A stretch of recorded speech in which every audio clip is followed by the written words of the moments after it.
road-going vehicles are so long, so you're flying around the island. Not a lot of alphas that we're going to be seeing today, so let's hear what that one sounds like.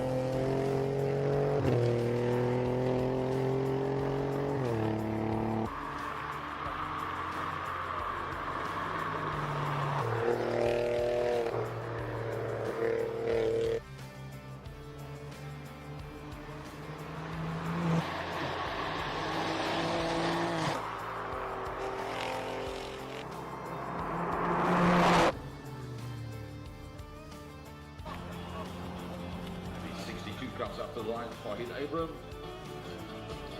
Toyota is something different. Toyota V58, that's the Supra 3-litre 6-cylinder. Also one of the slightly older vehicles.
The 59 on the line. Taking one of Volt in the Porsche 760 911S, which is the 992.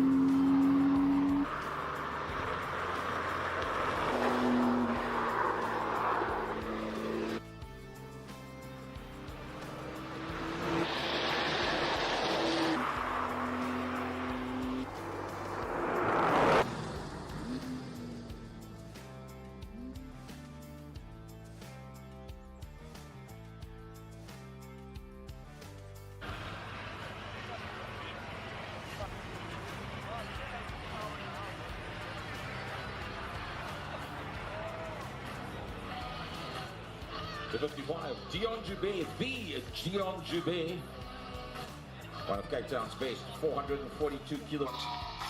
Underneath the bonnet, BMW G60.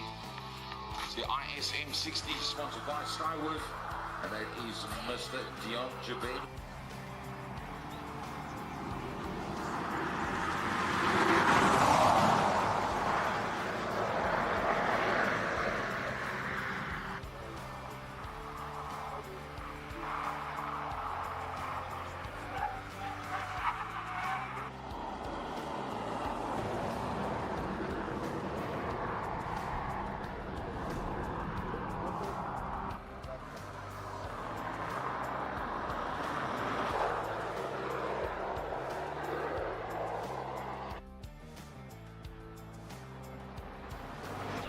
Great job on that.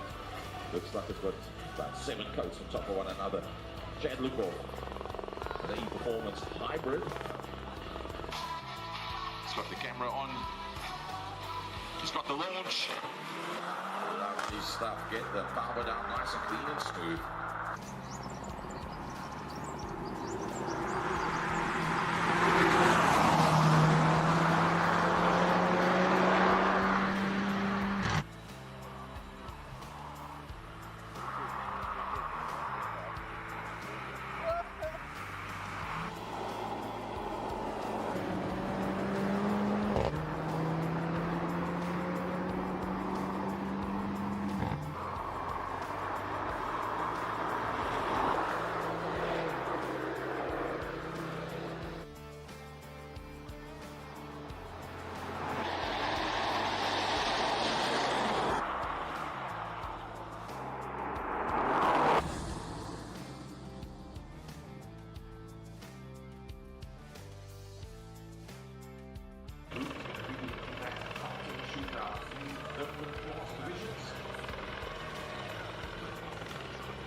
viewers have arrived. Good morning.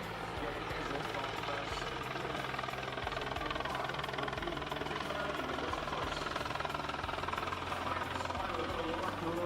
Uplifting will try to do a crossing to Greg.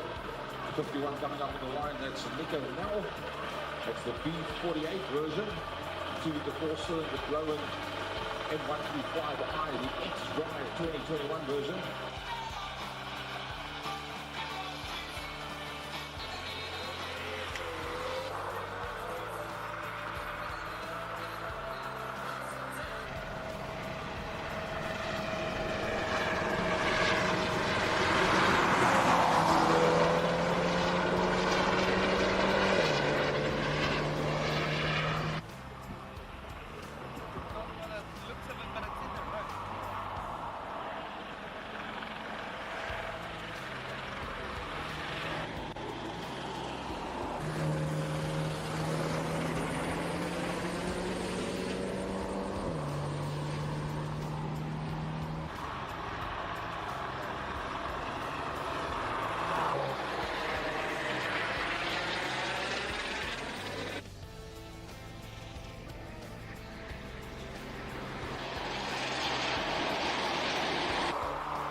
Semi-wet, and it goes back to 7th drive.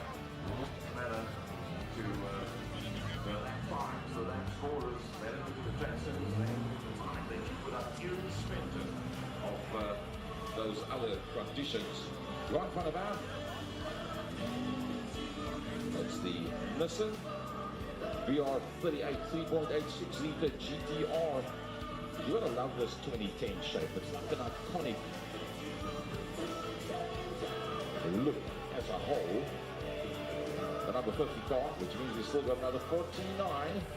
They're all going to go up for their first run. Just a practice run. This is just to settle the nerves, get a bit of temperature. The next time that goes going to be for quality 1. Hopefully our timings will be up by that stage.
Good morning, SIMOLA fans, and welcome to the 14th running of SIMOLA. 2024, exciting years.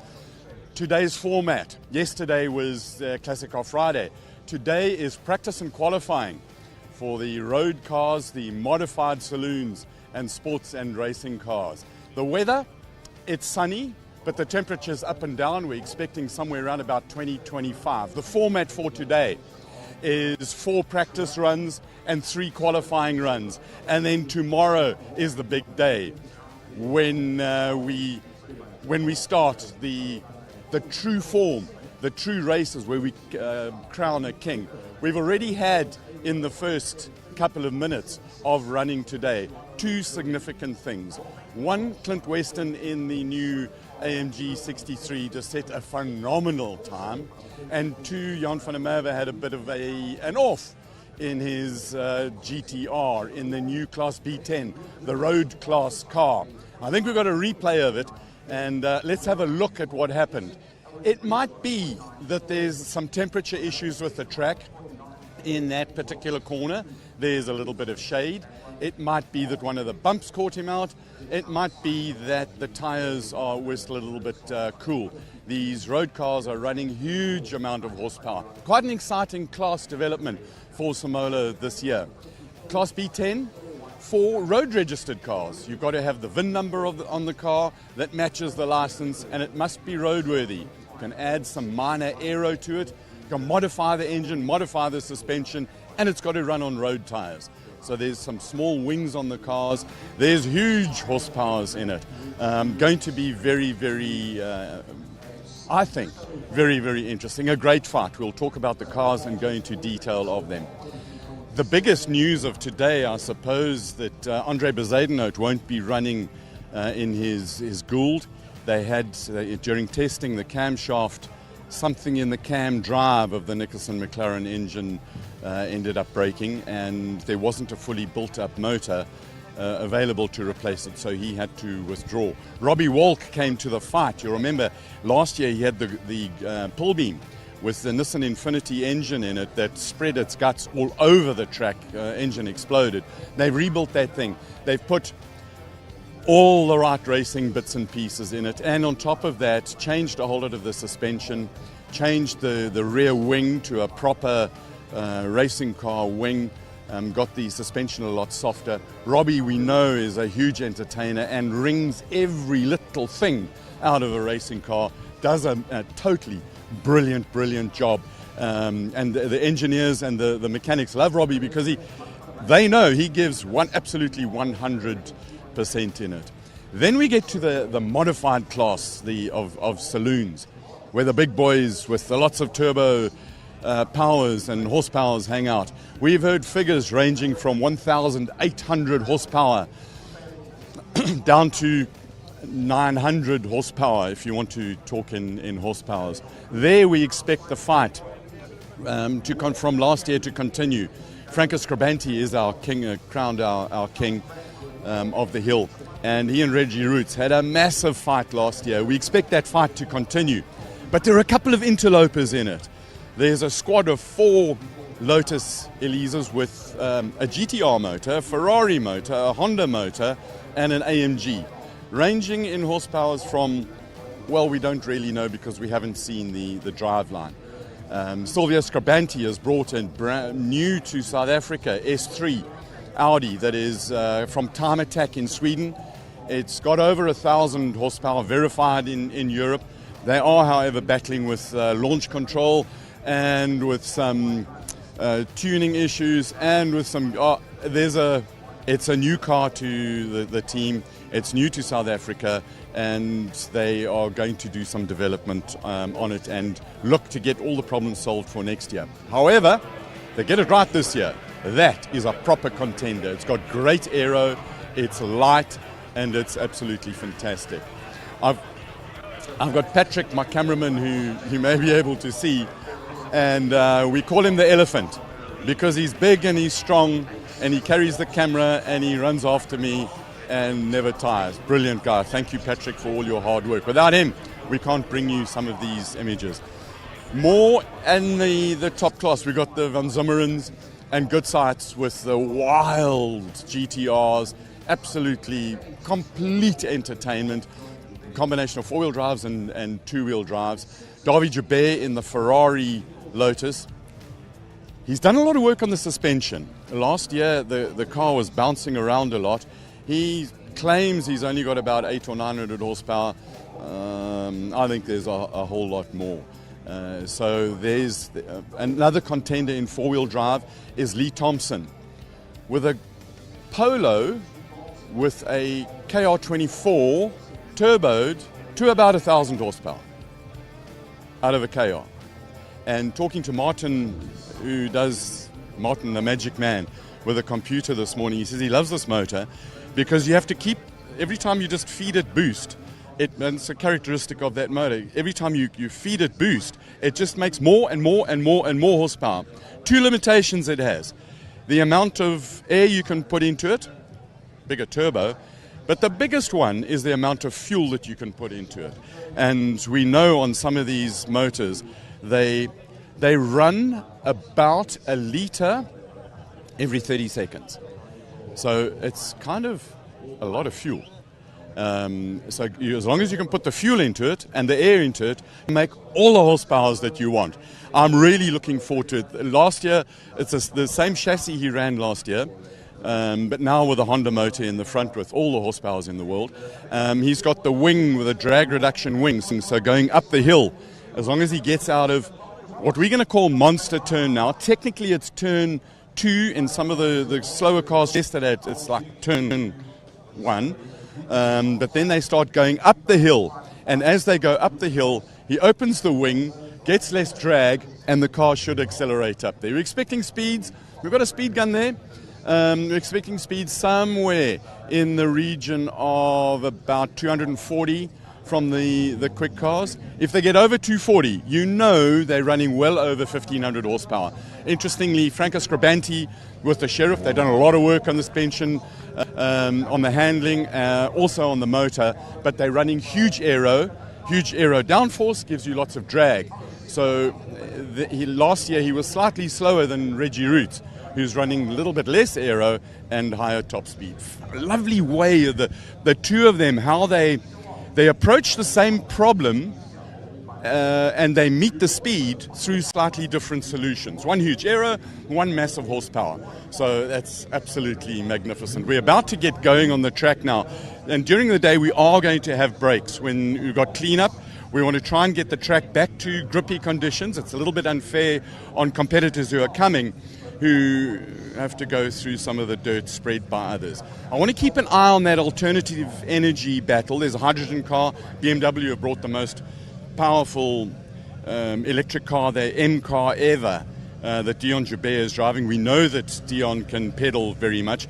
I'm going to carry on talking while we watch some of the action. This is Class B10 for road cars that is continuing. Road tires, they are registered, but the smell of the ethanol as we walked down the pit lane while they were refueling is that we know they're running wicked powers.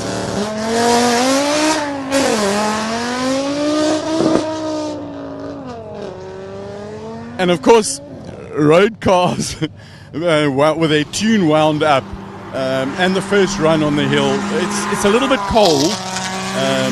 It's about 20-ish at the moment.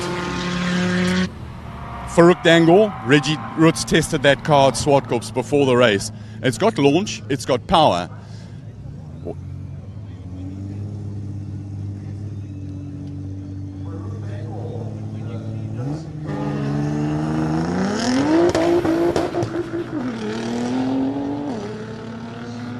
Our commentary team has got a little bit of a technical box, and we're busy solving that very quickly. So they can actually, we're about to get going. Next one up is Craig Zank in the GTR. Lots and lots of horsepowers. Talking to him yesterday, it's well into 4 figures.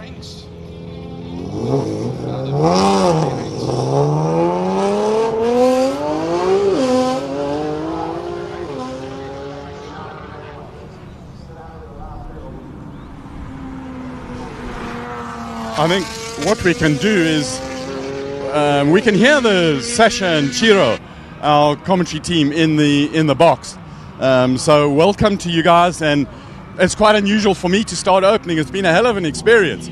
So we can hear you in the studio. So Sasha, Chiro, have some fun.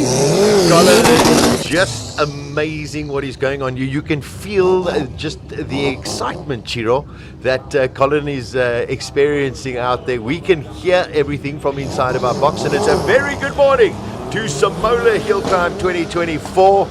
It is 14 years, and there is so much horsepower out there, Chiro. It's actually, I would love to know the number of every little piece of horsepower that is out there. Testosterone is going, and we do have a lot of ladies in the field as well, so don't take it the wrong way. But man, this year there's a different kind of excitement. Yeah, morning everyone. It's wonderful to be back at SIMOLA. Morning Colin, morning Sasha, morning everyone around the world on the live stream.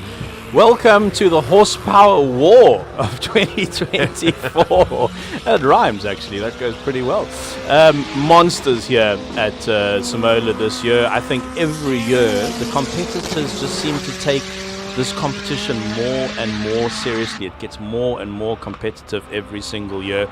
And we actually, some of the teams, they won't disclose what sort of horsepower they're running. Yeah. They rather keep it, play their cards a bit close to their chest. Incredibly so. Also, just so wonderful. Oh, looks like one of the Golfs going up the hill. Is that Lee Thompson? Looks to be going very, very slowly. These are all warm-ups. Speaking of monsters, HillClimb Monsters, Rodrigo de Oliveira is with us, of course, live from Portugal. And I mean, Rodrigo, hopefully you can hear us loud and clear this morning. This is your game. This is what you genuinely live for. Yesterday we had Classic Car Friday, which was a wonderful introduction into the SIMOLA HillClimb 2024.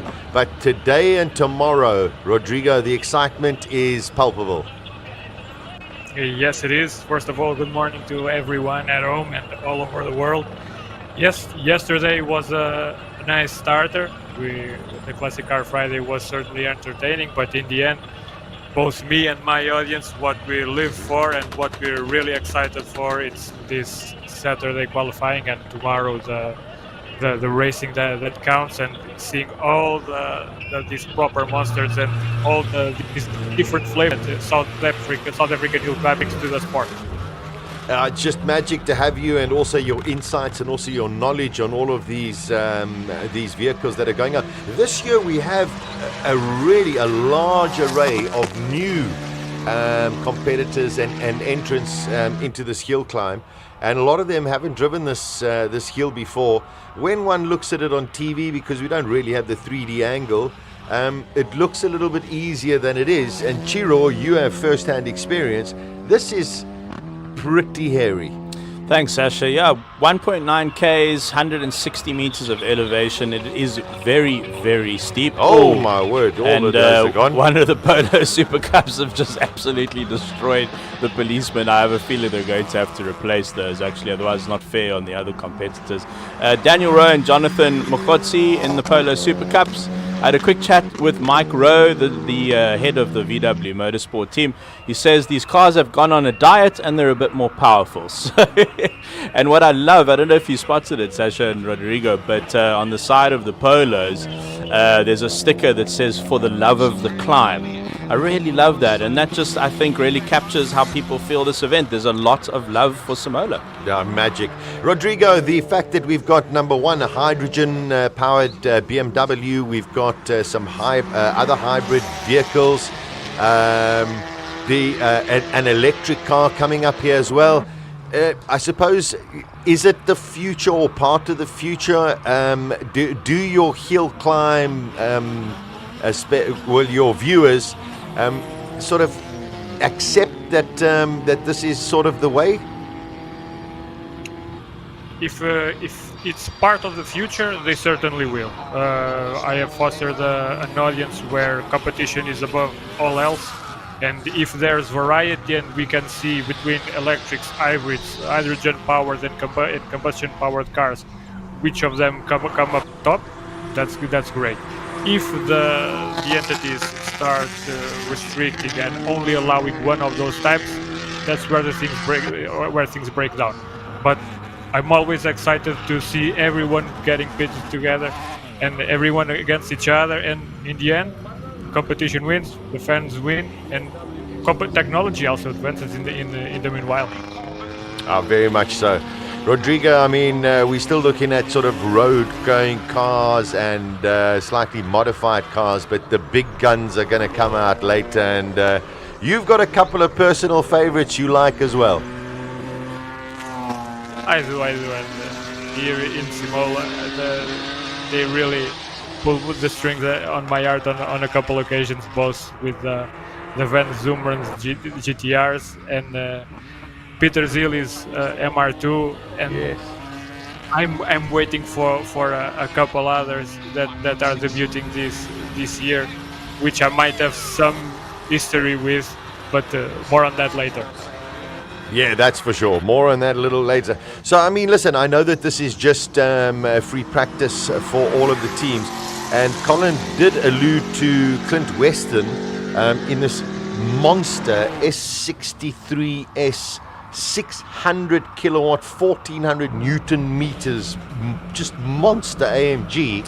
He did post a time which was a 46.4, but it has been taken away. I'm assuming maybe he hit one of the bollards, but he's sitting at the bottom of the timesheets together with Daniel Rowe. Daniel Rowe was the one who took out all of the other policemen as well. Yeah. But just shows you what that S63, which also weighs about 11,000 kilograms, can actually do.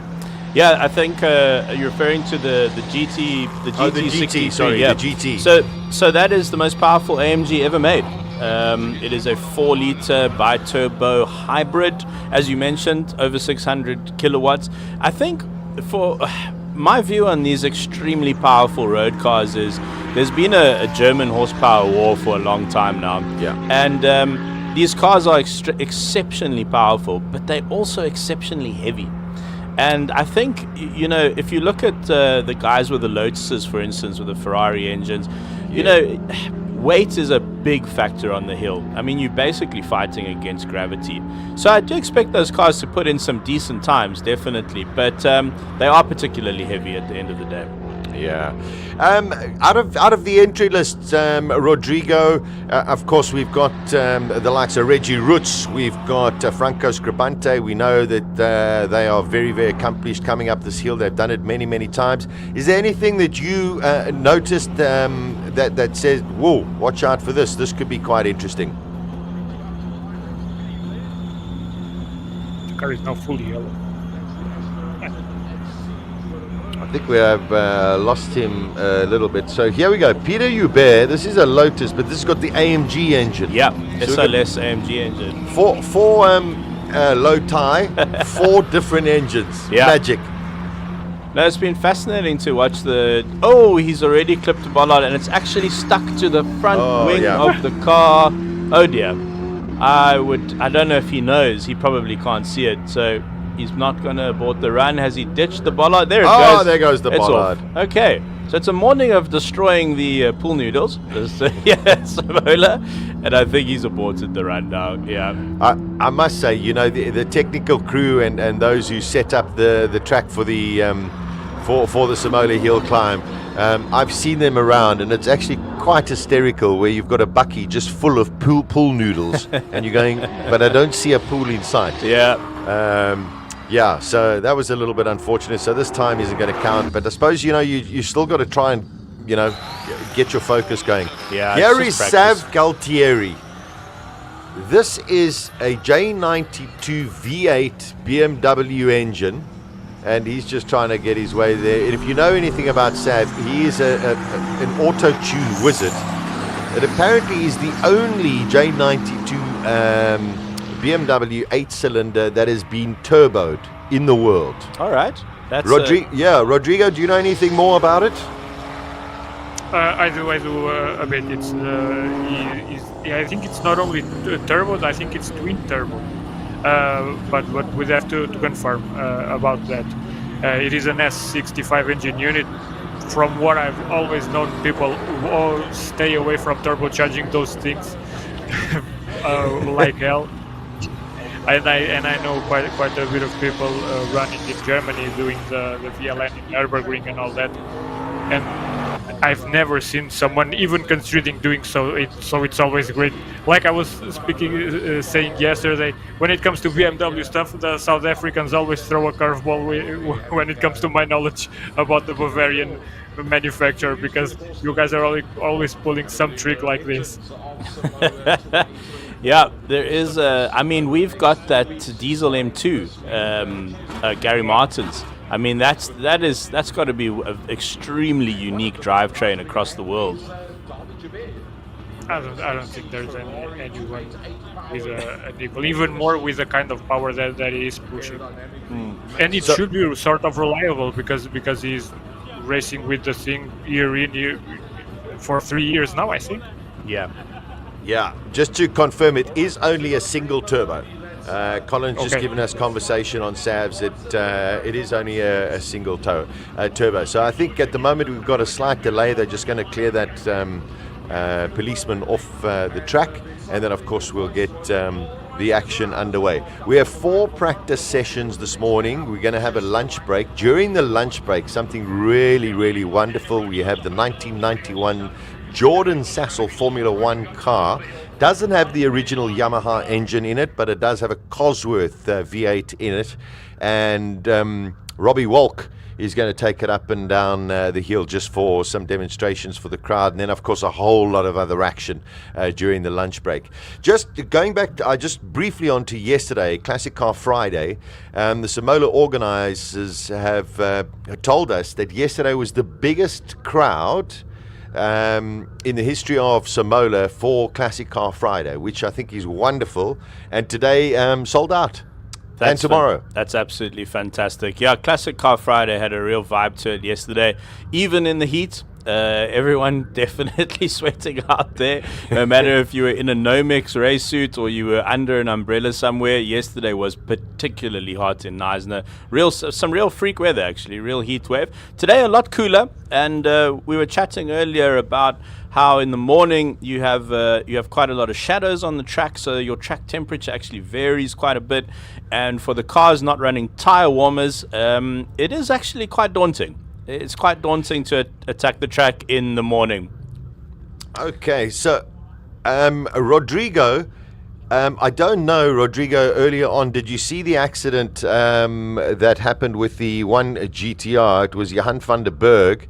It went off in the same place as we had Jennifer Abbott going off yesterday, and I think Charles Arton yesterday. Something strange about that corner.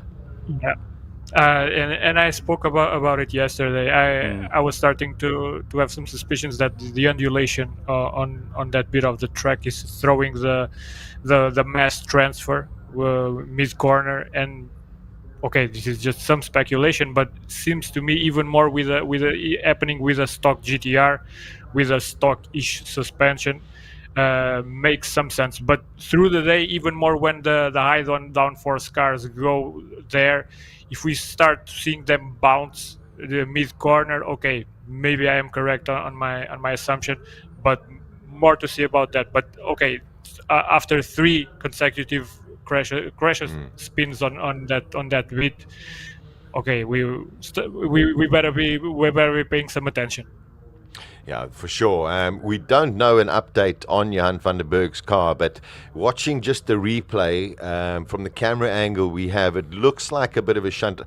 And you never know, little bits can break off on the back of that car. Hopefully they can repair it and he can have another run. But I'm sure Colin will give us an update later on during the course of the morning. I think just off camera, there was a bit of drama. You can just see the front of the car, but the car actually leapt in the air there. it did catch a bit of air when it impacted the barriers. So when it landed again, potentially some damage there as well. We hope he'll be able to get it back safely back out on the track, and we'll wait for confirmation of that. Maybe Colin can find out for us.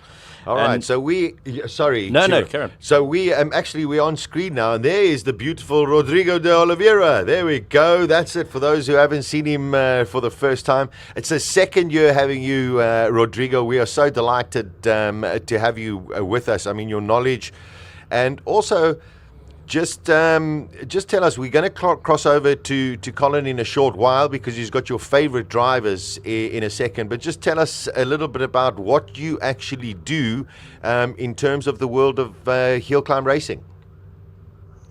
I am the founder and the administrator of the HillClimb Monster platform, and many people do not know me personally or in any way, but they do know my work and the brand, and they follow the videos that we do of HillClimb all over the world, mainly centered in Europe and mainly centered in the monster cars, with the road-based, highly tuned, highly prepared cars turning into proper race car monsters in the end, be it fully space framed or just highly evolved. But that's what we do, and over time we have also evolved into organizing our own events, which is something I'll try to explore even more in the future.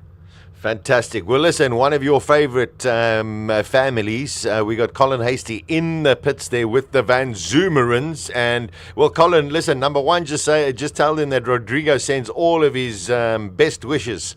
And, of course, tell us what's going on with the Van Zoomerans. Well, I'm not with them because they're in the cars. So we talk about HillClimb Monsters. These are both the yellow and the blue, are just unbelievable car. Lots of new little bits of aero. They've done some work on the power.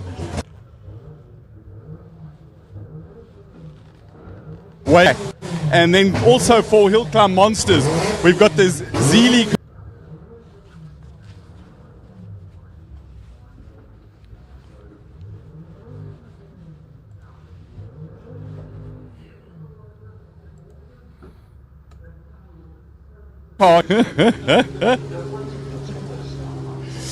It's very loud here. There's noise from the other little special car that we for HillClimb Monsters. Let's see, Patrick, if we can actually get in here and get a look at it. We've got Aldo Scribanti's Audi S4, and then the RS4, the new one that's coming from Europe, round the back here, and then right next to them, and it's busy in this pit lane. Still with time, I mean, it's like proper busy here. Franco Scribanti, reigning king of the hill. And then right next door to him, the Challengers. These are proper monsters. The Challenger, and I've got to be careful of this wing because it's morning. It's so morning, how are you? It's absolutely huge. Here's his father, Koos Roots, the renowned movie maker, a man of pictures, passion and grace. Reggie Roots' father, lots of new aero, things we love about this car. Carbon fiber for days. Why? Because you can, because it's lighter and it's stiffer. Reggie came up with some magic. This is a non-amorphous structure in that it is has a lot of crystalline in it with the carbon fiber. So, you know, something amorphous would be something like, I don't know, water or Coke or something like that. David Joubert, always good for it. Let's see if we can just jump in there while he gets a brief. Darby, they say you've got 1,400 horsepowers. How many have you actually got? Just like I'll have to count them, but it's going to take me a while. You've got all of them? I've got all of them. And how's the Ferrari motor behaving? Yeah, it's behaving great. Thank you. We're fortunate that we are here and we are hoping to enjoy today. So all the testing is great, but now it becomes real when the hill beckons.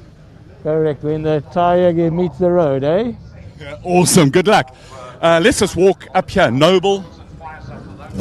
And we're now getting to the sharp end. Track's clear, so we can let the cars do the talking. Craig Zank, Lotus, GTR, off he goes.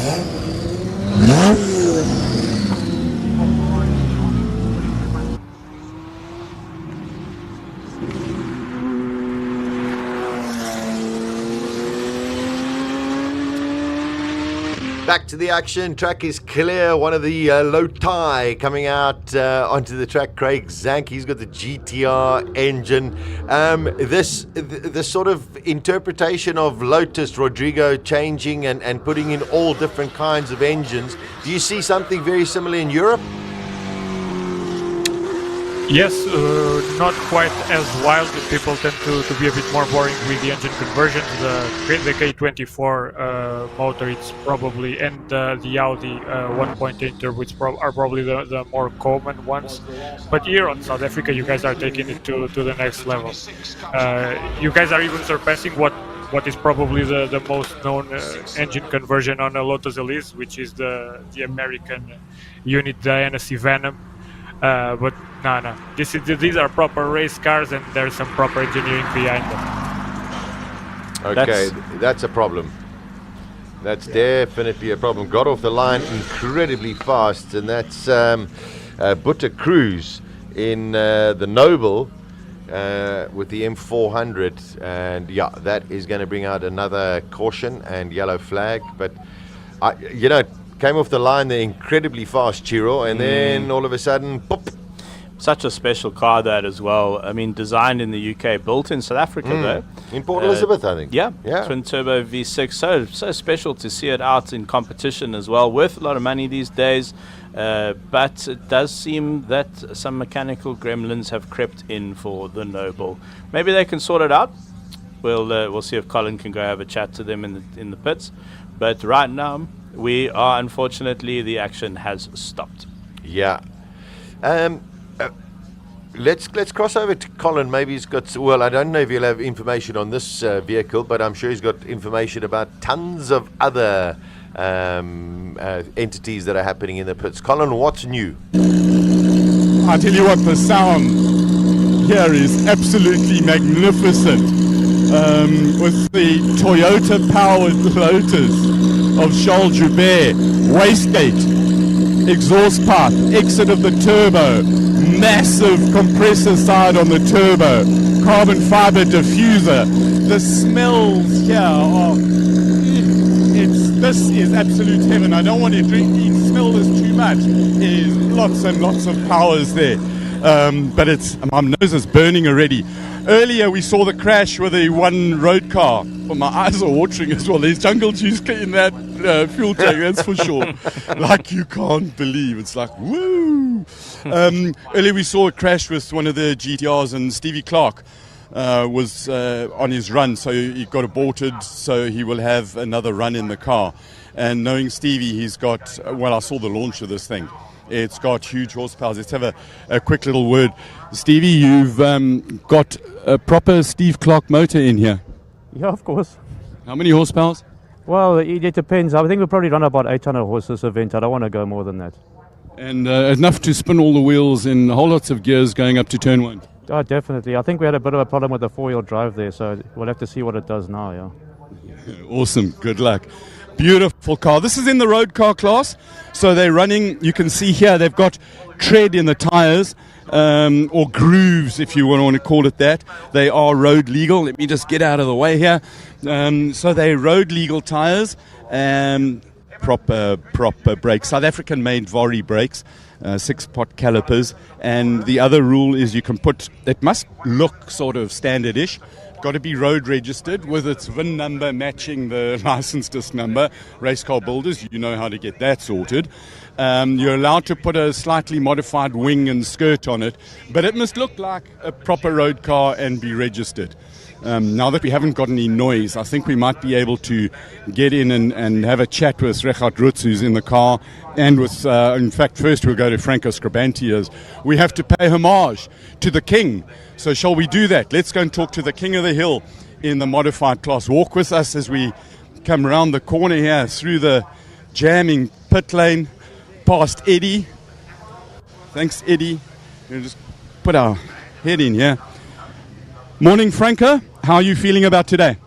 Yeah, today just to get into it slowly and start to build up a momentum and get a base to work from, man. You've got to defend that crown of yours.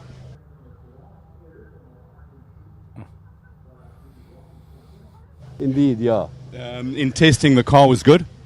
Yeah, we... I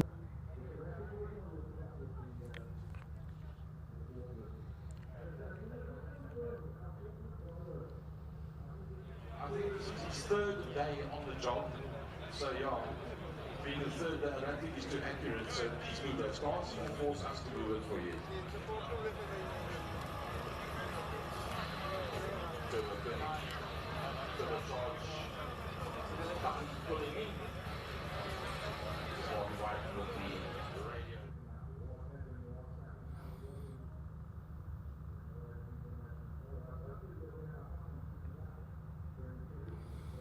Immaculate. It shines. It's just totally gorgeous. So let's have a look at the wing with the slot gap in it, little gurney flap so you get more downforce, less drag. Underneath, fat carbon fiber splitter. I'm hearing car start in the background. He stays as just to try and keep it all up. And I think we water cooler down there, intercooler through there, and the cars are going to start running again. So I am going to shut up and let the cars do the talking, because that is why we are all here. Because of the cars, the sounds, because racing. Just make 100% sure it's safe up the hill. One of the frequent flyers, this, barring unforeseen circumstances, will be one of the quickest out there.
So back to track action. Car number 23, Davy Ruet, another one of the low tyres. Got the Ferrari 488 engine under there, but the tyres will be a little bit cold at present.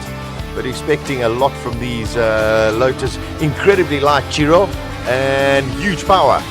Yeah, and as Rodrigo was saying, it's really nice to have these accolades and have it confirmed from an expert and a specialist up in Europe that South Africa is building some of the wildest, most impressive cars in the world. We really are. And imagine having a Lotus and getting word that a Ferrari 488 has unfortunately crashed and thinking, I'll buy that engine and stick it in my Lotus. So no, it's wild. It really is. It's an incredible car. Shame. I do feel for him a little bit on this run because he would have been sitting on the start line. His tires would have gone cold. So he'll keep that in mind and just get the car over the line. It's early days in the competition. Yeah, so just there have been a few cars that haven't actually managed to go through and complete times, one or two offs. The sad one, the Noble, and then of course one of the GTRs as well. This GTR looked very, very shaky over there. GTRs, Rodrigo, I mean, just an incredible machine. That's one of the older specs, but the R34 spec also must be massively popular in Europe. They are achieving legendary status all over the world. The proper JDM unicorns, by now their prices reflect that. But I am glad that people are still taking these chassis and still converting them into either fast race cars or even faster racing cars. For that I am deeply grateful, even more as a proper RB26 and RB28 fan. Hearing this inline 6 pushed way past what it was intended initially. All right, Davy Hubert has gone fastest at the moment. We've got Peter Zilli. He's going up the hill. There he goes in well, just a magnificent car. Goes third. Rodrigo, for those who are tuning into the SIMOLA HillClimb for the first time, just tell us a little. I mean, these are all just warm-up runs for those who sitting and saying, well, you know, we're not seeing the full runs. They're just warm-ups at the moment. Tell us a little bit about your association with Peter Zilli over the years. Oh wait, before you do that, here's one of your favorites, Van Zumeren. That's it.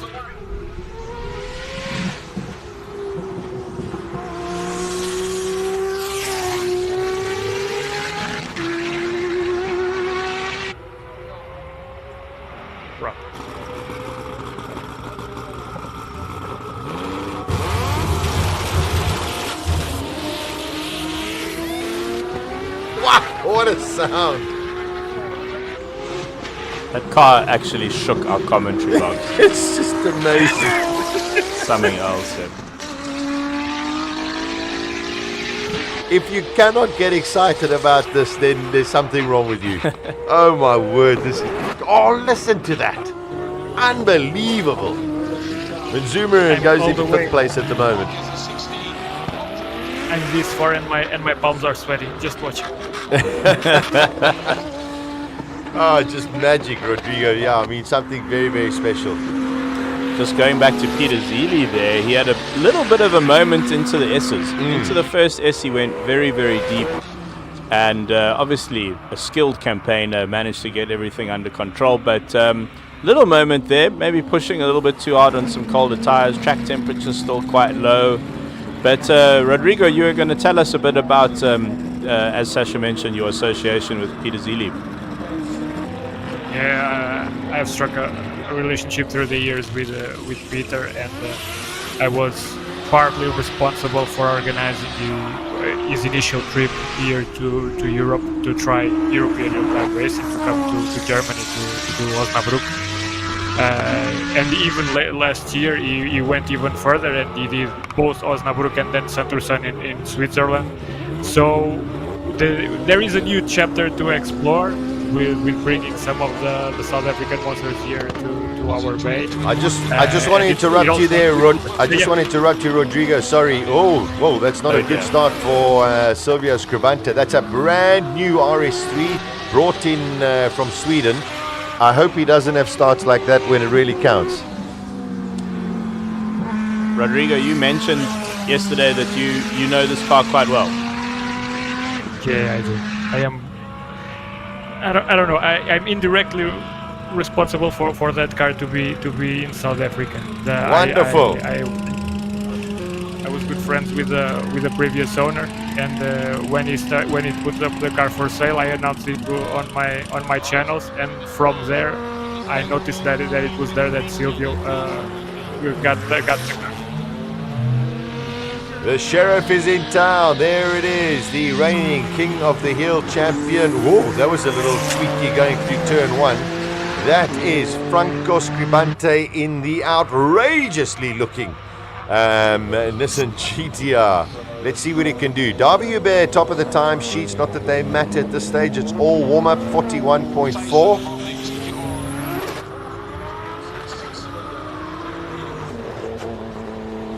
I don't know if you guys are noticing, but the times are showing at the top. We are already seeing a 41. Yeah. Yes. I totally got it wrong. When Hubert was going up the track, I thought he was taking it a little bit easy, but then he posts a 41.4. So, as his first run of the day.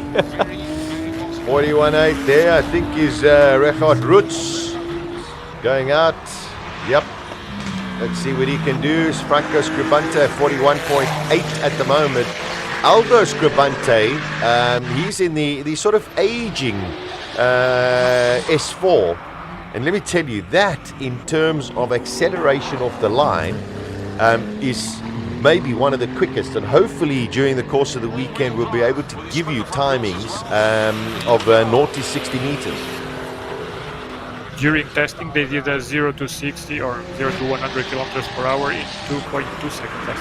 Wow. Incredible.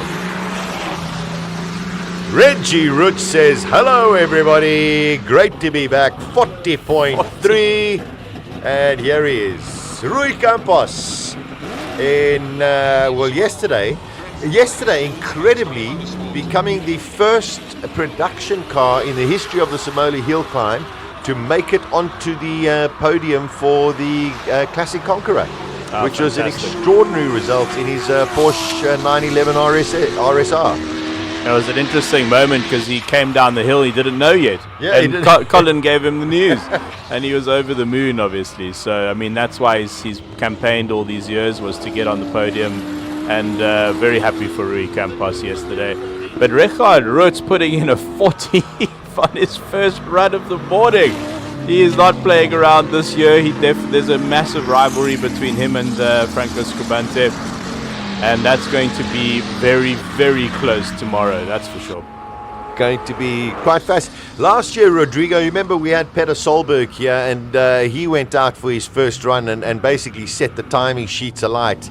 Maybe this year everyone sat and went, you know what, let's try and do a Solberg and actually go and do something pretty fast initially. I suspect that's not even right, in the way that just the track is so much faster than last year that even this guy, and the cars are so dialed compared to last year, that even not going 100%, they are still able to post these 40 and 41 Coronas. So my expectation through the weekend is that we will see times dipping into the 38s and 37s, possibly. Yeah, I tell you, and I mean, this is just warm-up one, Chiro. We've got a long way to go. So we're getting into the Class C2 category. And of course, these are going to be more the single-seaters. We've got the Pilbeam, the Mygale, the Reynard. The Birkin has just gone up. So I think the one to watch is Robbie Welk. Is that something stuck on the side of the... Oh, the Birkins. We have interesting situation here. Yeah, we have two cars. Okay. So we have a situation where the red Birkin aborted his run, and maybe because he saw the yellow one having a bit of trouble. So we currently have two cars on the track at the same time, not going anywhere. So action has stopped. Incredible the amount of mechanical issues that we are having so far this year compared to last year. Could well be. Yesterday was incredibly hot, and you've got classic cars that can be there. But this morning, a little bit more than what we are used to. Yeah, the joy and the pain of motorsport. Sometimes it can be really cruel. And for instance, we've Andre Bezuidenhout, the reigning record holder and King of the Hill 6 times in a row. He had a really difficult week. His Gould suffered what he called catastrophic engine failure. And then yesterday he was looking really good in his Lola for the King of the Hills, the Classic Car Conqueror, sorry. Yeah. And he had his gearbox jam, his transmission jam in third, unfortunately. So it just shows you, you can, all the prep in the world, and when you're pushing cars to their limit, they can become temperamental, unfortunately. Yeah, let's go to, it's gonna take a while to clear everything on the track. Speaking of reliability, last year there was a Nissan Infinity of the Pilbeam of Robbie Welk that was shred all over the trees of Neisner. Colin's got Robbie, who's never mind going to be driving his Pilbeam, but he's also going to be driving the Formula One car during the course of this weekend. I think those, Sasha, are two of my favorite cars here. This is the loudest one we're going to hear. Well, maybe not, apart from Martin van Zimmeren's car. So I haven't quite got Robbie with me, but if you look at his eyes, that tells a story of what he's about to do, even though it's a practice run, and he'll go with some restraint. Robbie doesn't actually understand what that word means. Guy on the side there, Bob, the engine builder, has redone the motor. It apparently looks strong. They're hoping that it holds together. It's got its new carbon fiber wing that actually it comes off another single-seater. In Schofield, these are the two faster single-seaters that are here today, because in the back there, in the empty space, that was where Andre Bezuidenhout was going to be. He's no longer here. So this would have been a very, very interesting fight. Jeff Kotzer is on the line. Let's go and have a quick word with him, see if we can get there. Excuse us. Jeff, you're getting ready to have a go, then the red flag comes out. How does that mess with your mind? For practice, not too much, luckily. Just want to get out, get a feel for it. So for this one, just taking it easy and just making sure everything's fine on the car. Tell us about the motor in the car. It's a 1600 Toyota 4AG motor, 20 valve. It's actually a Class B racing car for the Lotus Challenge. So it's a standard trim Class B car that we wrote in, and we're going to see how it goes. What do you rev it to? About 8,000 revs. Oh, we love the sound of a four-cylinder that revs hugely. Have fun, enjoy, thanks for chatting to us, and good luck. I appreciate it. Have a nice day. Love the color, pink, running on road tires. So there's massive racing of Birkin, Lotus 7, lookalikes, that sort of thing in South Africa, and the guys going. We'll take a little walk. We've got a couple of, let's see if we can get a little bit further down here. Excuse me, sir, thank you very much. Of course, it's a lovely pit lane. Story with Silvio Scribanti while he was doing the run, I was talking with Michael Stevens. They set the launch, it's never done a launch so far in South Africa, so they put it onto the limit onto 6,000 under launch control, and their thinking was rather go conservative in the beginning. If you make it through to King of the Hill fight, you've actually got 11 runs to do. So as he walked away, he said, right, they're going to bump it up to 7,000 revs at the start, and they're going to change the gear cutout, keep the boost the same, and just keep building up through the qualifying. Hopefully they get into the top 10, which, frankly, is going to be not an easy task. We saw Reggie, the time that Reggie put down now, was with the gentlest of pull away. I think, I don't know, something like a Golf GTI would have drilled him for the first 60 meters. That's how gentle the launch was. Franco Scribanti as well, also super gentle launch. And talking to both of their crews, preservation of drivetrain is the huge thing with a four-wheel drive. So today they'll start launching up, and when we start getting to qualifying, maybe qualifying 2, there's 3 qualifyings this afternoon, maybe qualifying 2, depending on the weather, because we think that there'll be rain around about 4 o'clock, but it's nice, isn't it? You never know what you're going to get in the weather. They said it was going to be 20, it's about 26 at the moment. And it's about putting as little strain, as little stress on the drivetrain of the hugely powerful four-wheel drive cars. Of course, the people who don't mind putting all the strain on the cars are the Van Zimmerens. Wade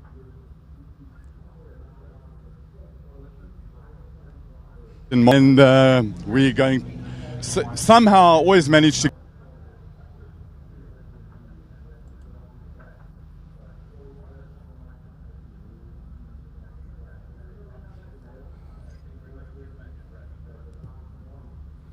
go, so we can look inside here, and here's all the press people. They need to get to different parts of the hill and say hello, guys. Hello. Yeah, there you go. Hello, media. Hello, taxi drivers. This is where it gets real. So they get taken up to the various spots, so they can bring pictures and all sorts of things. It sounds like we're getting ready to go. Action.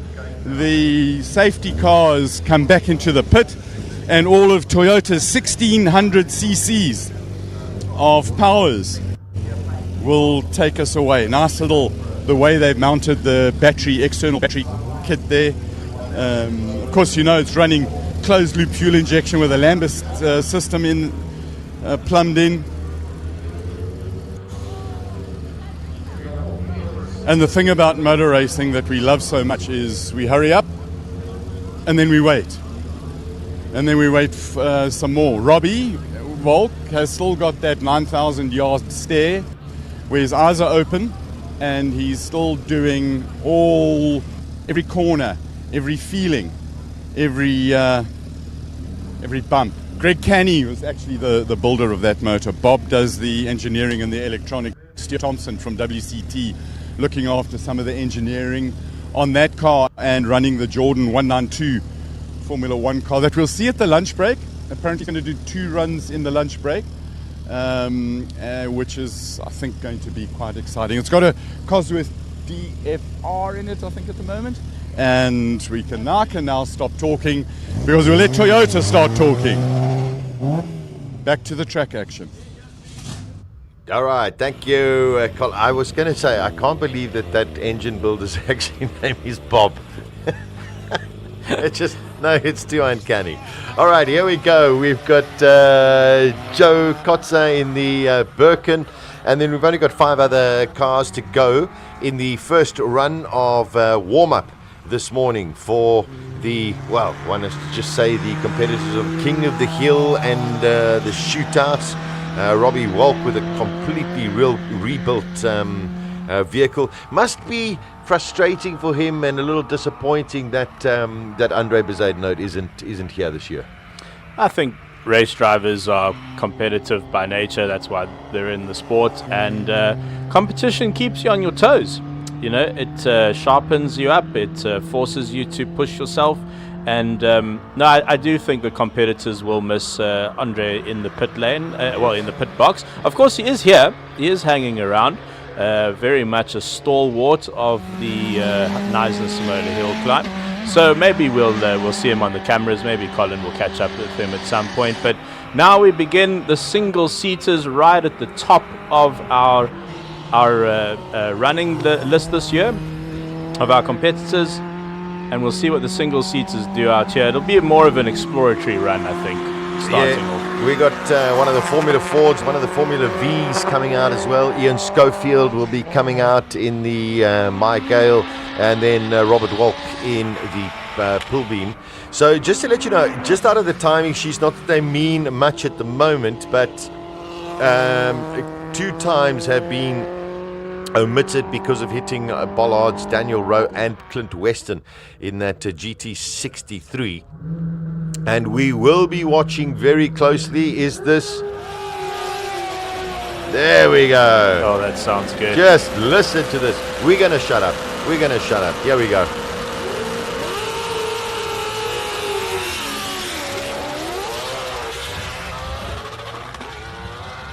Let's just listen to this all the way up.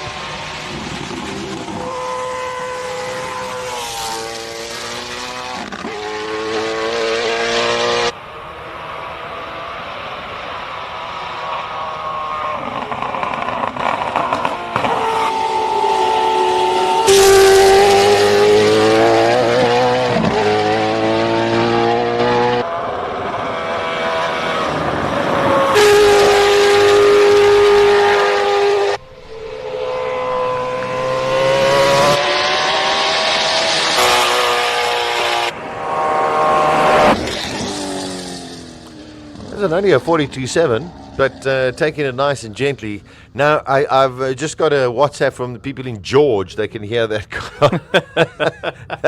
that's how loud it is. Just magnificent just to hear the sound of that pull beam. Wonderful. So Ian Schofield doesn't seem to have gone out for this run. One doesn't have to. There is a very interesting observation that we are going to be watching very, very closely today. Rodrigo, 2 years ago, Chiro and still holds the record, is the fastest man or person to go up the SIMOLA HillClimb in an electric-powered vehicle. And what was your time? 49.2. 49. Yeah, thanks. I showed 49.2, and then Thomas Falcon. Unfortunately, he was actually quicker than me last year in the same car, but it rained, so unfortunately he couldn't get close to the time. This year, BMW have sent Dion Hubert in the i5 M60, which my colleague, a motoring journalist of 30 years, says he's never felt anything accelerate like that. So what were you in? An i4 M50. Oh, so you're in a much smaller powered car. Slightly less power, but also lighter. So, I mean, at the end of the day, I'm very lucky to have these opportunities. I don't have a racing background, but very proud moment. Don't be so humble. Very proud moment for me, and I wish Dion all the best. I mean, if you're not familiar with Dion Hubert, racing driver of many, many, many decades, and I'm sure he's going to have a lot of fun up there, but he does have to hustle a very heavy car up the hill. Well, we're going to watch it closely. I don't think he's going to break your record. I think it's safe. Rodrigo, first warm-up session for this morning has taken place. No big surprises, although one has to say Robbie Walk probably should have been a little bit quicker, but I suppose it's a brand new engine, so just feeling to make sure that all of the systems are working. Yes, always tricky to get a Formula car up a hill for the first runs. Everything has to be setting in, and even with the example he has from the crashes earlier and all that, I would be tentative like him in these first couple of runs, and then I'm sure we will see him get faster and faster. Not the same can be said for the modified saloons, because there was a large group of them that went pretty fast right from the get-go. Some stuff we could evaluate right away. We saw the RS3 of Silvio, which is not prepared to do launches, and that was something I already knew because it was a time attack car which probably never did a full launch in its existence. That would be, because other than that the car is very quick. But then I'm still curious to see how the Polo will do. It seems to have some issues on this first run. Devin Robertson in the GTR powered Lotus, I did not see the run. I am hoping to see more, but other than that, the other guys seem to have the cars dialed in, and we're just expecting to see those times fall, and the cars going faster and faster. Oh, man, it is so exciting, and I mean that's just round one. So top of the time sheets, Richard Rutzenau, and we know that the battle between him and the Sheriff, and I think quite a few other contenders, is just going to hot up over the next couple of hours, and of course into tomorrow as well. Collins in the pits with we love to call him Reggie. Reggie, that was just take that gauntlet, chuck it on the table, and show them what you got. Yeah, I was chatting to JP just now, and I said to him, to drive it easy, and that if you know the track is good and the car is right, it's almost might just put you in the wrong mindset. I would like to always just go, you know what I mean, and know where we're at and set the bar there, other than to try and find yourself, But we did see that your pull away, your launch was meek and mild and timid. It's just to try and keep the strain out of the drivetrain. Yeah, we're saving the drivetrain. I mean, there's no point now in breaking anything early on. And also just the tyres, you know what I mean? The tyres were brand new, so that shock load on the brand new rubber is also not ideal. You don't want to rip it or anything. So once we've scrubbed them and they're good, and later today, then we'll throw in a launch. About quali 2, you'll wind it up and have a go. Yeah, quali 2, we'll just build up from here, just find a little bit. Maybe by the second or third run, then we'll start maybe doing small setup changes and that. But the car feels good. The temperature that's up and down like a blooming yo-yo, does that mess with your setup? No, not really. As long as the engine temps don't get hot, sitting in the queues here and that can stuff us around a little bit.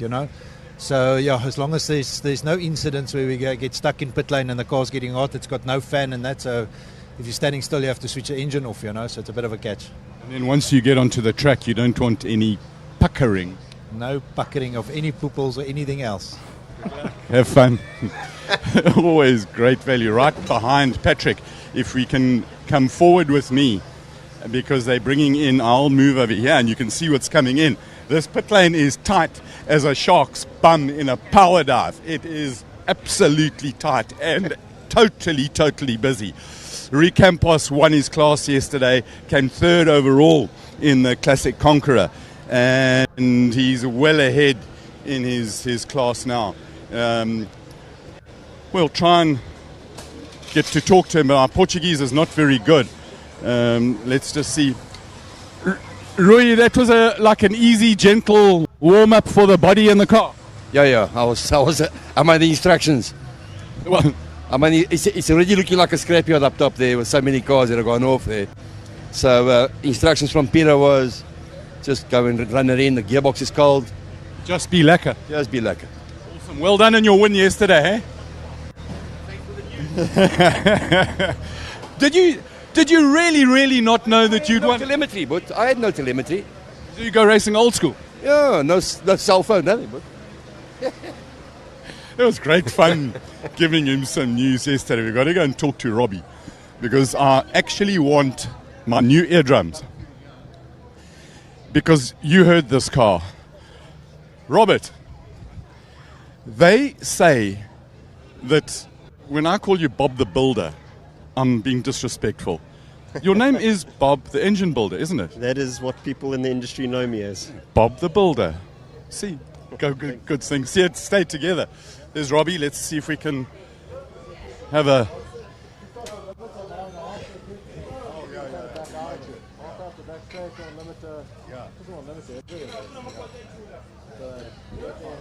It's quite nice sort of eavesdropping over here, which we're not really allowed to do. But Robbie will take his helmet off and turn around and say in his own words, looking in your eyes, that he's on the limiter all the time. Is that right, Rob?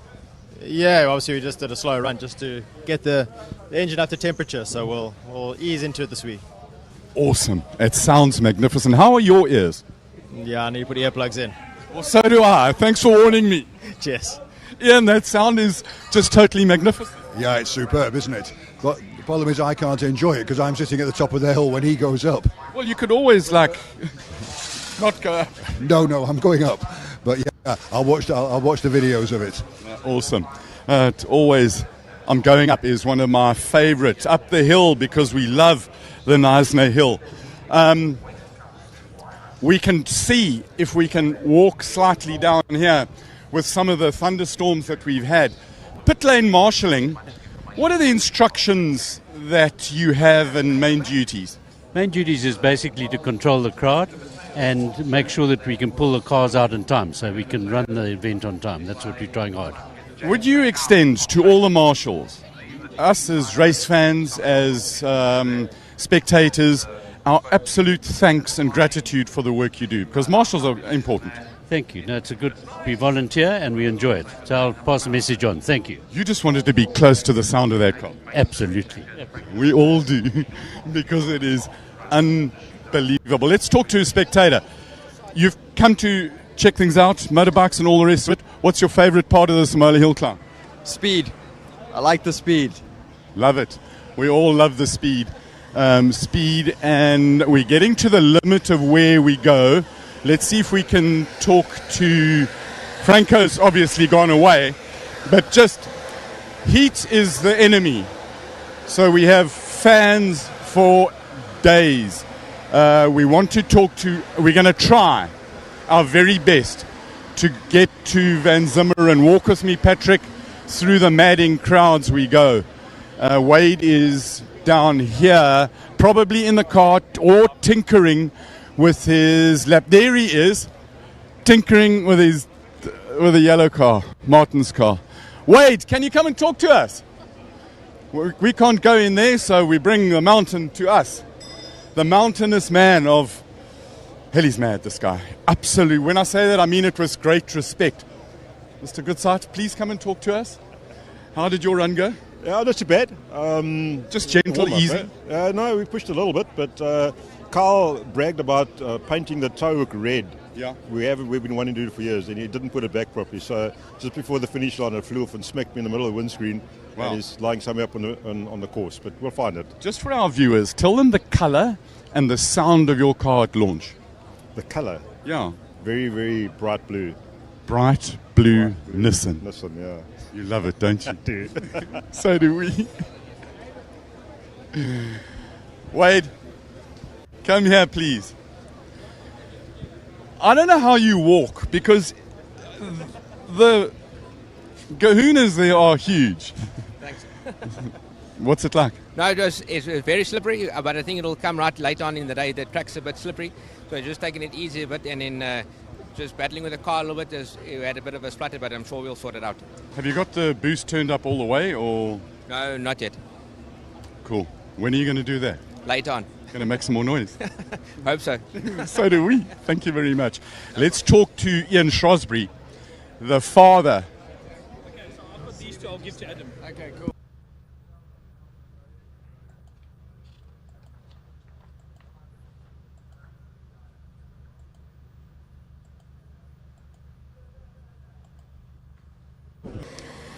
Yesterday there was a big crowd. There was a good crowd yesterday, yes, absolutely. I think probably our biggest Friday crowd, I'd say. Not comfortably, fairly comfortably, definitely the biggest crowd, yeah. It's always, as a race promoter and an organizer of this kind of event, we hope the weather plays nicely and the people come. They've come today as well. It's super busy in this pit lane. Yeah, it is super busy. Our pre-sales were amazing this year. We sold out a lot of our facilities well in advance, a good few days in advance, which a lot of that hasn't happened before. General admission ticket sales were like almost double what they were before. It seems like people are arriving on the day as well, really in their droves. So I think we will have another record crowd this weekend.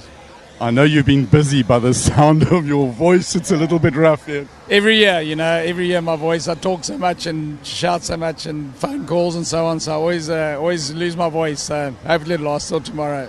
Awesome. Thanks for chatting to us. We've got the smallest cars on track now. The Suzuki Swift Turbos. Suzuki have entered 3 cars. And these Swift Turbos are not that slack. Look, compared to the GTRs and the super 12,000 horsepower cars, they're a little bit slow. Patrick, we've got another car coming up in the pit lane, but they're pretty quick. So let's let the cars do some more talking, and I'll STF you.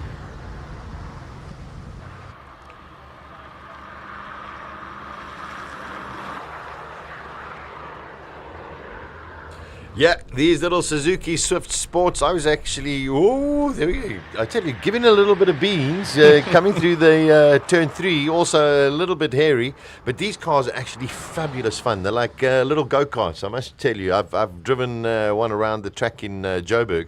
Great fun. I'm a huge fan of the Suzuki Swift Sport. I really am. It's got that sort of Miata character to it where it's light and it's just fun to drive. And I think with this media challenge this year, Thomas Falconer, Brendan Staniforth and Wesley Grabe, they are what's cool about this particular challenge is it's kind of more about the driver because your cars are identical.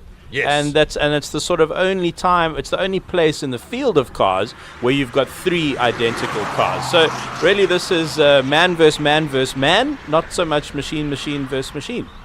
Well, you know what, Chiro, it's actually, I'm actually a little bit disappointed because I think you could have taken a little bit of time out there and gone to do this against them. Cause, I'd love to. Yeah, well, I mean, you're the champion.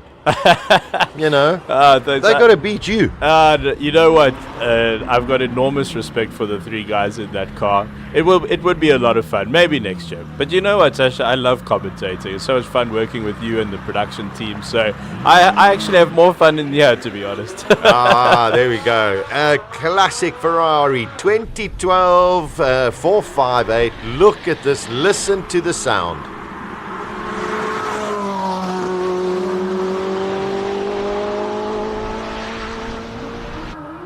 Oh, last naturally aspirated V8 Ferrari. What a car. And the Speciale version of this as well. I think that's a keeper. Ooh, Yeah. Backed off. Wouldn't mind owning one of those. So we have got 4 rounds. I must say we are running late. And the powers that be do make some crazy decisions. So I'm hoping that we get all 4 practice runs through during today, because yesterday we didn't have all of the practice runs. So there we go. Ferraris, Porsches, Nissans, crazy vehicles. This is more in the production car category. We're in the A5 category of cars going up the hill. Rodrigo, do you see a lot of completely stock OEM cars in Europe? Is there anything like that up there? Depending on the championship, but yes, so sometimes we do. In UK there are all classes dedicated to them, and they cherish them. In Italy too, but when you go to places like Germany or France, Spain, even here in Portugal, they stay away from the stock cars completely. I guess it has to do a bit with the nature of the hill climbs where they are racing on. When it becomes a bit too mountain-esque and too dangerous, they only allow the stuff with roll bars. I see. Yeah, that makes sense. Now, Rodrigo, you speak about something like a championship. I mean, here in South Africa, I mean, this is our crown, and that, of course, is the SIMOLA HillClimb. Explain what do you mean by a championship? I mean, are there more and more? Do people, race in Germany, then in Portugal, then in Spain, then in Italy? How does it work? For a long time now, probably since the 70s, there's a national championship. For each country, we have one in Portugal. There's one in Spain. There's various in France. There's Italy and all that. There's a unified championship, which is the European HillClimb Championship. There's another smaller one unifying different countries, but that's a major difference to the scene in South Africa, and something I would like to see changing in the near future. I think you guys have the potential, and there's the commercial interest even for a South African national climb championship. That would be awesome to see. But yeah, let's say, for example, here in Portugal, we have 8-round national championship with one of the rounds belonging to the European Championship, which will be held 2 weeks from now, by the way. Yeah, amazing. I mean, Chiro, I mean, you know the South African roads exceptionally well. I mean, you've driven most of them as well. We've got some other wonderful areas where I'm sure we could make some hill climbs. Yeah, no, we're not short of spectacular roads. Quite interestingly, though, Duval Drive, now called Philip Khosana Drive in Cape Town, quite a famous road, very windy, great to drive. The city of Cape Town granted a hill climb license a few years ago for Philip Khosana Drive, and it unfortunately just hasn't happened yet.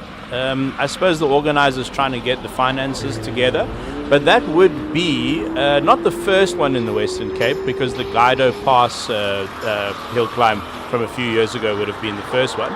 But maybe we will see a hill climb in the city center of Cape Town at some point in the near future. Well, let's hold thumbs. Just, watching the top of your screen there, the McLaren 720S, an incredibly expensive vehicle, and the owner just says, okay, well, drives to Knysna. Let me take it up the hill a few times, pop into a tyre place on Monday, get some new tyres and drive back home. I love it. No, Garth is he's such a character. I got a lot of time for him, and he's very brave sending that car up the hill. It's an extremely powerful rear-wheel drive car. A lot can happen, but he really hustles that car up the hill. And there was a question on the live stream earlier where someone was asking if you can just enter a road car into the competition, and you can. You do need a MSA day license, Motorsport South Africa day license to compete. Which that entails sort of things like medical certificate, that sort of thing.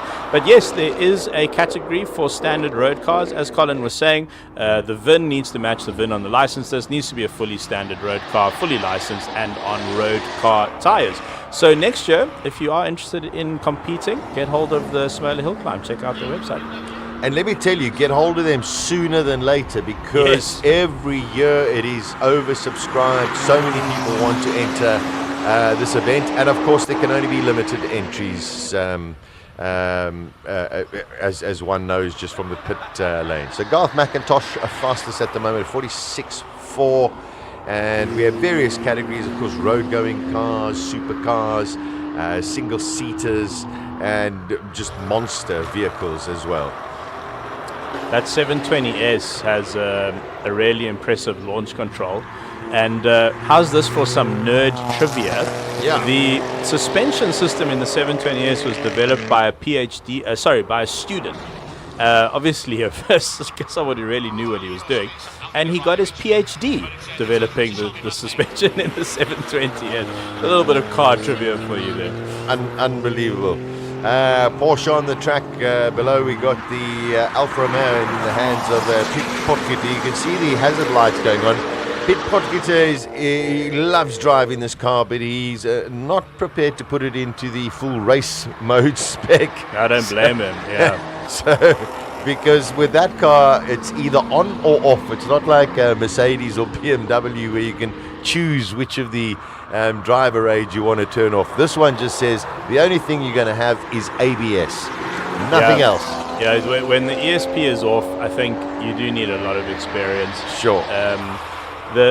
It's one thing keeping the car on the black stuff and getting it over the line, but really where the experience counts is if something does go wrong, if something steps out and you have that presence of mind to catch the car and to sort of avert disaster. And that's really the difference, I think, between the amateurs and the pros. Well, here on the top of our screen, JP van der Walt. This is going to be an incredibly tight category. He's won it 2 years in a row. But he's up against Clint Weston in that Mercedes, that GT63, which has basically got double the horsepower of his 911 Turbo. The Turbo will be quite a lot lighter, but yes, the GT63 is far more powerful. Although a Turbo S, that's a proper car that one of the fastest Porsche makes, and he puts in a 43.128, which I think is slightly faster than his first run. So consistent and fabulous driver as well. Yesterday took part in the Classic Car Friday for the first time and made it onto the podium as well. So a really, really accomplished driver is JP. Standard RS3 going up the track. Audi's famed and renowned 2.5 litre 5-cylinder motor, which I think is the last 5-cylinder motor in production, if I'm not mistaken. Very distinct sound to that car. Yeah.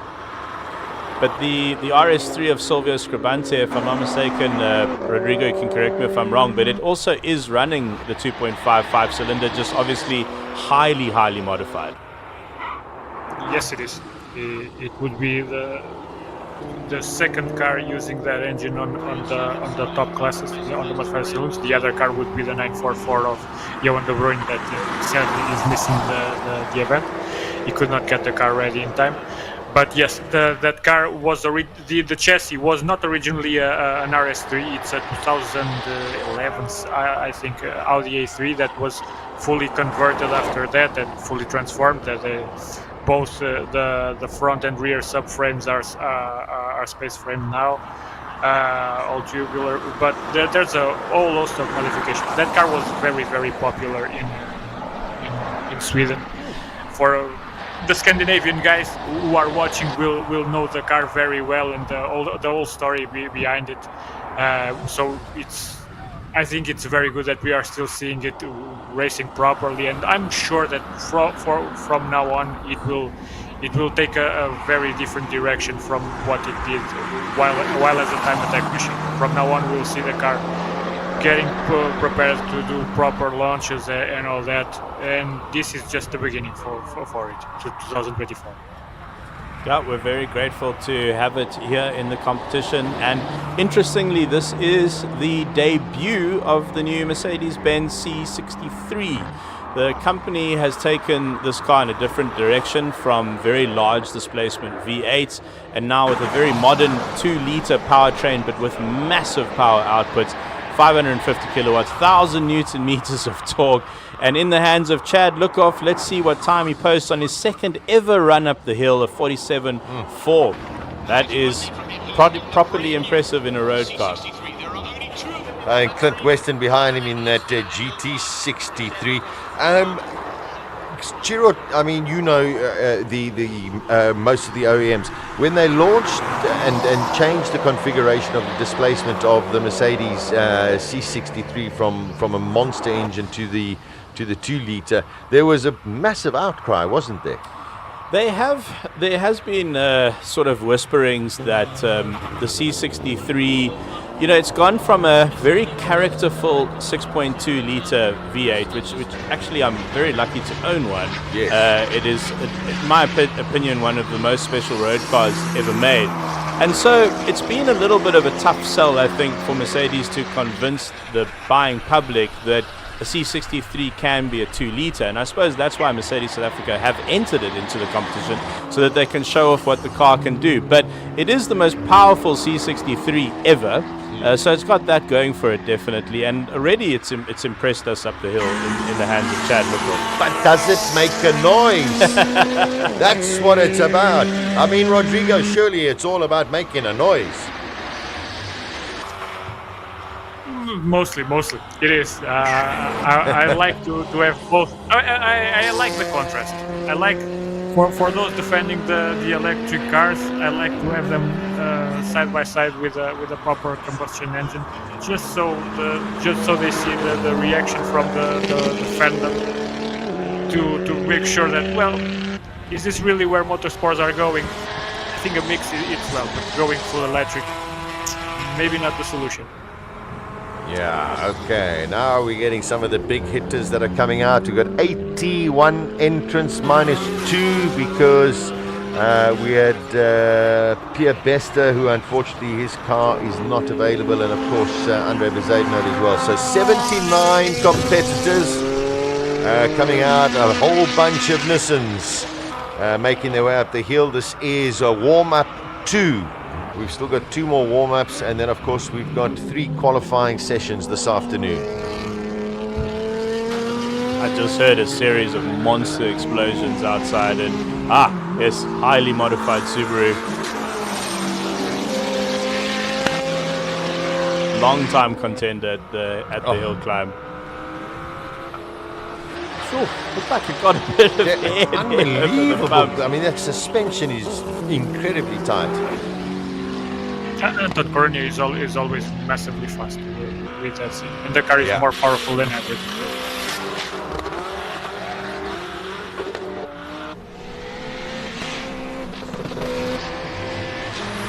I think he had to tap off there a little bit in the S's though. He was a bit close to the full needles,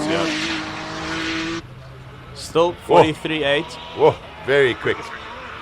Yeah, Anton Grenier also, I remember last year, but he had a couple of issues, I think, last year. Okay, let's see what happens now with the Golfs. We got the Super Golfs.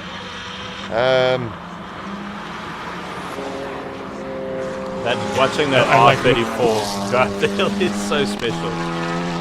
Wow. Probably South African. That this Golf is using the WRX rear spoiler. Yeah. I must just confirm actually with the VW team, I think these are actually Polo Super Cup cars. Yeah.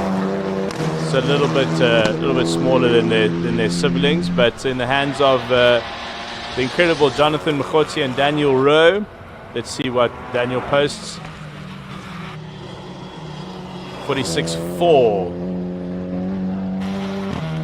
And let's see what his teammate can pull off. That is a lot of smoke. I think that's the Hyundai. Yeah. He's going very slow. I don't think there was tire smoke. Was that the differential? That could have been turbo smoke. Mkhotsi posting a 47, so Daniel got him on that round. Yeah, it's a wonderful rivalry between those two. Yeah. It's just magic to watch. So the Hyundai having a couple of issues. Hopefully, maybe it's just a pipe that's come off, but we'll find out after the session. Ooh, that's a lot of smoke coming out there. Yeah, they'll wait till that gets up the hill. And lined up next is an absolute legend of the SIMOLA HillClimb, Claire Vale, in a turbocharged BRZ. Still got the 2-liter engine. They've put a bigger turbo for this year, but still running stock transmission as well. It's actually fairly close to stock, this car. She does an amazing job hassling it up the hill. This year she is competing against those Polos, so she's got a work cut out for her. But always fantastic seeing this car in the hands of Claire Vale go up to the SIMOLA Hill.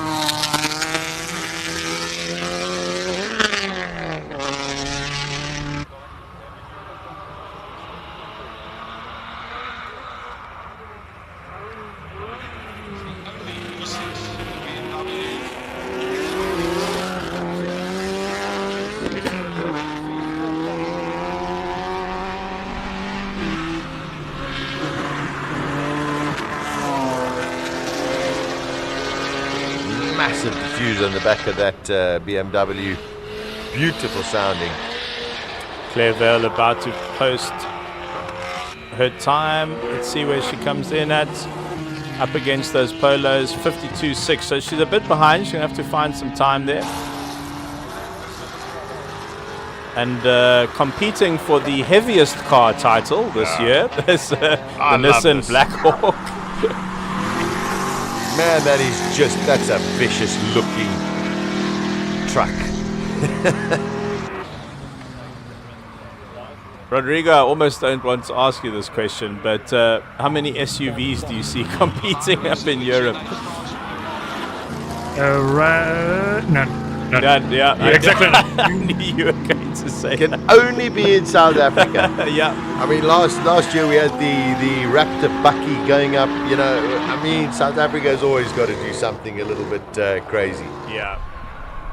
I wouldn't want to pedal this Nissan up this hill. Yeah, I'm fine, thanks. Yeah. I'll stay in here. That's not exactly paddling. It's more wrestling. Yes. Yeah. I don't think my arms are strong enough to handle that. Wrestling a buffalo up a staircase, I think, would be a good synonym. Okay. So this is one of the most bonkers cars, the Z4 with the Hendrix NASCAR engine in it. In Jimmy Giannacaro.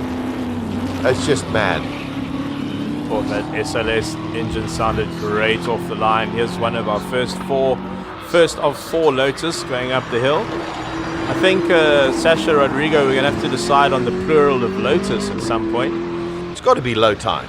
Low tide? Or is Listen, it like sheep and sheep where it's just Lotus? Just loaded. For us it'll be Lotus, and for Colin it'll be Lotuses. Special car this build. Yep, go Rodrigo.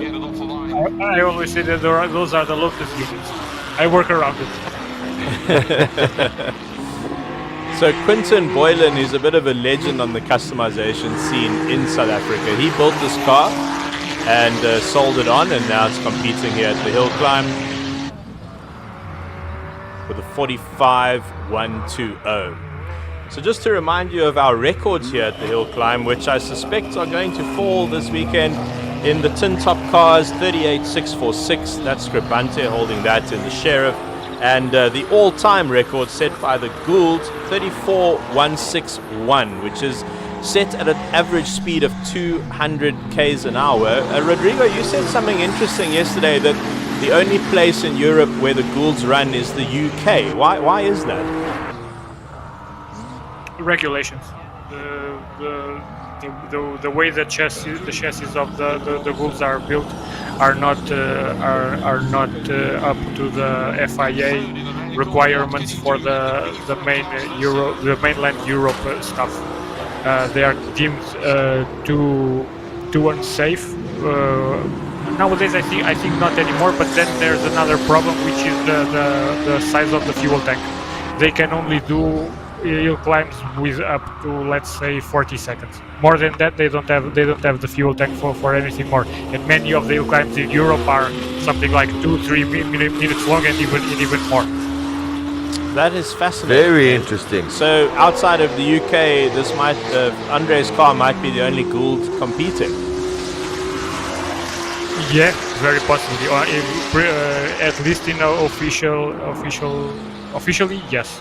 I know some private guys who have them just to do some toying around, but racing, really racing, yeah. I think it's the only one. That's fascinating. Franco De Matteo on the track right now in his Jaguar. He was commentating with us last year, part of the Italian commentary, Italian and Portuguese commentary, Mafia. Yes, and such a fun guy as well.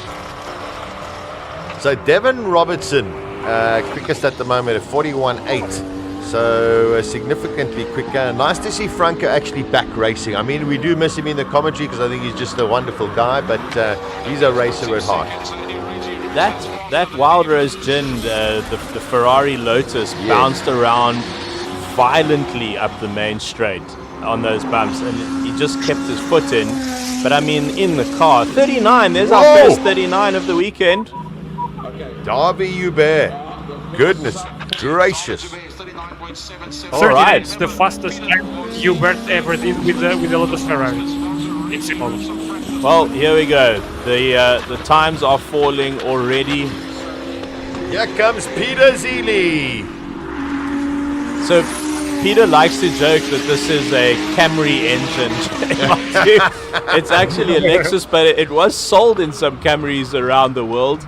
V6 twin turbo, but he has done so much work on the aero of this car. He really is a sort of a mad scientist of the hill climb world. We were lucky to interview him and film his car for our channel. And let's see if he can best the 39 out here. We're still in practice, which is incredible, and we're already in the 39s. Incredible. And also Darby Hubert, Charles Hubert, two of the Lotuses. 41. And only 3/10 between them. So incredible. What do we haven't? Oh, here we go! The Endurance! Open your ears. If only out there on the Lime stream you could feel the sound, not just hear the sound, because the Van Zimmerens cars, they literally go through your stomach. I mean, I'm hoping you can pick that up.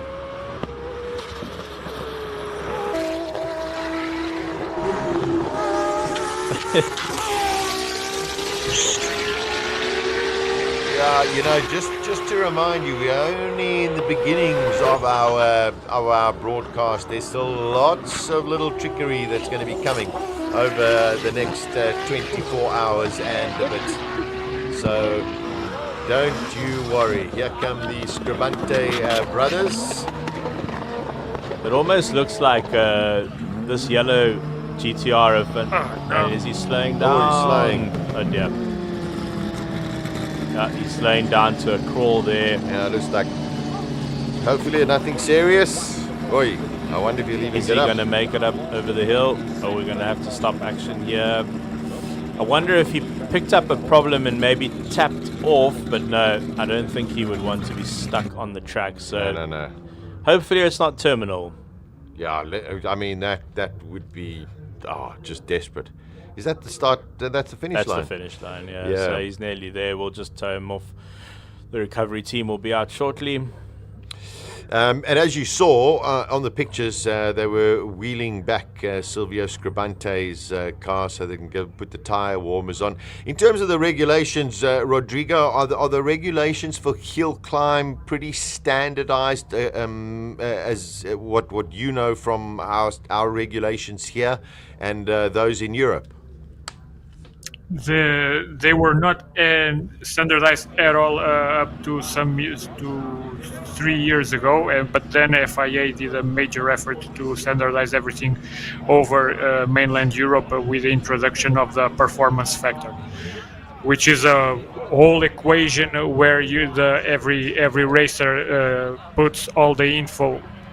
Much of the info about their cars, and then it gives a final number, and that final number will place you on a different class, and that's pretty much the only regulations that we have, because other than that is the Appendix J of the FIA rule book. We will introduce that in UK through our Quick 60 event. I don't know if there are any plans to use it on South Africa, but other than that, you guys on South Africa use a way different rule book from us here in Europe. I'm not sure there is a rule book. I don't know. Just Listen, behind you, there's about 40 pages that you'd like to read through in terms of the regulations. But I one has to, especially with this kind of racing, safety has got to just be paramount in terms of what the drivers have to have within their vehicles. I'm just referring to the unlimited class. No, sure. Is there an unlimited class anywhere in Europe, Rodrigo? That's always a bit of a miss. It always seems there is an unlimited class. In reality, there never was. The only place where there's an unlimited class, it's Pikes Peak. Now, both the events we run here in Europe, we also are opening an unlimited class. But overall, many of the cars you guys see on my channel, they ran under the E1 regulations or the E2SH regulations that were implemented for many years in the European HillClimb Championship, and now under the performance factor. Now, although they are not unlimited, there's certainly way more freedom than on any other motorsport. There are some restrictions, but mainly those are around safety, not that much around performance or the extension of how modified the car can be. So, would you say down here in South Africa at SIMOLA HillClimb, and you've said before we have some of the wildest cars in the world, and it does sound like we compare pretty well with at least the European scene and maybe even Pikes Peak. Yeah, you do. It's a bit of a product of the nature of SIMOLA in itself, because of the type of hill climb it is. It's sort of a drag race with some corners in the middle. So you guys are encouraged to really make these high horsepower cars with some aero just to hold everything during the corners. Now, those, in terms of as of being as spectacular as it can, they compare very favorably with the European cars, because our hill climbs are way more rally-like, so that the cars need to strike a different balance where they might have a little less power, but then there's a more tractability, more suspension travel. So I would really like to see them competing against each other on different kinds of hill climbs, just to see where one will excel and one won't. Because I think some of the top hill climb cars here in Europe would go to SIMOLA and do well, although I don't think they would win. But then some of the cars go from South Africa going to Europe, they would struggle a lot on some of our hill climbs. Yeah, that's fascinating. Yeah, very fascinating. This is a relatively short hill climb, compared to some of the others around the world. Watch this pull off. I mean, that is just extraordinary. Vicious. Yeah, Rodrigo mentioned 2.2 seconds 0 to 100. So later on during the weekend, hopefully we'll have that speed gun going as well. This car is a little bit aged. I was talking to Aldo in the pits, but he says, man, he just has so much fun in it that, he just cannot stop coming to the hill climb. And here's the brand new RS3 brought in from, that's a much better launch, from Silvio Scribante. His RS3 just been built. And Rodrigo mentioned earlier being quite instrumental in getting this car here. Let's see what Silvio can do coming up the hill. Whoa! Aldo with a 42.3. One of them, I remember seeing this car 4 years ago and going, what is that? Franco Scribante in the Nissan.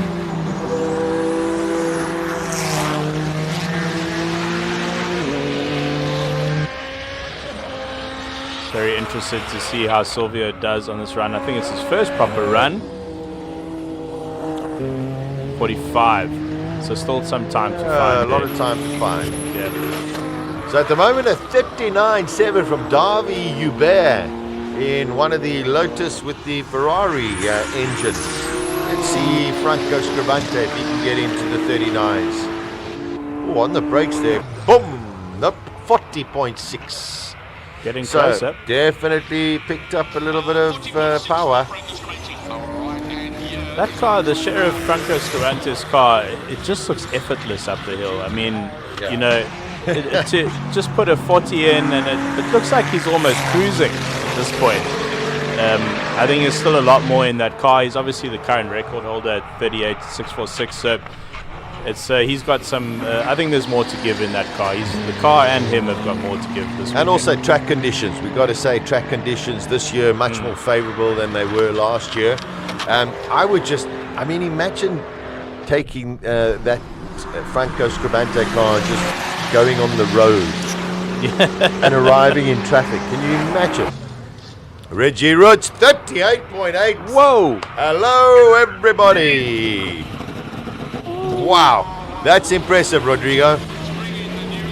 Yeah, it certainly is. Even more for a practice run. We are getting into uncharted territory here. We're almost, that's 2/10 off the record. Incredible. Yes. Wow. All right, it is all happening here at the 14th running of SIMOLA 2024. I think we are in for one of the most exciting events in this SIMOLA history. That's for sure. Without a doubt. We're already at record pace, so we're only in practice. So 2. Yep. Stick around for the weekend. This is going to be a good one. Yeah, it's just one of those. You know, I just hope the weather can stay consistent. Yeah. Let's see what Rui Campos does. 42.8 for Rui Campos. We got one of the Cobras coming up. Not at great pace. 38.8. Practice 2. I'm staggered by that. Wow. 2/10 off Scrivante's record from last year. And you know, it was such a beautiful moment. I was, I think we had the camera shot of it when Scrivante got the record. His whole team they all hugged together and they were just jumping up and down. It was just pure joy. It was a really lovely moment in the pit lane. Very, very special. And also, you know, amongst all of the competitors, they are competitors. They are out here to beat each other. But, you know, if people need some assistance, it's quite incredible, the camaraderie amongst everybody. So it is something very, very special. Car number 3. Here we go, Ian Schofield. It's one of the elements of SIMOLA that make it so special. And that's that the spectators are allowed into the pits. And you get up close to the cars, and the volunteer marshals do a great job of keeping cars and people separate from each other. Yeah. Just this man, Ian Schofield, going up at the moment, a massive enthusiast of motorsport and what he does for motorsport in South Africa, you know, cannot be underemphasized how important he is to South African motorsport. And loves pedaling. I hear a monster outside. Yeah, something very loud. Oh, it must be woke. Yeah, one of those cars that you feel almost before you hear it. We can feel it. That's the rattle on our... Oh, I got a feeling this is going to be fast. I have a feeling this is going to be fast.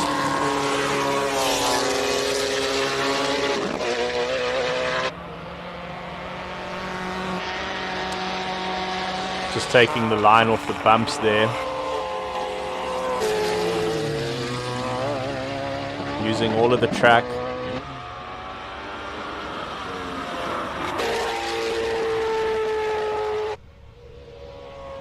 Oh my word! Oh, he backed off there. He had to back off there. There was no ways. That was a moment. A 39.1. Still a 39. A 39.1 with a huge back off. I think it was at least half a second there. Sure. That was a little hairy. A little hairy for Robbie Wog, but trying to find the limit. That was a moment.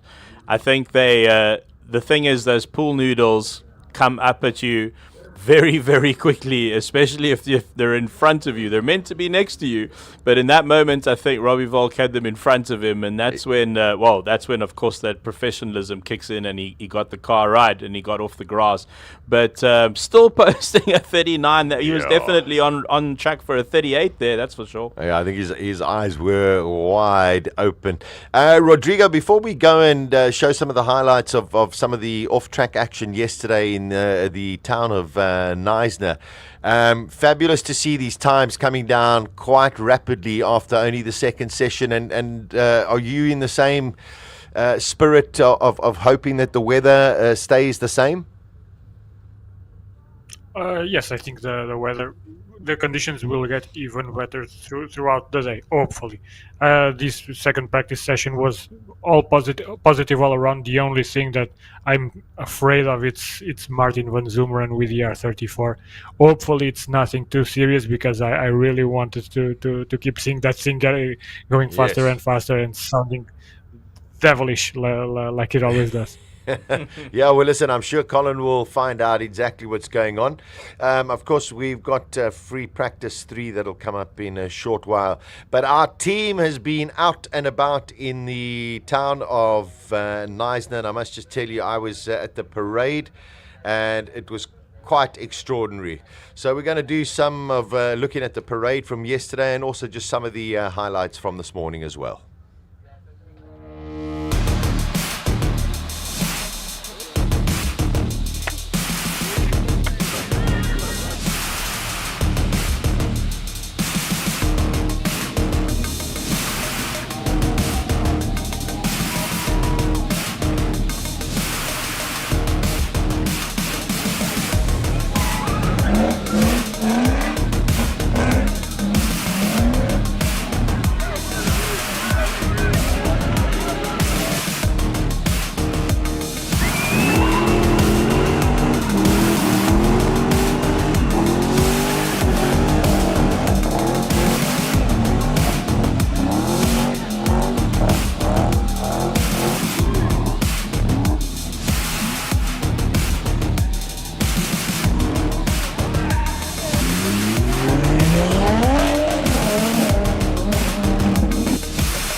we always want to talk to Peter Zealy. Haven't had a chance this morning. You've come back down the track, Peter. 2 runs. The first one was gentle. How did your next run go, this last one? I didn't push all the way, but no, it feels good. I think it will be good later on. You've got a strategy where there's 11 runs, assuming you make it into the top 10, which I think should be a given for you. But it's to build up to tomorrow afternoon for that one final chance. Yeah, for example, the first run this morning, I think it's not a good idea to go and push, just to heat up the car, check everything, no water on the track or whatever. This one I pushed a little bit more, but I think from now on it becomes serious. It's nice to see that you've got the launch dialed in pretty blooming well. Yes, it felt good. Yeah. The suspension, last year you had a lot of bouncing. Have you managed, with all the hard work that you've done, to get it more to your liking? Yeah, it's still bouncing, but it's not eating through. So we've got third elements front and back now, so and it protects the bottom of the car. Awesome. Thank you very much, Peter. We know that the Europeans are a huge fan of this car after your exploits there. Always nice to talk to you. Good luck. Thank you. There are a lot of them here again this year. Love how in the world of hill climbing, guys come from all over the world. And you've got to be very careful with all the huge aero on here to get it right. Now we've got Davy Joubert through the crowded pit lane. We'll just squeeze past. And Davy, how many horsepowers? We got some back. I can see that, and I feel it. And your time is quick, eh? Yeah, I did put it flat, eh? You haven't got it wound up all the way yet? Of course I have. Things I've learned about. You guys always have something in reserve, and you've worked on the handling a bit. Are you happy with it now? Yeah, no, I feel much better. It's handling the bumps much better this year than what it was the last 2 years, and the car feels great. Your launch, again, I think that's just looking at you top contenders. For me, the most impressive thing is how quickly you've got your launches dialed in. Okay, yeah, well, they need to. You can see the guys on the computers are working with it. We ask for help. It's amazing the level of computer help. Ferrari's finest powers? Yeah, no, it's great. It's running nicely, smoothly. No secrets given away. Oh, blooming love it. And we can go and talk to Wade again, up this way, Patrick, because Wade is also playing computer games. I'm just going to sneak in here. Wade, we love it. The camera's over there. Sorry, I wanted to get back here. We love it when you dial in. Oh, it says there, make huge more horsepower. I hope so. How was that run? We're just moving around. My crowd director needs to help me. How was that run? No, it was better than the first one. Yeah. The tyre's a bit warmer and the track seems to be coming right, and it was a bit more traction on the pull-off. You know, with the real drive, we battled a little bit to get the take-off, but it felt a bit better. We've got a blank space here. What happened to the yellow car? Yeah, I'm not sure yet. We're going to go tow it in now and see what's gone wrong. Okay, cool. He's being towed in. We'll have a lurk out there. All right, so now we've got another 2 practice runs. Yes. And then the real stuff starts. You ready for it? Hope so. So do we, Get in the entertainer. Thanks a lot, Wade. Cheers. And right behind you, Patrick, is our favorite GTR, our favorite noise machine, the loudest car in the whole world, Martin van Zimmeren's car. And this exhaust pipe over here, and I don't want to touch it because, number one, my hand isn't big enough to fit in there apparently. But the level of air that comes out of here is quite astounding. You can see the kitty litter. Let's just go down and...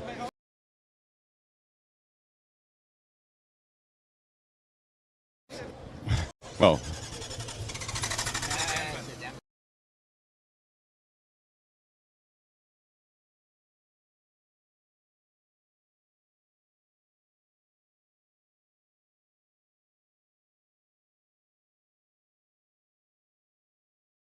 Well, the damper's moving up and down, so I'm sure if you had the keyway.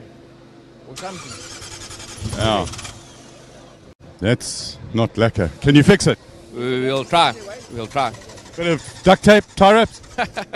Oh, maybe more than that. Let's see if we talk to Martin.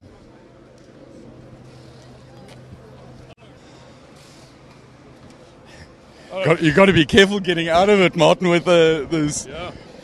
That must have been a bit of a disappointing moment for you. I just died off up the straight. And then it just stopped. Guys have had a look under there, see the damper moving around. Something, I hope it's not the crank again. That's what happened the previous time. Everybody hopes it's not the crank, because you haven't got a motor lurking in the truck, have you? Not at all. Not one of these. This is the most entertaining car up the hill. We hope you get it right. Thank you very much. We'll try our best. Okay. Anybody got a spare crank for this? That'll be like rocking horse stuff. We got cars coming up here now, and all sorts of technical things happening. I was hoping that we could get hold of Aldo Strabanti, but he seems to have moved away, unless we can have a quick walk in here. There's Silvio. I'm going to quickly, I think I might be able to reach that far and see how they're tuning things. No doubt I'll have a whisper in my ear to see if we start losing you. What are you looking at, the launch stuff? Yeah, we're just trying to get all our fundamentals right here, Colin. We definitely got our launch better. Yeah. So we're very chuffed about that. So one step at a time, we'll move forward. Yeah, and we move, so we're all smiles at the moment. Yeah. But I think there's a lot more bigger smiles to come. I see your engineer is smiling. Michael Stevens playing. What is that over there? It's just a little bit of data that we're going through. Come on, share the blue line for me. Manifold pressure. Yeah, it's only a 2.1 bar at the moment, so we've got a little bit more in reserve. And you can go up to about 7. Yeah, so we can probably push 3, but we'll keep it conservative for the weekend. Say that a number. I heard 3 bar. Yeah, it can run up to 3 bar, but we'll probably play safe to maybe push it up to 2.5 bar over the weekend. Second time you're running up the hill in this thing, what's it feel like?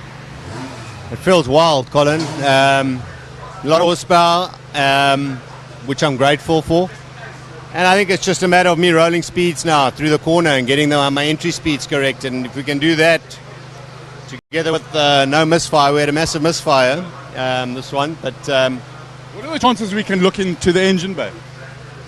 Yeah, no problem. We'll open the bay. Would you do that for us? I'll tell you what, I've learned. Stuart White, while they're going to open the engine bay, come here, Stuart White. You've come to visit. You're going to come and race this thing next year? Well, that's the plan. A racing driver never comes to events if there's no future plan. So. Okay, fine. That's enough about you. This is about the car and the engine. 5-cylinder. Talk us through. I know nothing about this. It's an Audi motor with Kevlar, carbon fiber, and huge horsepower. Big power, big power. Obviously, individual throttles, 5-cylinder, turbocharged. We've got a big snail on here. So, yeah, it's still learning days and early days for us. But, yeah, I think it's got a lot of potential. I think the guys should be worried next year. So we'll take this year as a learning curve. We've only had the car, for 5 months. But next year, be aware. There's a definite change in the mood from the first run to now with all of you. You've clearly found something that's cool. Yeah, definitely on the launch we made a big step over there. Now we just want Sol to carry a bit more speed. We just spoke about it now, and I've done some, my Mackie has done some shock changes. We're doing one step. As long as we're going forward, I'm happy. So, take it as it comes, the next one, eh? Thanks for chatting to us. Let's have a look at the size of this turbo. It is absolutely massive, both on the exhaust side and the compressor side. The lag on this thing must be absolutely crazy. Each exhaust has got its own sensor in it. And a fuel line in it. There's some trick blooming fueling going in there. That's a fuel line in there. Some seriously trick stuff. Let's have a look to right behind us. Just in comparison, GTR size of turbos. No, not much different in it. Love the straight the 6-cylinder straight 6s. Absolutely brilliant. Now we've got to try and get out of here. And it's while there's cars starting on the track. And we'll come out into the fresh air and then start letting the cars talk on the track as the Suzukis go up the hill.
Many coyotes.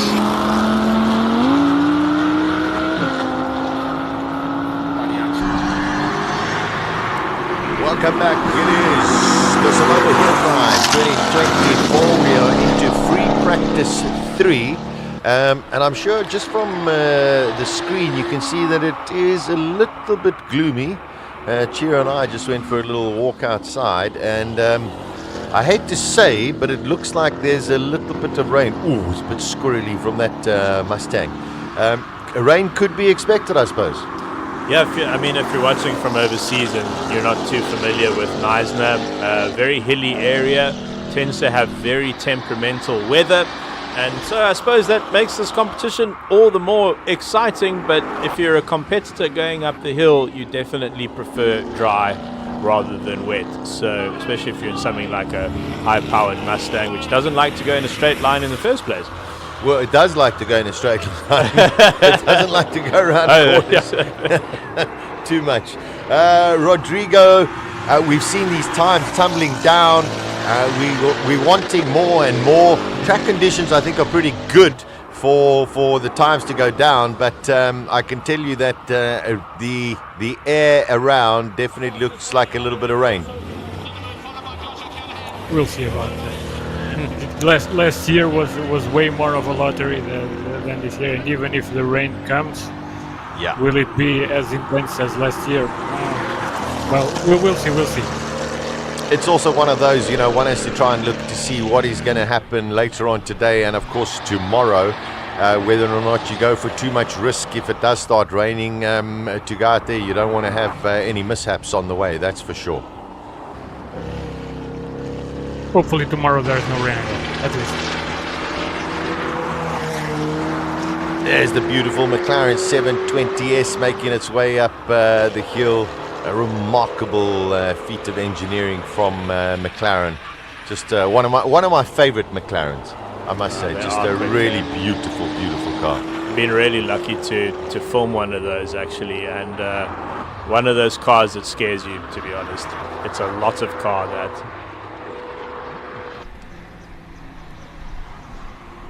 Looked like some dust on the track going into those S's, which is a bit weird. You'd think the track would be much cleaner by now, but it's just a little puff of dust coming off the back of the McLaren there. 47. So free practice 3 for all of the competitors. Just to let you know, if you are tuning in for the first time, there are 4 practice sessions. We'll have a lunch break. And then we will go into 3 qualifying sessions for today. That'll conclude Saturday's running, and then of course tomorrow, that's when it all counts. We have the class finals, and then of course the King of the Hill. The big news for the weekend is the missing and omission of Andre Bezuidenhout and his Gould McLaren in testing earlier this week. Unfortunately, had a catastrophic engine failure and weren't able to repair the car in time. So a blessing and a curse. It's very, very sad not to have Andre here, but it does open it up quite a lot to see King of the Hill. Could we have a tin top car, supercar, making it winning the King of the Hill for the first time? Yeah, I suspect that will be the case. But a couple of single seaters there, of course, in with a chance. And it's going to be a fascinating end to this competition tomorrow, that's for sure. Ooh. There is some dust there on the entrance to the S's. The Beamer got a lot of oversteer there.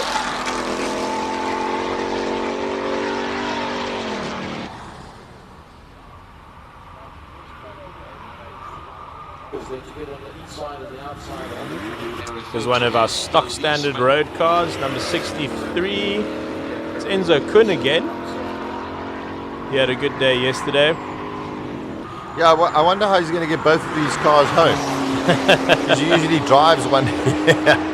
And number 1, what an incredible guy. And number 2, just unbelievably brilliant racing driver as well. Goes fast, he really is. Using all of the track on the exit of turn 3.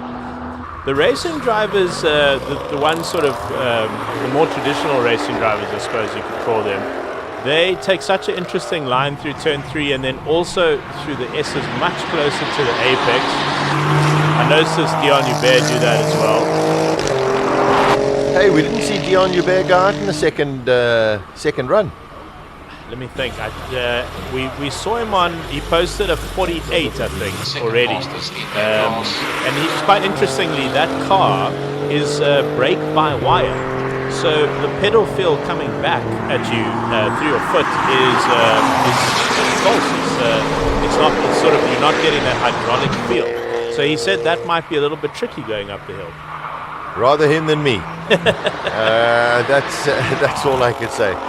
The wonderful thing also, Rodrigo, a lot of new competitors this year and people going up this hill for the first time. So the great thing about the SIMOLA HillClimb is that every year there are new people who are getting more and more excited about coming to take on this incredible challenge. And seeing these record attendances and the growth bring interest. I guess that trend it's only increasing year for year. I think the biggest issue for the organization from now on, it's controlling the number of entries, because I'm sure they will be overbooked way early and they will have to start cutting people in the end just to get an entry list where it's possible to do as many runs as we are seeing during this weekend. Yeah, very good point. Unfortunately, at the SIMOLA HillClimb, they at the maximum of the amount of pits. I don't think there is any more space. Good point. I think JP van der Walt is on a cooker here. He looks like he's been fast the whole way up the course.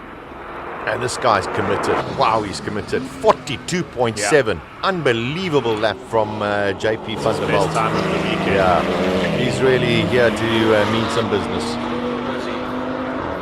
One of the M4s.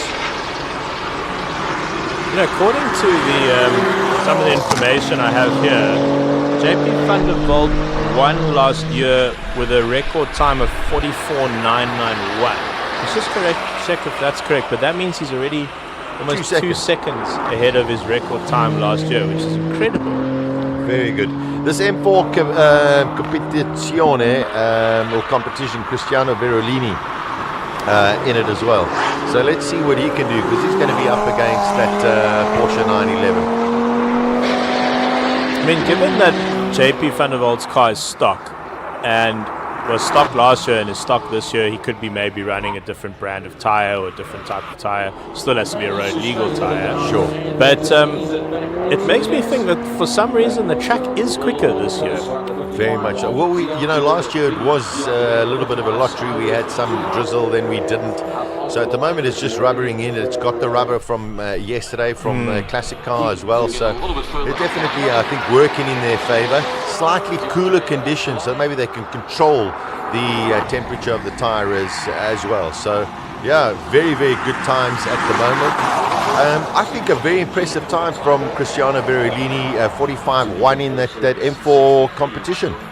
Yep. And here is the first ever hydrogen powered car to go up the hill, chasing Dion Hubert in the i5 M60. This is a hydrogen powered BMW X5, and quite excitingly, BMW have partnered with Sasol to develop the hydrogen industry in South Africa. Fantastic. And we are one of the only countries in the world where BMW is running a hydrogen test fleet. So that's quite exciting. Yeah, brilliant. I think, and from my little perspective, I think something very, very special. Dion Hubert has just done a 48.5, so he's about 2 seconds off your time. 2 seconds in the other direction, yeah. But Rodrigo, do you think the track is just faster this year, and do you have any idea why that could be the case? One is many of these cars are way better dialed in. It's the accumulation of years just running in the track, but the track in itself is certainly faster. It comes down to track temperature, I think.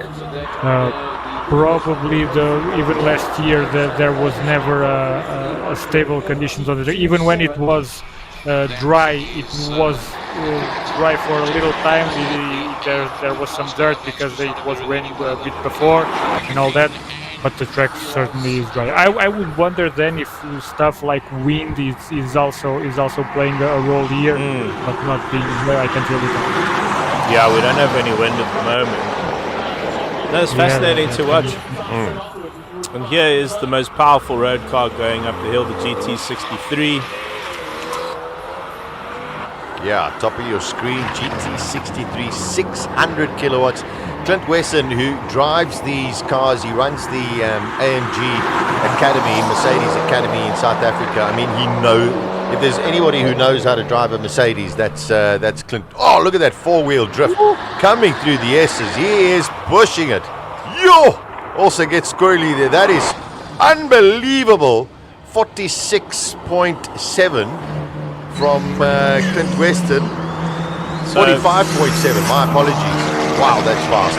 I do have a few more stats on that car, and I was way wrong with the torque figures. So 620 kilowatts, 1,470 Newton meters from its hybrid system, 4-liter V8 petrol with a big electric motor.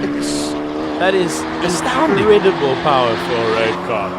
I don't have its weight, unfortunately, but it is a 9-speed AMG transmission, which must be one of the beefiest transmissions in the world to handle that much torque. That's unbelievable. I mean, that's mighty impressive. So JP van der Walt still leading the times at 42.7, and now we start getting into the what would you call them? The gaggle of GTRs and Audis. This white GTR, it really is. He's pushing. I don't know about this track. But even on a straight line, just on sheer pace, there's a car. Sure, that is unbelievably fast.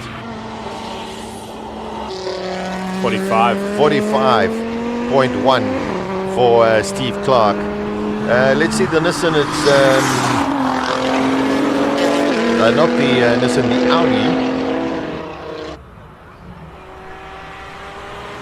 Yep, from what I understand, stock standard RS3 sedan going up the hill. 47. Giovanni Fantin.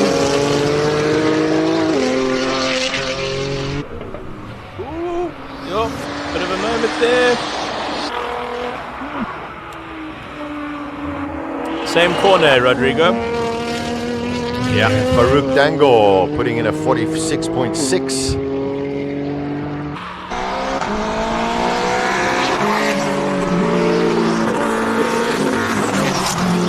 Let's see what the Scooby can do, running a little wide, taking a little bit of the dust, but I don't think it's going to affect him too much.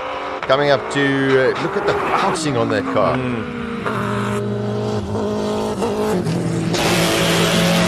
And you are moving at that point. You're at 200 plus going over those bumps. Incredible.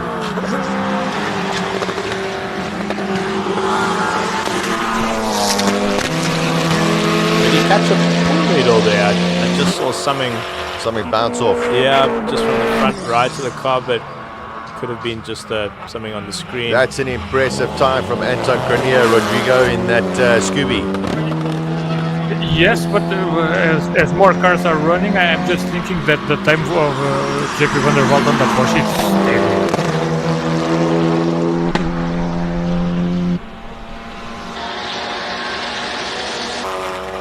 And we've got Machotzi versus Rowe for, just 45.7. Okay, great to see that the Hyundai is back up and running, so nothing terminal on that car. Also mighty impressive little vehicle this. Really fun to drive. One of the last manual hot hatches you can buy as well. Oh, Jonathan Machotzi does a 45.4. Wow, so 3/10 quicker than Daniel Rowe. There goes Claire Vale in the RBZ. Oi. Not good. Oh. Mischief, probably. Difficult to tell if it's coming from the car on the top or the car on the bottom. But there's definitely something cackling. I don't think it... I think it was that Hyundai again. 30N, yeah. Here's the M3 full carbon. Paul Munro.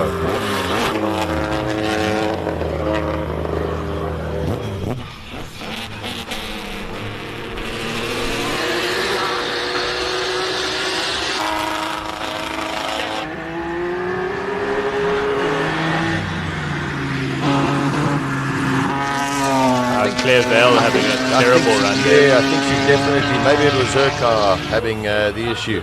Here we go, Arnold Duplessis in the Nissan Patrol Blackhawk 5.6 V8. And, well, good luck. You know, when you go to the Middle East, Nissan Patrols are like we have Toyota Corollas on the road. Incredible. They're just absolutely everywhere.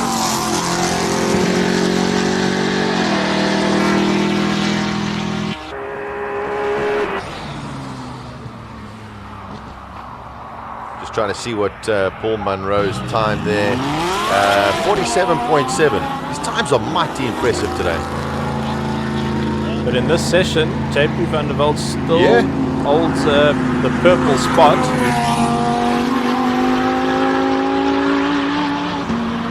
And I mean, that's with half the field gone as well. So I mean, that's very, very impressive. Yeah, he is on it this year.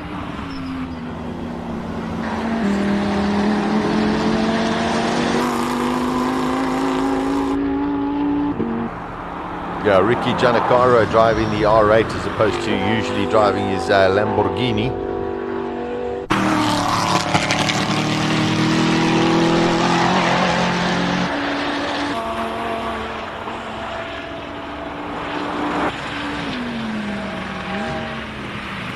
.47.4 for Ricky, his brother behind him in that bonkers Z4. First of the low tie coming out.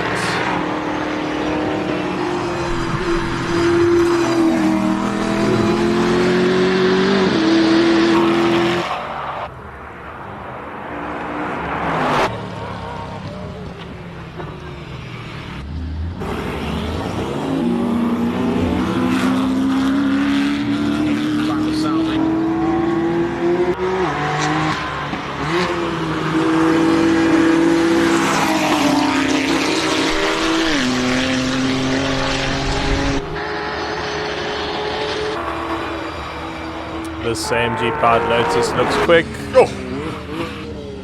Peter Hubert, 43.8. Getting quicker. Franco Di Matteo. Fantastic off the line.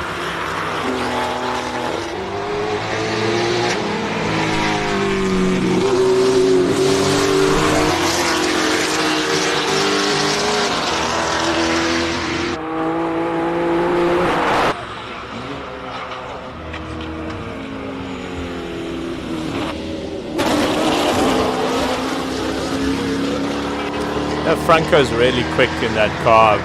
It's relatively conservatively powered. I think 600 odd horsepower compared to some of the other monsters. But watch this Lotus on the bumps here. Oh, being absolutely thrown around. A little bit of oversteer through turn 3. You've got to have some strong forearms to handle that. Franco Di Matteo, 44.7. That's mighty impressive.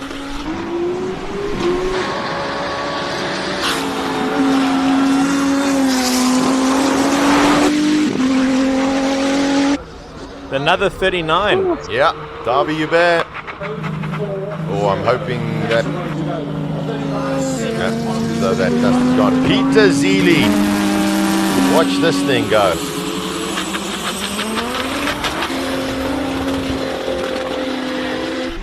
I think Peter Zeely needs to find about a second to get into the running with the Lotuses. Yeah, that dust the game there. Oh, there was something on the track there. Jumping up there. Looked like a... Wow. Could be this,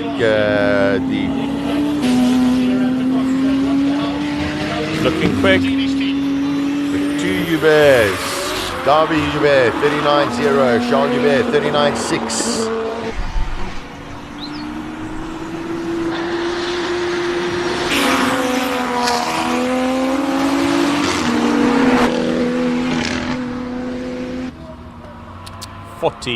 For Zeely, getting quicker. Yeah, this is, I think, Jan van der Merwe on the top of our screen. First time ever up the hill. Oh, he's backed off. Wait, has he backed off? One doesn't know. Looks like he's backed off. Van Zumeren! Seemed to bog down a little bit. And the rear wheel drive always does a bit of this.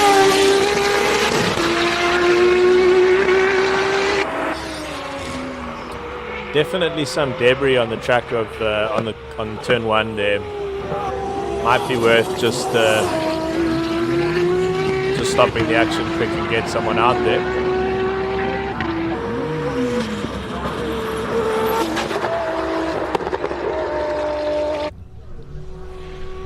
But a nice smooth run, practice 3. Just listen to that.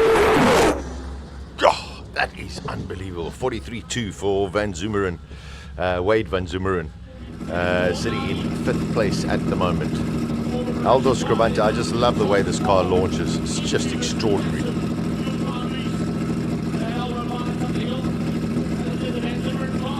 They might have taken your advice, Chiro. Maybe they are checking what's going on at turn number 1. There we go. I fill a multi-purpose role at the weekend. You know, so observant. So keeping observant. an eye on everything. So your action seems to have stopped at the present. I think checking out, just looking at those pictures there, I mean, there's a little bit of cloud, a little bit of blue sky as well, so hopefully it blows away. Huge crowds in here, Rodrigo, at Neisner, and you know what, we were hoping you were going to be with us in studio this year, but we definitely got to make it happen for next year. Yes, definitely. That much I can assure you. Working on it right. Oh, now we see it's the policemen that were thrown off.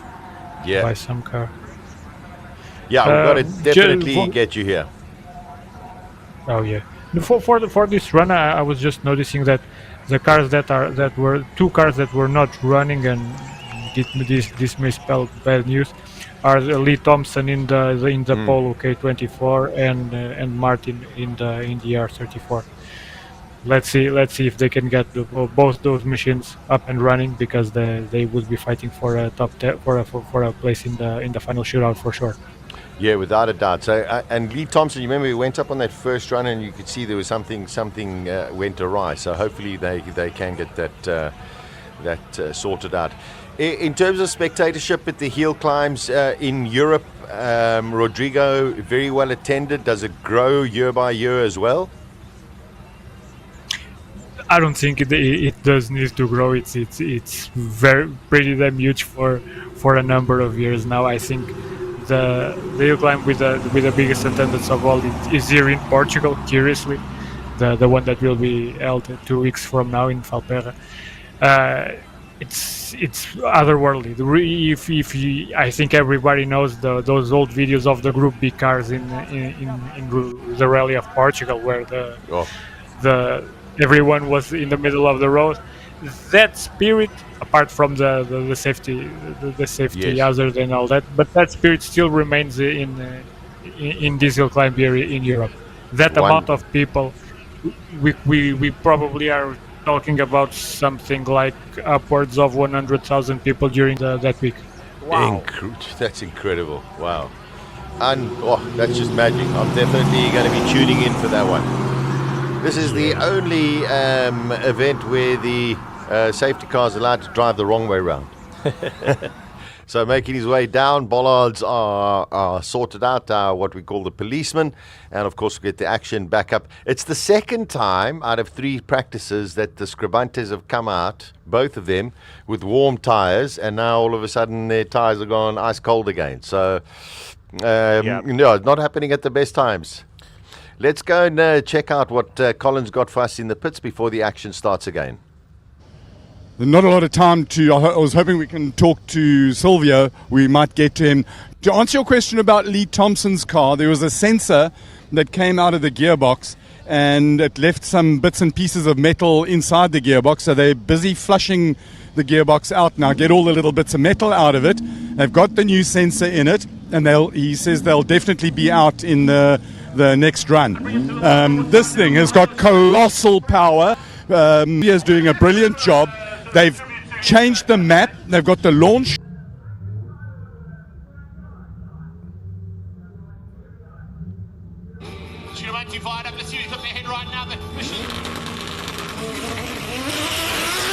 All right, I think we lost Colin there, but Aldo Scribante going up the track, the RS4. Yeah, Dusty's still there. I think he just sort of missed that apex a little bit.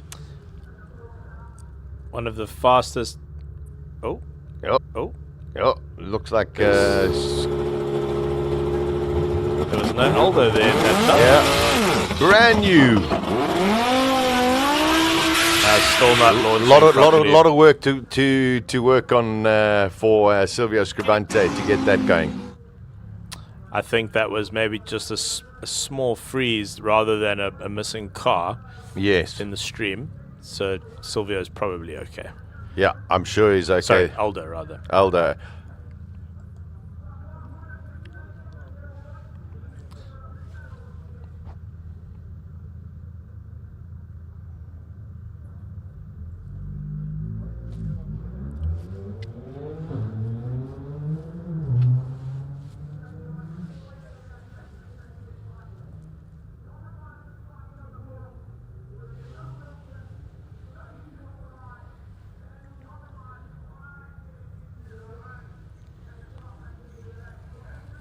All right, back to the action. We're playing a little bit of chaos around here. Just going to check some of our times. Aldo Scribante with a 41.8. We saw Silvio definitely get bogged down, and he did a 46.6. So they got, he's got to fine tune. He's got to work out what to do on that car. Yes, but the potential is there. We will see that car going for the 43s during this weekend if everything goes all right. Yeah, I'm sure. I definitely trust you. As long as you can get it off the line, then I'm sure you'll be right up there. Yeah, work in progress.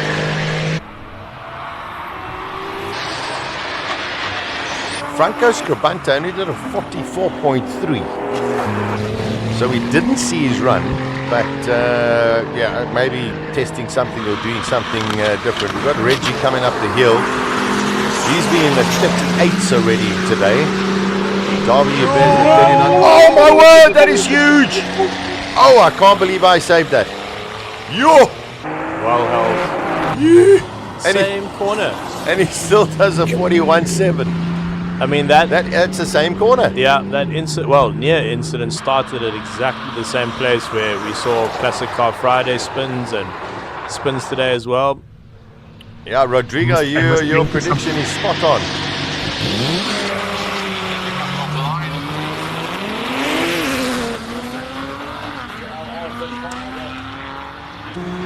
At the end of the day, this is a public road, and subject to all of the stresses and strains that public roads are subject to. And I wonder if we've had a small change in the undulations there, as Rodrigo predicted, and it's unsettling some of the stiffer suspension cars. Interestingly, it's even unsettling the all-wheel drive cars, which you might not expect. But I think the exchange and the undulation will favor both the Ferrari Lotus and the Toyota Mark II of 230 because they have that third element, which was put there because of the high downforce loads. But that should be absorbing those bumps way better than all of the other cars. That's interesting. You'd think maybe the GTRs would be a bit better off there, but the Lotuses do look faster through the S's. Not really because of the weight. Too much weight moving around. Yeah, Rui Campos putting in a 42.0. You got to understand that Shelby that he runs dates back to 1990. Sheesh. You know, so to compete it's Friday. Incredible, yeah, really good. Saw the Cobra getting pushed off to the side. Hopefully they can get that up and running. Here comes one of the Birkins.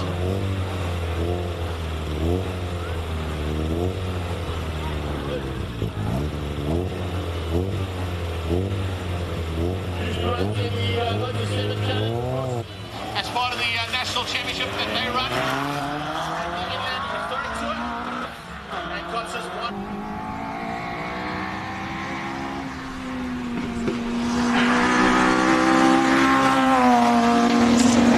Not a bad noise for a 1600. Yeah.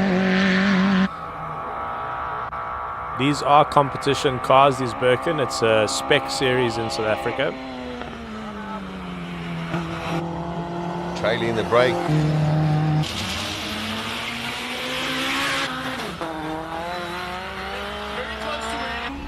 Huge wheel spin there from Ian Schofield.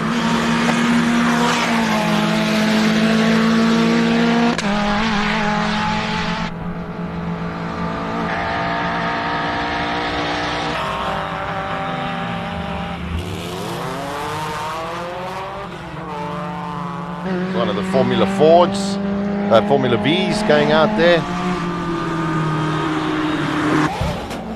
That is without a doubt the loudest car here today, besides the Van Zoomerans.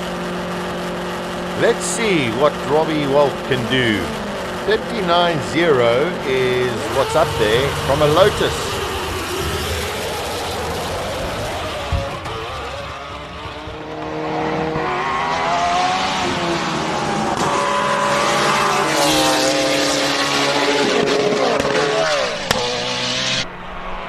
Shooting flames out of turn one. Incredible combination of chassis and engine, that Infinity motor. Oh no, he's hit the policeman. Oh well, still practice.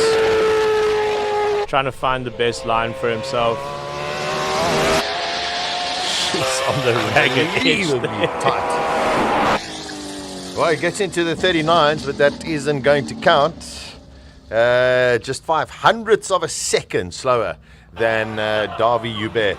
These Lotus cars, Rodrigo, wow, have really stepped up to the plate this year. on the background, I heard some rumors during the weeks leading up to SIMOLA, and I was sort of expecting it. It's always a bit of a surprise, but yeah, while everyone was talking about the GTRs, the low tie are sneaking in. That's for sure. I tell you, I think they've got everyone thinking about it. And you know, maybe that's also one of those things. Reggie Rich is sitting in the pit, so is Franco Scribante. They all of a sudden go, whoa, these guys are in the 39s. Let's go and push it. Yeah. I don't know what happened on Franco Scribante's run. Unfortunately, I think we just had a little bit of a technical gremlin that crept in there, but his time was exceptionally slow. There we go, 44.7, so down in 16th place. So maybe he was just bad off the line. But yeah, Richard Rutz had a big moment, managed to save it. Well held. It's like Rodrigo says, you got a lot of weight with those cars transferring through those S's, and again, that's the difference between these top class drivers. I think this is the replay. No, let's not downplay how hard Richard was driving the GTR. Yeah, and I mean, he still did a 41. That's crazy. But yeah, that was a pretty hairy moment for all of them. So, free practice 3, or warm-up as they call it, practice 3. Practice 4 still to come, and then this afternoon we start getting into the qualifying rounds. We've got 3 qualifying rounds this afternoon. Tomorrow there's a warm-up for all of the remaining drivers, qualifying 4, 5, and 6. And then, of course, we go down to the class finals, the road and supercar top 10 shootout, the modified saloon top 10 shootout, the single seat and sports car top 10 shootout. And then, of course, that will give us our King of the Hill, the 14th edition. Oh, it's going to be wonderful next year, Rodrigo, because it'll be the 15th year. It'll be massive celebrations. You're going to bring down all of your Portuguese friends and all of their cars as well. Hopefully. Who knows? I will be coming. Maybe I will convince a couple of guys here from Europe to come along. Let's work a deal between everyone. That'll be great to have you here. It really will.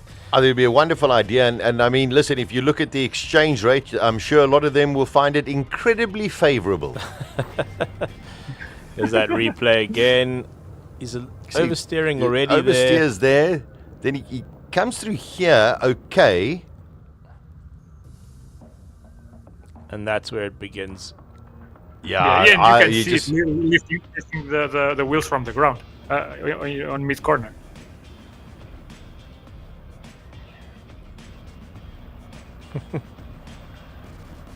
Yeah. You know, many years ago, we had a Formula One world champion, Jody Scheckter, and he was called Sideways Scheckter. And I think Richard Rutz has been watching too many of his videos. But fortunately, no incident. We've only had one incident today, and we haven't, unfortunately, seen that car again, which was one of the Nissan GTRs. The good news is we've heard from Colin that Lee Thompson will be out in the next session, which is terrific, because that's a car we definitely want to see what it can actually achieve. A lot of the cars making their way back down in the hill, get back into the pits, and then, of course, we'll get into our final free practice session. Yeah, sights and sounds, lots of food, lots of drink, lots of entertainment taking place here at SIMOLA 2024, and very, very exciting so far. And I must say, I'm still feeling just this little bit of nervousness, Chiro. It's just, man, there's some big numbers, I think, or low numbers still to come. Yeah, I think this year, I mean, you never want to wish misfortune on a competitor, on a participant, but the result of Andre Bezuidenhout pulling out has thrown this competition wide open, and you do get the feeling this year that anything could happen, and I think that is what is creating the tension that you're talking about, Sasha. It does feel like you've got way more competitors here keeping an eye on each other, I think. And we've already seen in practice that it is going to be really close. I mean, we're down to 500ths of a second, as you said, between the single-seaters and the Lotus. And guys like Reggie and Franco have got their work cut out for them this year. They really do. The Lotus, as we said, the low tie, coming here with a proper, they're putting up a proper fight. Yeah, that's for sure. I think, when we speak to Colin next, we just find out what the tension or what the vibe feels like in the pits, even though we are just in free practice. This is very unlike Classic Car Friday, where it's just a whole bunch of camaraderie. And yes, of course, everybody wants to win. But today and tomorrow is all about glory. That's for sure. Rodrigo, at the events in Europe, of course, from the spectators, they're all there. They love it. But from the drivers and competitors in the pit lane, how do they... I mean, there is camaraderie, but there's also that will to win. Yes, but it's curious that you make that question, because I think HillClimb racing here in Europe, maybe on the other places too, but the amount of camaraderie, it's very much unheard of in other types of motorsports. I have dealt with rallying, circuit racing, and everything, and you won't find the kind of companionship you find in HillClimb racing. Everyone helps each other. If anyone has a problem, you will see someone else lending some of their mechanics or some of their material. Everyone's in this together, and they know they want to do a full season, running something like 10 to 12 hill climbs during the year. So everyone's pushing on the same direction. Of course, when they put the helmets and they run against the clock, everyone wants to win. But most of all, everyone wants to see each other finish the race. Yeah, so true. And just thinking about it in hindsight, it's amazing. If somebody has an issue with a tire or a rim or something, everyone's willing to try and help out, call in a mate, drive something in, and help each other, because they want to compete, but they want to compete and make sure that everybody has a great time and does finish. There really is a great spirit here at SIMOLA. And one thing that it maybe doesn't come across on your screen is how good Colin's microphone is at cutting out the ambient noise of the pits. Because when you're in those pits, it is extremely loud with all of those engines starting up and idling. So the miracle of technology of how well that microphone works does actually cut out how loud the ambient noise is in pit lane. It really is quite an experience, and it just means that if you haven't got to the SIMOLA HillClimb, you need to come down. There is our fabulous Rodrigo de Oliveira from HillClimb Monsters. Have you had any comments so far about the action today, Rodrigo? Some people may be sitting and saying, wow, this is looking good, or expecting more from certain of the competitors? I'm looking at the chat in my live stream right now, and there's comments for days. We could be here until morning just discussing now, but everyone seems to be loving it. And at the same time, I am talking with a number of people and other racers here from Europe that I shared the live stream with. They are observing with very close attention the South African scene. I was talking to earlier with the designer of Peter Zilli's and the Lotus Ferrari, Andrew Brilliant. He's watching the live stream too and evaluating his design's performance. There's plenty of people and plenty of reactions to the racing so far. There's a lot of curiosity. I can assure you of that.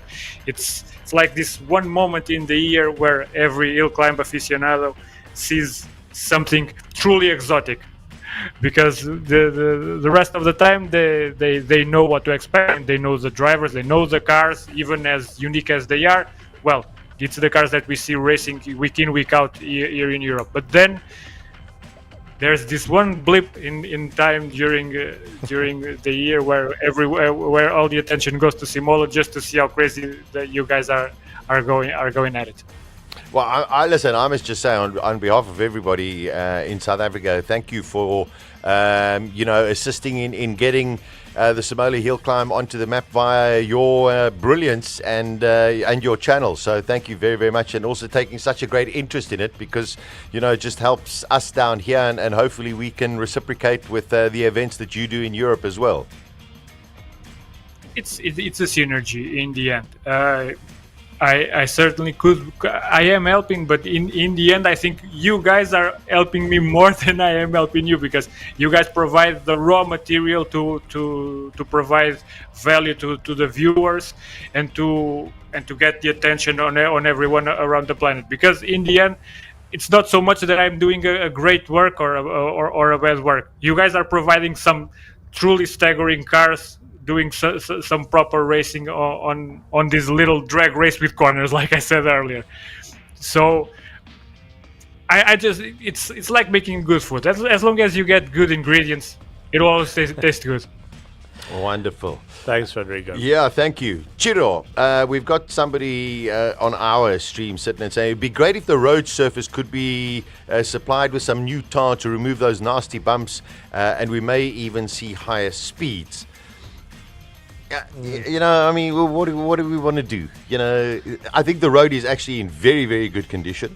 And racing is about the elements. You've got to be able to. Yes, if there were stupid bumps, I'd say okay, get those out of the way. But it is a normal road, and people have to understand where those bumps are and how to deal with them. Yeah, at the end of the day, it's one of the key differences between hill climb racing and circuit racing. Circuit racing, the circuit ideally should be immaculately prepared, extremely flat snooker table kind of vibes. But I think the competitors here know that you've got that extra variable in the fact that this is a public road. And all of these guys know exactly what they're getting themselves in for. And like you say, within reason, you don't want potholes, which is something that's notorious for us.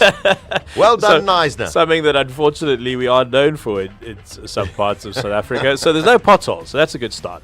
But a couple of bumps along the way. I was quite surprised. To my eye, it looks like the bumps on the main straight, which is extremely steep and extremely fast, they do look a little bit more violent this year. I don't know if it's maybe the setup of the cars that has changed, but the Wild Gin Lotus in particular, it looked like it caught air on one of those bumps. Maybe we can have a slow motion replay of that just to take a look at. But to my eye, that car was being thrown around all over the place up those bumps. And that must be quite a feeling at 200 k's an hour.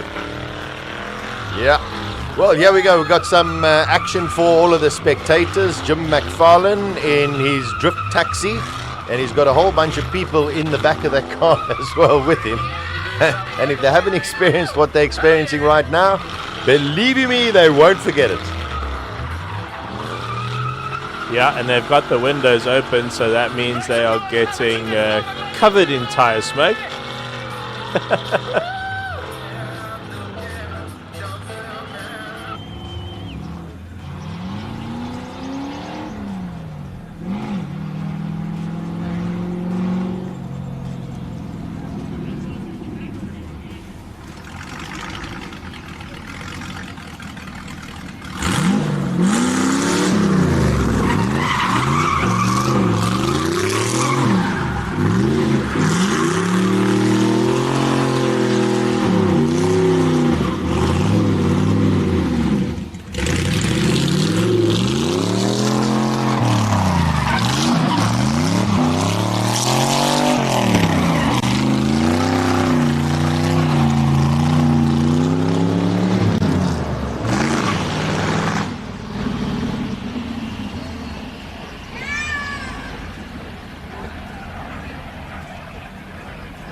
practice number 4 with long.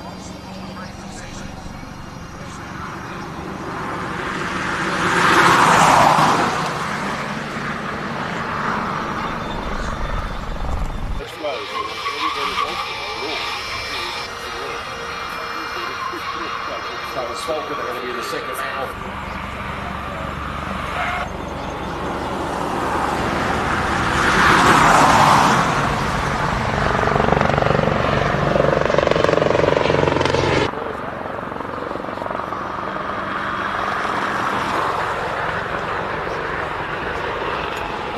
Welcome back. It is free practice 4 for the SIMOLA HillClimb King of the Hill. We got the 4 Suzukis. That's running a little bit wide. These Suzuki Swifts, I had one for test drive for over a year. And I had 2 different versions. One was the manual and one was the semi-automatic. Nice. What fun cars they are to drive. Amazing. Would have been nice if Suzuki had invited me to drive one. For the second year, I'm saying that. Yeah. Well, we need you here in the box though, Sasha, so you have to make a choice. No, that's true. And if anything, I'm more than likely would run out of talent. But they great. are a lot of fun. They are a lot of fun. Rodrigo is joining us, of course, from HillClimb Monsters. Last free practice before we go on a lunch break. Something exciting for us over here, Rodrigo, is because we don't see it very often in the lunch break. We're going to have the 1991 Sasol Jordan Formula One car. Robert Walk going to go up the hill a couple of times. It's going to be screaming, and that's definitely something I'm not going to miss. Always exciting to have a Formula One car anywhere in the world. So yeah, just how hard it is to make one of those things run. Just the sheer enterprise that is needed to run those things. It's an event always, and it deserves to be celebrated as such. 100%. We've got the Ferrari 458 standard road car going up the hill. The last of a generation of the normally aspirated V8 Ferraris. Everything now in hybrid, some of them V6s, but they still run the V12s, which is nice and wonderful to see. How's that diversity? Swift Sport to a Ferrari 458. That's the beauty of the SIMOLA HillClimb. And then, of course, you get a Nissan Patrol. Yes. Yes. Yeah, and as Rodrigo was telling us, we're probably the only country in the world that sends SUVs up a hill in anger. So, can you imagine on Rodrigo's channel if somebody just turns on and the first thing they see is a Nissan Patrol and they're going, and this is a hill climb? They must think, no. And then they'll say, it's Africa. It's Africa. There we go. They do things differently. There are two countries where the most unhinged stuff come out of. One is South Africa, the other is New Zealand. And you were talking about strange stuff that people find on my channel. If anyone goes to the shorts section of my channel right now, you'll see that one of the very last videos I posted, it's a quad with Activa Aero and the GSX-R 1000 engine. Oh my word. Okay. Revving to about 13,000 RPM, I'm sure. This V10 BMW. Sorry, go Rodrigo. Oh, go ahead. That V10 BMW has quite a story. So Shiraz, who runs SA Beamer, he actually bought that car as a non-runner, and slowly worked with his mechanic in BMW South Africa. It's a high miler, and they got it to the point where he now races at SIMOLA. And that car has a fearsome reputation for being quite unreliable. So to see one racing, and he drives it here and drives home in it. So it's always cool to see the Shiraz in his V10. Magic. That's my favorite M5. Yeah? Oh, yeah. By far. By far. Gordon Nicholson tops the timesheets of 47.1. All of the Mustangs going out to Shelby's. There's Paige Lindenberg in the soft top. I saw her filling up with petrol last night. I mean, the Mustangs are very interesting looking cars, but the good thing in South Africa, we do have lots of service stations. Yeah, no, they're thirsty. They're properly thirsty. So you just drive from one to the other. The Super Snakes are supercharged as well, so they drink in standard trim, and then as soon as you supercharge them, it just throws petrol in there. Rodrigo, a lot of Mustangs in Europe hill climbs? Not really. In European stuff, no. But we have seen through the years a lot of them racing on Pikes Peak. Just the location perfectly placed for it. But the V8, the American V8 thing, it's not that popular in European HillClimb racing. Even more with the advent of the Judd V8 swap engines, which are so popular and so adored here that the people will never really consider the American V8 when it comes to HillClimb racing. Yeah. European HillClimb racing, guys. Yeah, I hear you, and I think also the fact that they're such big cars, in European normal driving roads, never mind hill climb, don't really lend themselves to such wide, massive cars. Yes, it comes down to it's a regional thing. We could say. That 720S that just went over the line, yeah. I mean, 530 kilowatts, weighs under 1.5 tons. So if you consider something a road car like, I don't know, Polo GTI, Golf GTI, I mean, those are well over 1.5 tons. So imagine a Polo GTI with 530 kilowatts, basically. So that's obviously that carbon tub of the 720S, which just makes it so light, and ran a 46 in Garth McIntosh hands. Something's run a 107. They've not had a good run. Not a good run at all. That was Dion Smith in the Shelby Super Snake. So something must have gone wrong. A little bit earlier in the last three practice, Franco Scribante did a 44, which was uncustomary, and I caught up with him and just asked him what it was about, and he said, no, just scrubbing tires. So yeah, just took it. He said half pace. Yeah, it still runs a 44 at half pace. That 2 series is very sideways into the S's, but that seems to be his driving style, because it's done that on every run. Very brave driving there in a rear-wheel drive car. Runs a 50.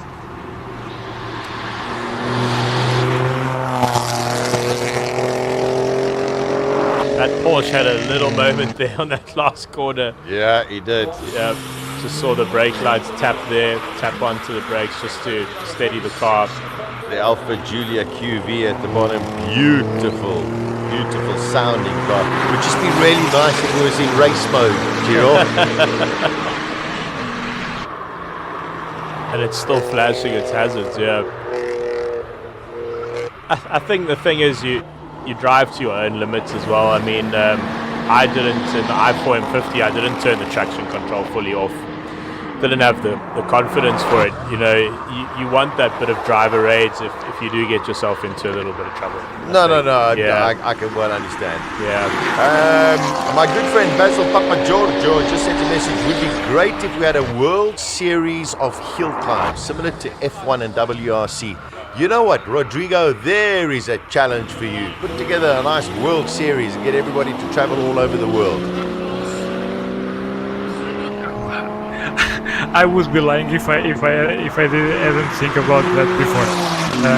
But logistically, it's quite hard.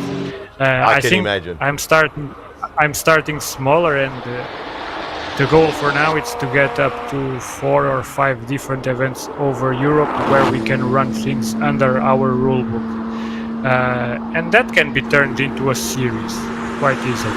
But by the same token, I think you guys there on South Africa could make a 3 or 4 round small championship, and you guys have the interest and the material to make something quite spectacular. And I don't think you even realize that. Yeah, I think it's just growing and growing, and I think JP van der Walt seems to be going very slowly. He completely tapped off. Hopefully nothing wrong with the car, maybe just doing, very, very slowly. Good to hear from another good friend of mine, Mark Friedman, probably the best Audi sales person in the country. Nice to hear you, enjoying the live stream. Great to have you along. Share as much as possible.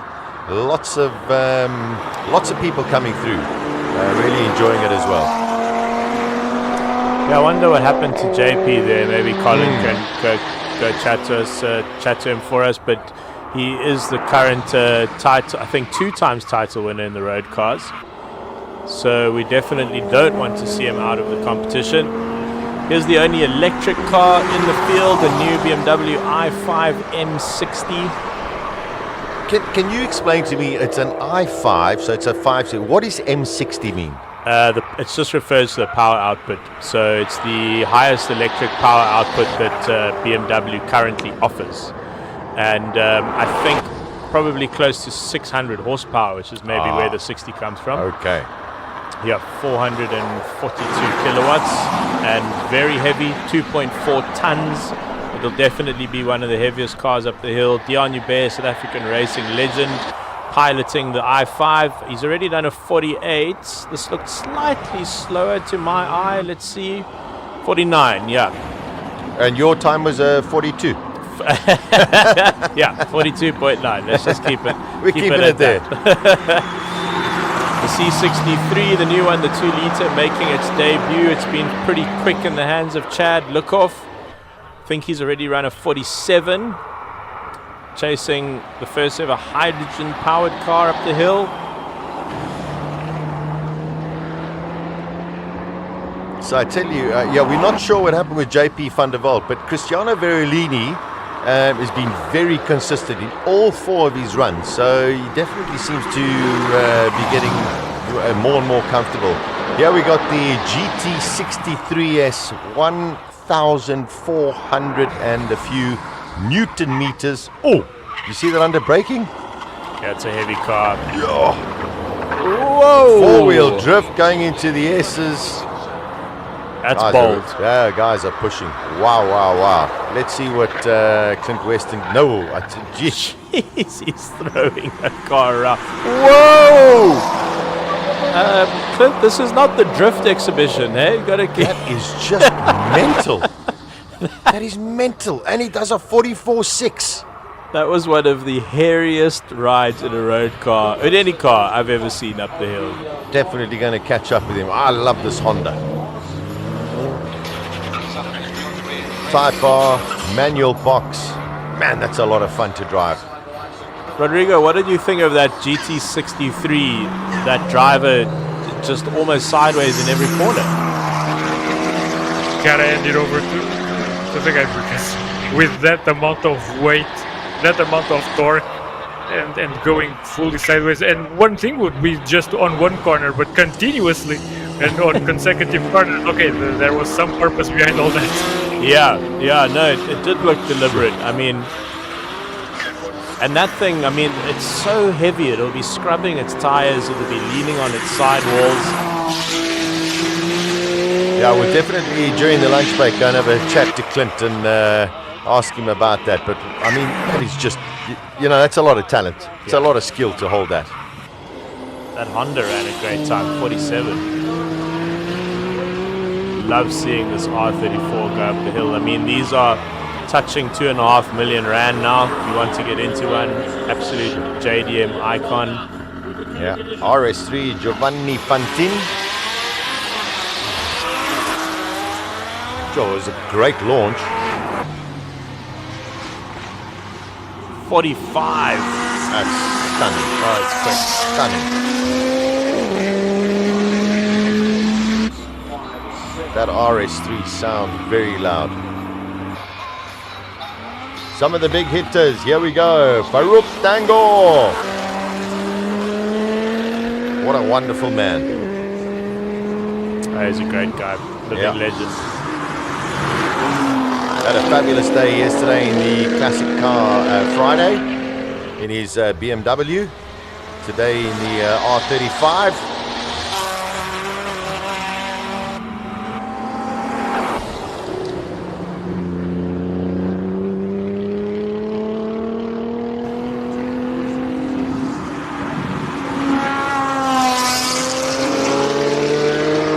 Craig Zank in the GTR as well.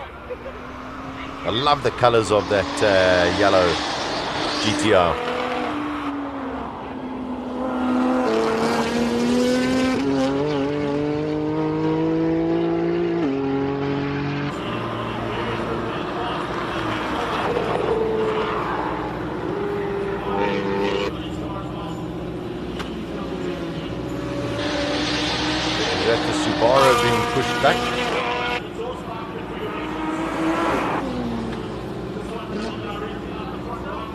Oh dear.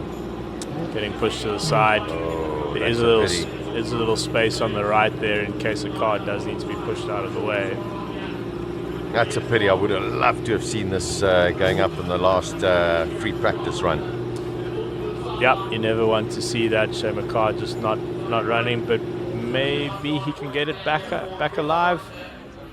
Yeah, let's hope so. Subaru in Europe also must be very, very popular. Yes, especially in UK. We have Subarus right now in very different guises, even 6-cylinder ones with a flat 6. There's some crazy stuff running here. One of my big friends, who is the current UK champion, Damien Bradley, running a Legacy instead of an Impreza, curiously. But then you have quite wild stuff, like still the GC8 platform. It's very popular, and you see some guys right now pushing upwards of 900 horsepower on those things. And the aero packages also, you can buy one very good now straight from the shelf. So yes, there's a lot of popularity around the place. Yeah, still a very popular car. Oh, I tell you, Daniel Rowe, I think, getting close to the policeman as well. This is a fabulous little battle. Great to see them both on track at the same time. Daniel Rowe, Jonathan Mokgotsi, exactly the same kind of cars. At the moment, Mokgotsi got about 2/10 on Daniel Rowe over the run so far. Daniel Rowe, 45.6. Let's see what Jonathan Mokgotsi can do. I think Daniel's problem is that there's too much of him. I mean, he's about 6 foot 19. Yeah, 6 foot, yeah, 6 foot 19 as opposed to Jonathan Mokgotsi at 5 foot 9. That's where the time difference is coming from. Probably.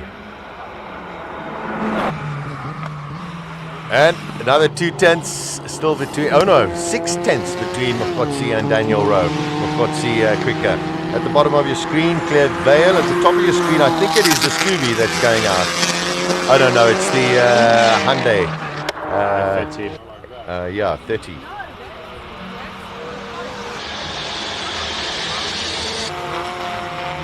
There's a lot of black smoke coming out of that Hyundai. 48.9. I suspect that I-30N is not at full health. It had a aborted run earlier in the day, so hopefully they can fix the gremlins there, find them and fix them. This full carbon M3 bouncing up the main straight. Oh, Clearvale. Oh dear. That's over the line, I think. Yeah, she should be okay. There's a bit of space there on the right. Yeah, it doesn't look like she's hit anything. Okay. Jennifer Abbott had a very similar kind of spin yesterday. Yeah. Coming off the into the final bit. And I mean, Chiro, just explain that to us as well, why that can happen, because it looks like it's a straight line.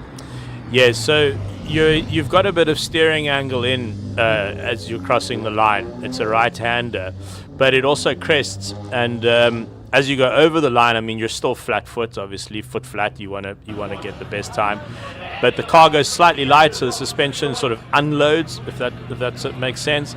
And then as it comes down, if you've still got some steering angle in, as I understand it, then you can get into a bit of snap oversteer.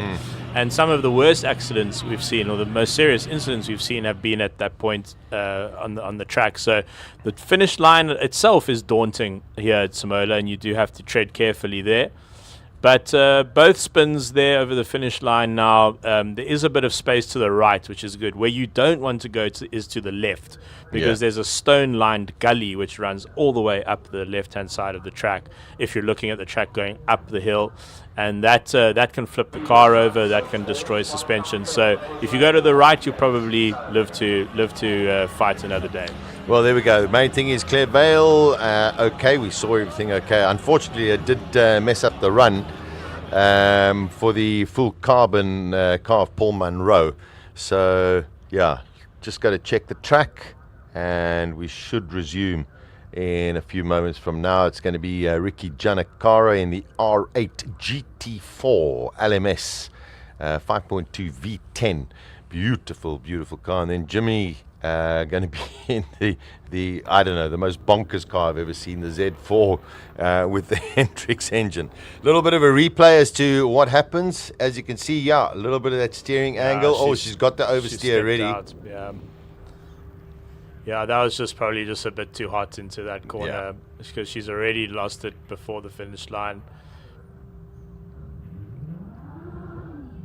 But no damage. No damage. Always good to see. Yeah. New set of tyres. Here we go. Car number 33, Ricky Giannicaro.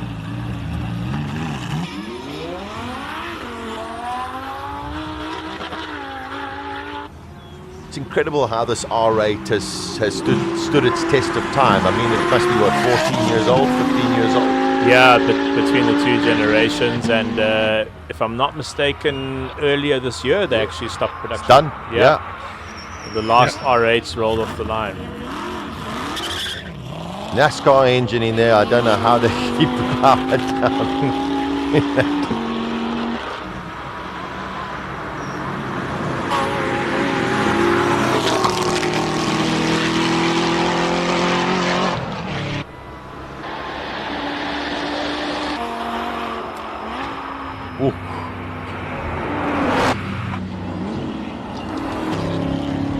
46.3 for Ricky Giannicaro. Still at the top of the timesheets, Clint Weston, who was sideways most of the way up the hill with a 44.6.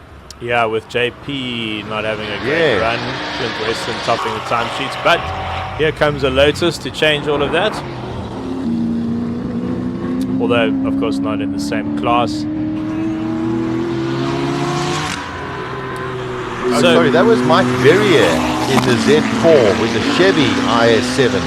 So we actually haven't seen Jimmy in the Z4 GT3. So just a reminder, the tin top record is 38.646.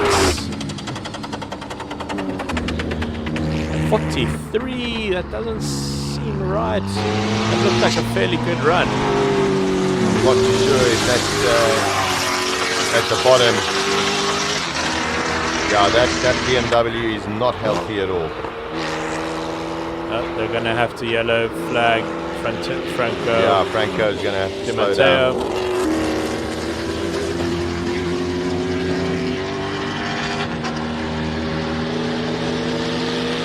Franco still looks at pace there. But the Beamer's... Oh, okay, the front splitter. He's lost the front splitter. Yeah, front splitter's come off. Franco's hit one of the bollards. Yep. Yeah, he goes with a 45.2, but I think he's going to lose that one. Oh, the Noble's back. That's good to see. Didn't manage to complete. It hasn't completed a run yet, so... Here goes Darby Hubert in the Lotus with the Ferrari 488 engine inside of it. Super quick car. Massive wing on the back. 49.3 for the Noble.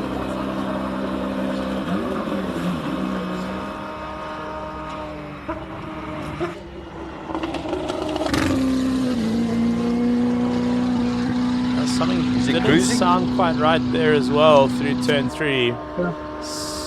Sounds like might have missed a gear. Yeah, no, this run seems to be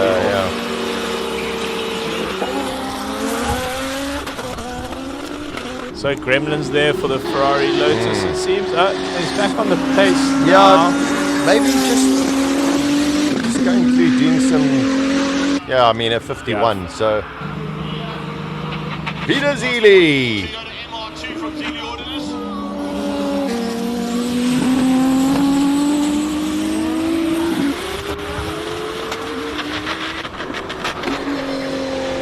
I think that's the sound of that front splitter just sort of grinding on the tarmac a little bit.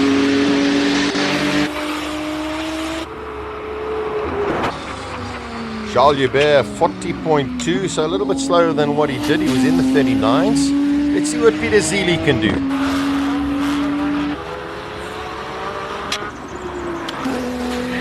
Something coming off, I don't know, the back of the car there. Whoa! That is wild. Lots of debris on the track. They're really going to have to yellow flag. 38. 38.9. That puts a big smile on Rodrigo's face, as does this car. Yeah. Want to know the curious thing? Peter Zilli never did a 39 in SIMOLA. He went straight from a 40 to a 38. Yeah, so true. Wow!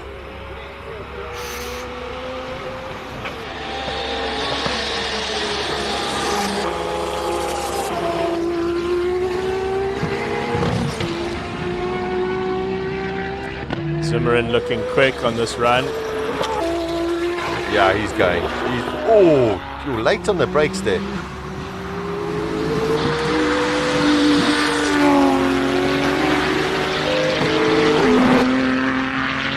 .42.7. I think that's his quickest of the day. Yeah.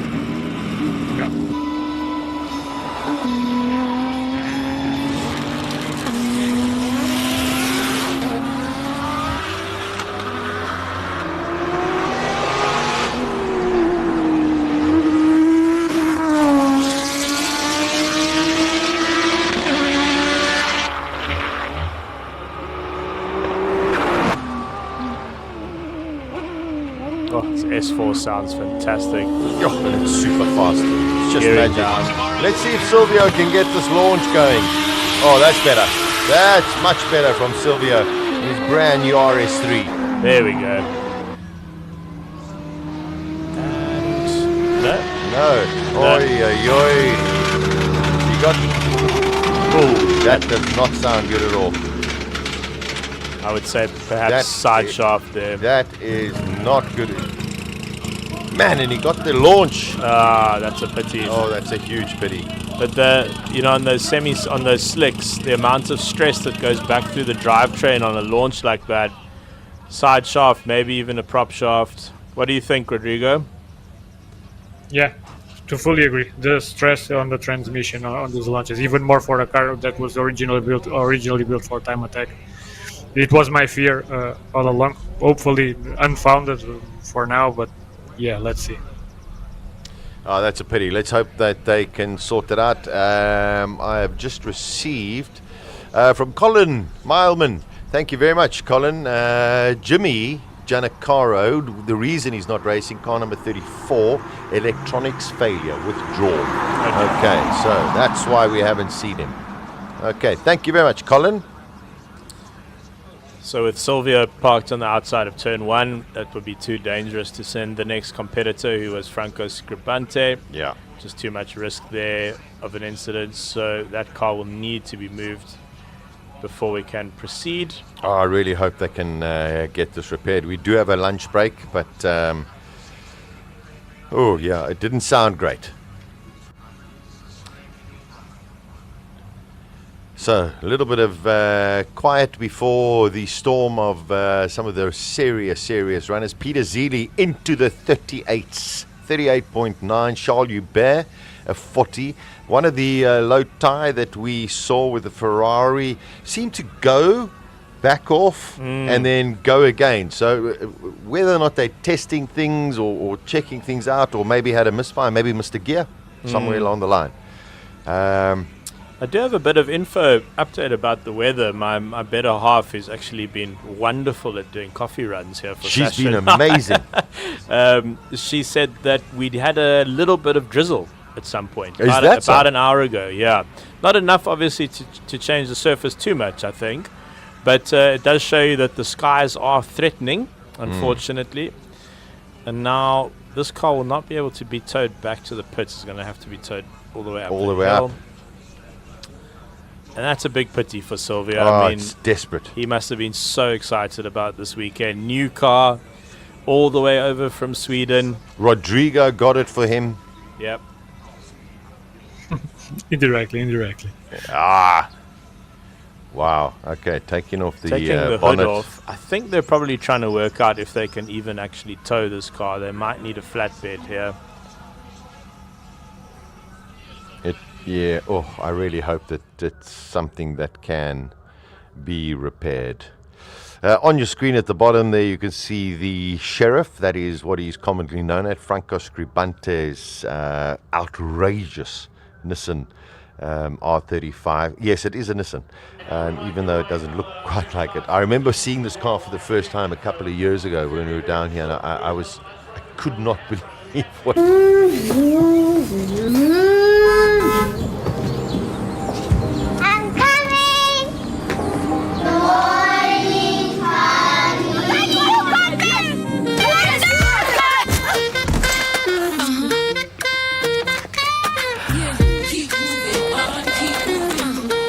Next up, Kanisile Mokhale. Ladies and gentlemen.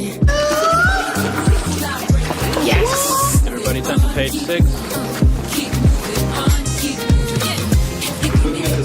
Kanye, we love it. The girls ahead. Congratulations.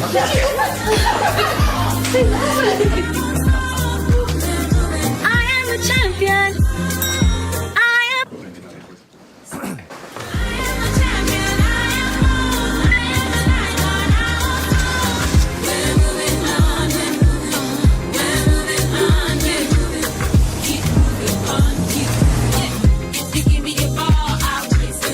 If you give me a room, I'll shake it. Keep moving on, keep moving. Keep moving on, keep moving. I am bold. I am an icon. I won't fall. Yeah!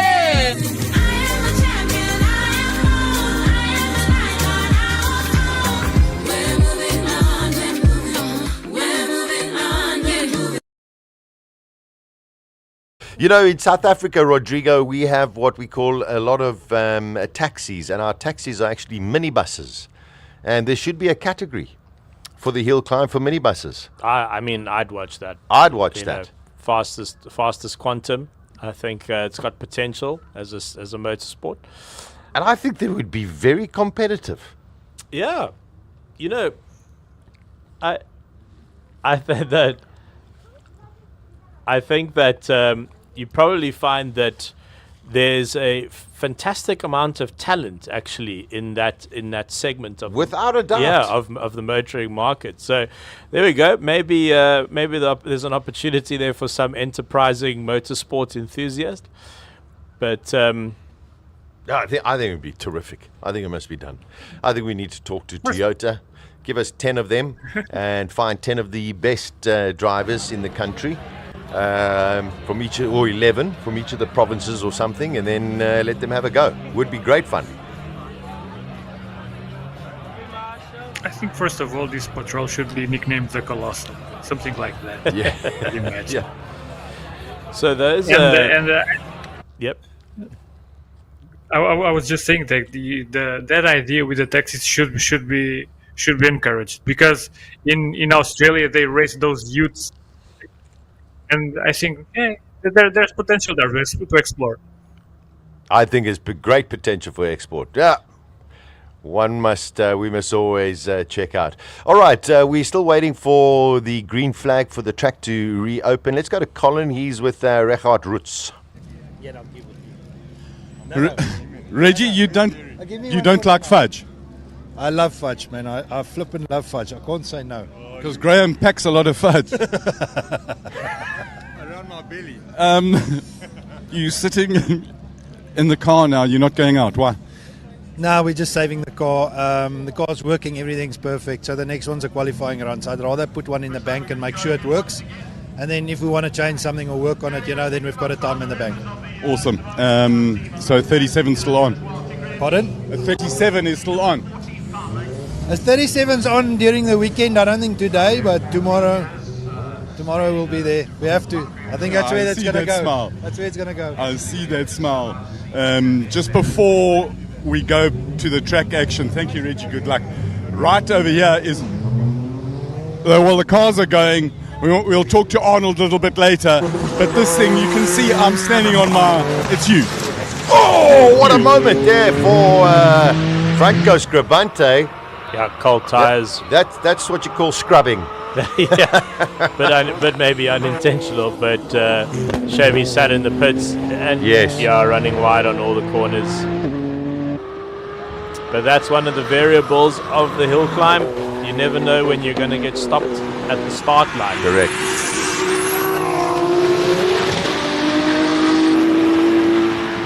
Still held on to it. Let's see what he does. 41.7.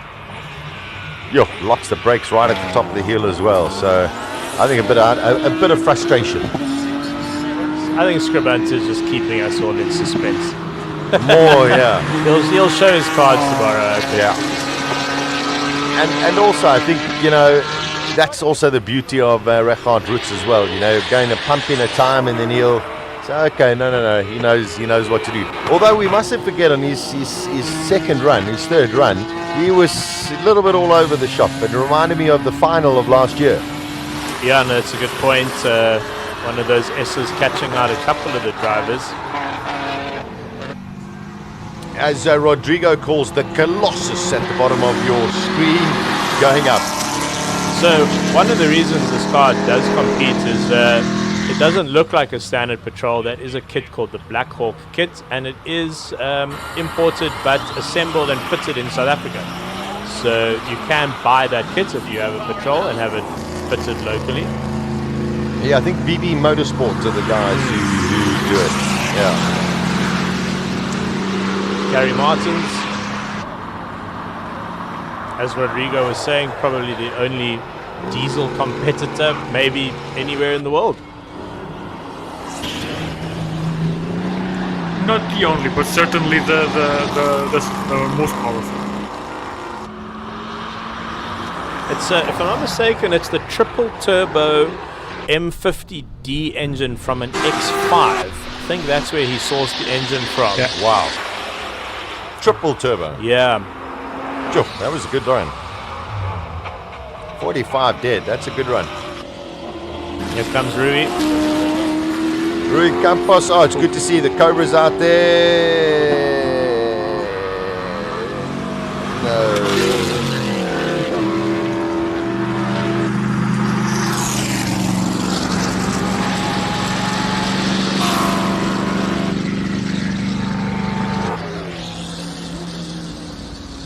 Rui Campos with a 42.5. The Cobra not sounding very posh.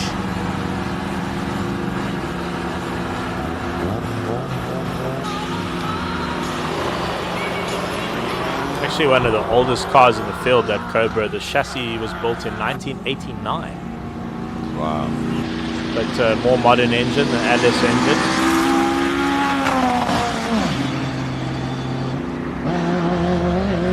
Well, the Cobra has done one run, which is decent, at least. Right, here come the single-seaters. Yeah. Yeah, Schofield. Yeah. I just have a feeling with qualifying 4 that everyone's keeping their powder dry a little bit. As even Richard Ritz told us, they're saving the car. They're not even going out. You obviously don't have to go out, so it's not a problem. But it feels like everyone is gearing up for qualifying. So 3 qualifying sessions today, 3 tomorrow.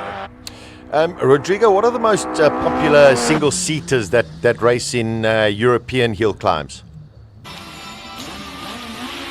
It depends on what you are calling a single-seater. Do you mean a Formula, or are we Formula yes, Formula car.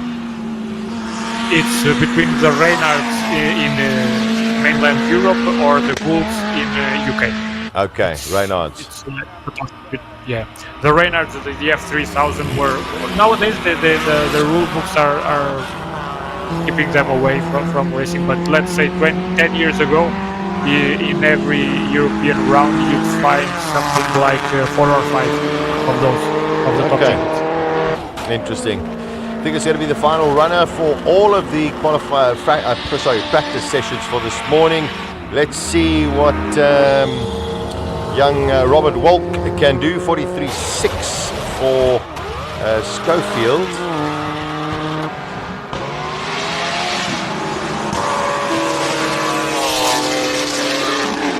So surprisingly, Robert Wolf hasn't topped the timesheets as yet. So let's see if he can do it now. Peter Zeeley's 38.9, a fantastic time in free practice 4. I noticed there that Volk didn't try to go around the bumps on the right. Maybe he thinks it's faster to just stick it out over the bumps. Oh, that's super fast. Let's see if he's in the 39s here. Super fast. Whoa! Yeah, there we go. 38.5. Oh, 38. Gosh. 38.5 for Robert Welk. There we go. Well spotted. Yeah. Different line going into turn 1 and 2. And yeah, that's fantastic. So there we go. 38.5. That is the fastest we've had so far of the weekend. Some strange times during the course of that final free practice session. We've got qualifying coming up after lunch, which I think is going to be fascinating. And there are quite a few cars that I think are going to need a little bit of repair. Yeah, it does sound like a couple of cars are taking some strain, the Subaru being pushed back. But nice moment for you here, Sasha. I know you're an avid Formula One fan, and there is a real Formula One car. Isn't that just magnificent? The Sassel Jordan, originally driven by Stefano Modena, and Robert Wolk is going to be taking that up the hill. And I'm going to ask our producer if I can go and stand and watch it and listen to it properly. Off you go. I'll man the fort here inside the commentary box. I'll buy you lunch. Rodrigo, I'm going to enjoy the sounds of a V8 Cosworth Formula One engine. I will do just the same. Wonderful. There we go. I'm going. There we go.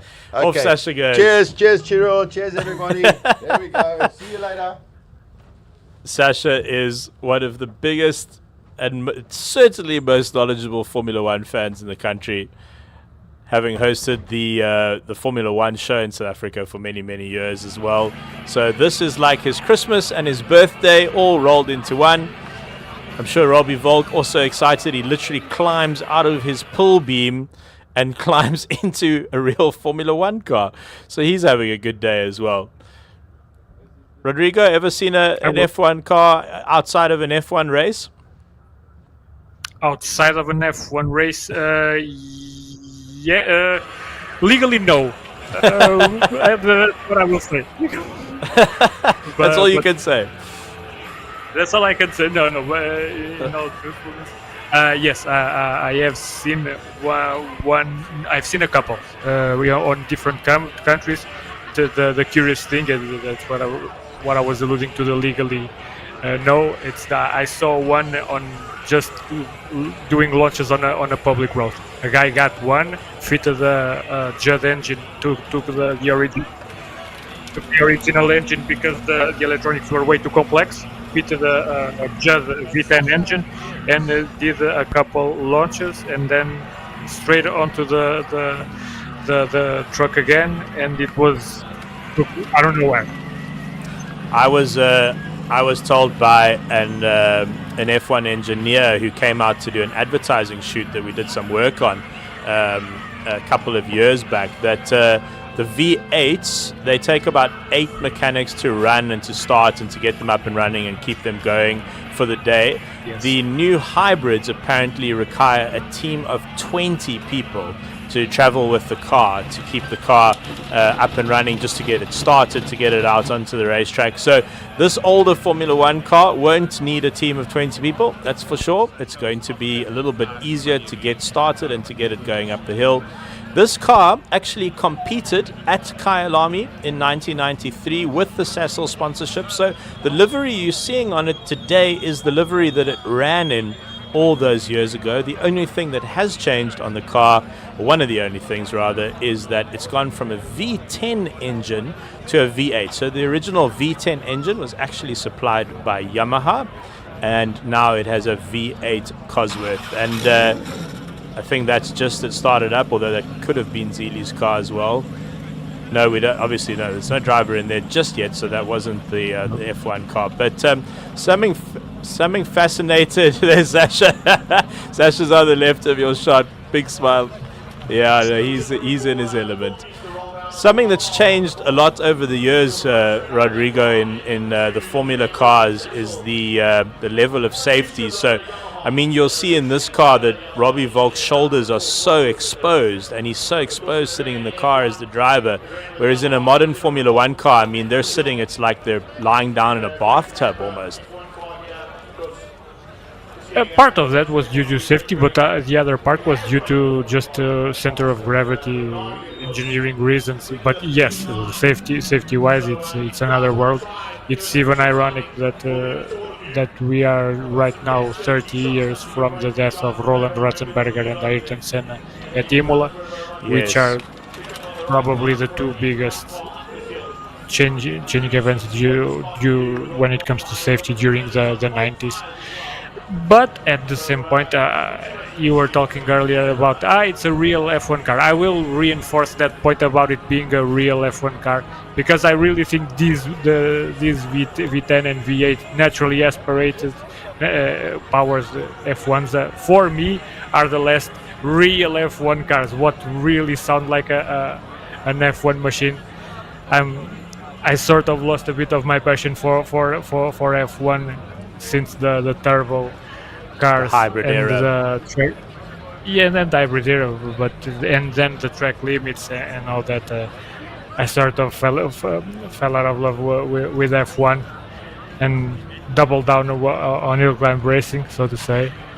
But yes, I was fortunate enough when I was 6 years old to be in Estoril, watching the very last F1 race there, and just watching that launch with 22 cars with V10s, and the Ferraris were still with a V12 at that point, just launching at the same time. It's one of those religious experiences that probably change someone for the rest of its life. And I'm talking about that, and I'm getting emotional. I can really relate, Rodrigo. The only F1 race I've been to date was actually at Spa, which is a pretty good one to go to if you're going to choose one. And I remember that was the last of the V8s, actually, that particular year that I went. So that would have been about 2013, I think. And also just the sound of 20 cars sitting at their rev limiters on the start line and pulling away together. Like you say, it's pretty much a religious experience. But here's Robbie Volk. He's just lowered himself down into the car. And this will also be like his Christmas and birthday rolled all into one. I'm sure he is extremely excited, a bit of nervous anxiousness maybe as well, that there's a lot of pressure here to look after this car as well. It's pretty much a priceless piece of motorsport history. So, but he is definitely up to it. If there's anyone with some big match temperament in South African motorsport, it is Robbie Volk. He's definitely one of the best single-seat racing drivers that South Africa's ever produced. So he'll be getting strapped in now. Make sure he's very, very safely strapped in. And this will be a real treat for the SIMOLA crowds, the sold-out SIMOLA crowds this year at the 14th running, the 2024. If you're watching on the live stream from around the world, thank you very much for joining us. It's been an absolute pleasure hosting this with Rodrigo de Oliveira, who's patched in all the way from Portugal, and Sasha Martiningo, who's patched in all the way from right next to me, although not right now because he's outside staring at a Formula One car. And there he is. He's absolutely in his element. Patrick, our wonderful roaming cameraman, is doing a great job of getting these pictures for us from the pit lane. He really is tireless. 3 days of running around with a heavy camera rig. I couldn't do it, I'll tell you that much. So we're waiting for that V8 Cosworth to fire up. I think at the back there, yes, these cars didn't have a starter motor, hey, Rodrigo? So that's the starter motor at the back? Yes. Yep. There we go. You were saying earlier that these older cars didn't need a team of 20 people, but I will disagree with you. Most of these cars have been converted to run with jet engines, and so are simpler nowadays. But if you are using the ancient ECUs they were using at the time, you will still need a large team of engineers to get one thing of this running. I remember someone who was working on the Williams Renault of that time, and because the PC unit that was needed to run that ECU was so difficult to find and so difficult to operate, they were still needing something like 15 or 20 people to get that thing running. Wow, and everyone just sort of crowding around the car with laptops, basically. Oh yeah, and but not laptops as we know now. We're talking about those ancient, super chunky laptops. Yeah, more like carrying around a desktop computer, basically. Yep, pretty much. So looking good so far. I can hear I think you can hear it on the live stream. I can hear the engine idling. So that's a good start. We've got a start up on first crank, so that's good. Always a good sign. When it ticks over or kicks over the first time. A couple of last minute checks. I wonder if he'll have comms in the car. It doesn't look like a comms aerial in there. So they can just chat to him.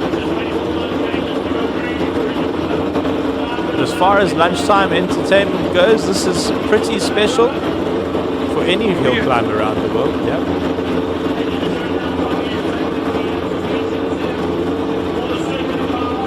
Rodrigo, when you're down here, there's actually the 6-wheel Tyrrell, if I'm not mistaken, at the Franschhoek Motor Museum. So when you're down here, you start your trip in Cape Town. I think that's something to go see. And let's hear from Colin, who's standing right next to the car. I've actually got chills in my bone. They were just waiting to get it warmed up. And he was going to go up the hill and then turn around and come back. The wait was to get the temperature of the engine oil sorted out. So we're going to stand right here. I'm going to put the microphone down and then he's going to give it a go.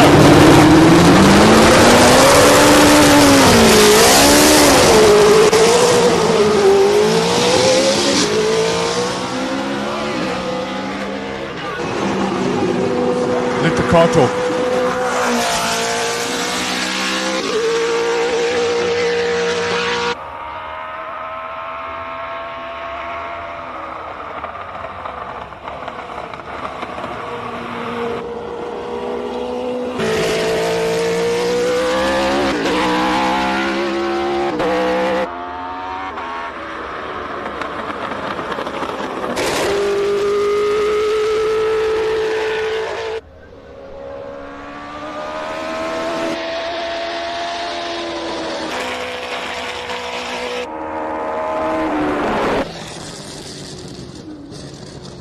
A special moment in the history of the hill climb.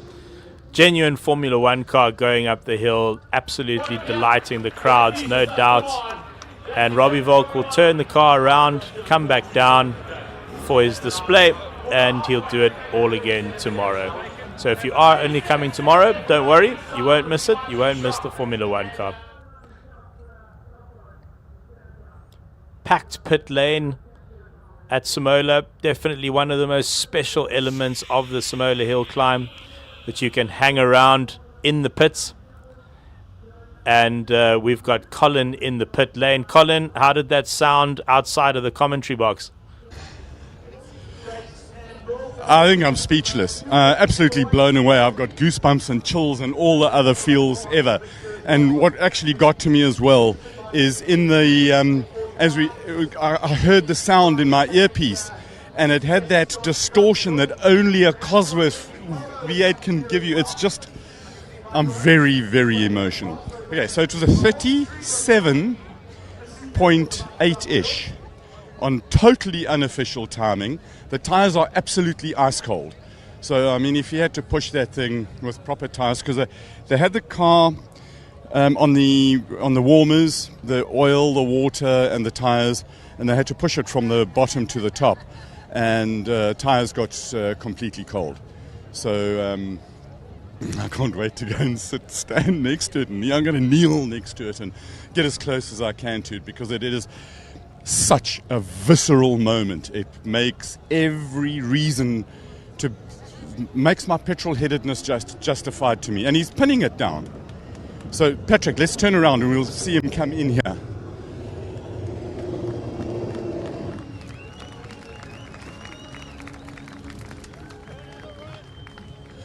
I'm going to go and feel the tyres to see how hot they are. They're still ice cold. Looks like he's getting out. I don't think he's going to do another run. But I'm going to talk to him.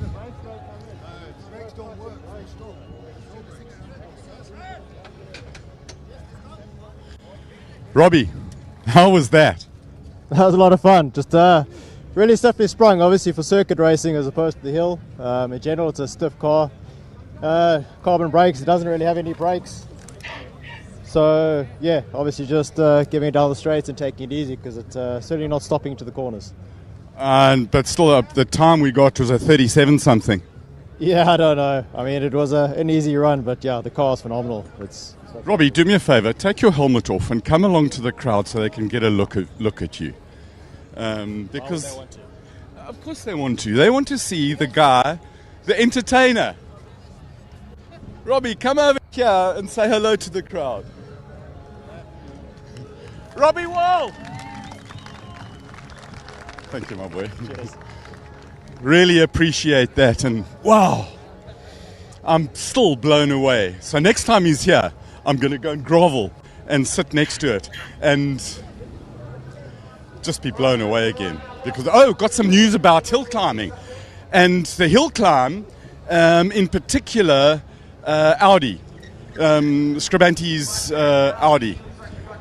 They broke a drive shaft, they think. Yes, they've got a spare drive shaft, and yes, they can fix it. Silvio's Audi. Yes, they can fix it. The other news that we've got is Peter Zeely is over the moon. He did a 38 something, and he was actually hoping for a 39. He still thinks that he can get 38.9. Thank you for saying that. He still thinks that there's at least half a second, maybe. You know, when he sort of half joked, and so his hope of a 39 is now going to a 37. 37 is going to be the time around here. There are a lot of discussion about the bump on the outside of the track. The drivers that I've spoken to agree that it's not the track that's changed anything, but something in terms of setup of the cars. Other good news is, Lee Thompson's car. With the gearbox, they're battling with some other sensors, and everything that could possibly have gone wrong with that whole setup has gone wrong. Richard Rutz sat out because he didn't want to. He wanted to put a banker in. He's going to go into qualifying, and in Q1 he's going to put down a banker. So expect somewhere, I think, a low 30. I'd actually, let me just stick my neck out. I'm going to go with a 37.8. For Rutz and a 37.8 for Franco Scribanti. Scribanti's, their program that they've been working on has been different to what they've done in previous times. They're working on the car, the bumps of the car, get the car to ride the bumps. Then the next step they went to was get the aero. They haven't touched the launch yet. They tested launch before they rebuilt the gearbox. They've gone through the bumps, they've done the aero, and in each time he's attacked one or two corners to get his mind into it. So their program is going well. Zeely's program is going well. Joubert is totally happy. That's Davy Joubert with a Ferrari motored Lotus. He's totally happy. He's chipping away at it, and we've seen that from the times. This is the best ever that we've seen launch control of all the cars. And while we're just going here, I'm just going to grab Mike Rowe from VW Motorsport. Mike, you've brought some cars. They look really cool. Your drivers are having fun? They're always have fun at SIMOLA HillClimb. I had some few niggles this morning, but we're sorting them out. Just mainly shift strategies and launch control. Shift and launch and all traction that stuff, control. Stuff we don't do at the circuits. The stuff that you need men with computers to do. Yeah, absolutely. So the guys are buried in the laptops, and I'm sure by the time quali comes, we'll be good to go. Awesome. Thanks for chatting to us, Mark. Some of the other news, the Van Zimmeren GTR, the yellow one, the damper came off the front. There's 2 bolts in there. They think that the one bolt is stripped, so they're busy with a tap and technical stuff and metal and what. They're going to screw together. The damper itself doesn't appear to be broken. It's the bolt. Then other news that we've got, the pull beam, they've worked on the launch. They've got that right. They're only revving it to 10,100 revs at the moment. They can go to 11.5, which they will do, and they've also got a conservative launch strategy on it. Robbie's wired, he's got his mind into it, and he's going to do things properly. Ian Schofield is sort of sitting in no man's land with a car that he's got at the moment, not being able to fight with it. Patrick, let's just have a quick little walkie here, get away from wheeling motorbikes, and we come back into here, and this will tell us some more bits and pieces of news. The Scribantes, as we said, they're doing all right. Rui Campos is totally happy with his runs. He knows, or he believes, he's really going to get into a top 10. So that's all pretty cool. On the standard road cars, I was so impressed with the Clint Weston with that AMG 63 electric, for a long time he was at the head of the times, which was absolutely impressive. Not so much the other. My emotions, where they run with sucking, squeezing, banging and blowing, and the vibes that it gives you or it gives me in my chest. Those are the things that make me absolutely super happy. And while I'm just going through the rest of the news. We heard from the Volkswagens. Lee Thompson, I really feel for him. Patrick, let's just see if we can push our luck a little bit. The drifting boys are here. Cars being gotten ready for Wade van Zimmeren. He's tweaking launch control, and he's got really sorted, and hopefully we can get Peter Zeely, his car's over here. Let's see if we can grab him and talk to him. We'll just go straight in here and find Peter. Is Peter around? He was. No, he's probably Tony was Peter? There he is. Right, let's go. Patrick, I'm going to have a fat go in here and just go and interrupt him. Peter, please, 2 minutes. That was quite an impressive time. I'm happy. Oh, I see the smile. And are you serious? You're going to go for a 37? No. Come on. No, that was a good run. No, there is a bit more, but 37, no. Okay, but you're going to save a little bit more for tomorrow. Yeah, so we're trying brand new tires now, so we'll see. So it's Q1. You're going to set a safe time for Q1, have a go at Q3 just in case the weather changes. Something like that. Yeah, I love it when my brain works lekker. Please come and chat to us. So, Leo, let's talk to both of you sitting next to each other. I told you last year, I don't like talking to you. In the spirit of SIMOLA, we love it. Ferrari versus Toyota. Sounds like old Formula 1 days. Correct, yeah. But I see the Toyota is ahead at the moment, Yeah. Yes, what's it, 0.1? It is the 0.1 is a 0.1, eh? So all you need to do is put some blue on it, and then we can make it a Ferrota. You ready for qualifying now?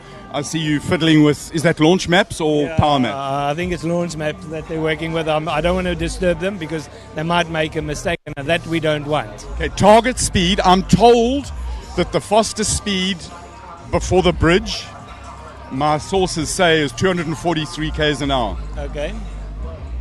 I'm not close to it. We've got, because of the body hitting the tar, the engine picks it up as a knock, and it pulls the timing back. I'm doing 216. Take the knock sensing out of it. Unplug it. Yeah, it's just a sensor. Just a sensor. Thank you, guys. Just make it happen. Wade is fiddling on his computer. We're going to go and find out. There's things that trip here. Wade, is it boost and launch that you're sorting out? We are trying to get it a little bit better for the launch. There's a little bit of wheel spin there, but hopefully we can sort it out. And then sort out the boost later. And the yellow car, they're busy fixing the damper. It was a thread, eh?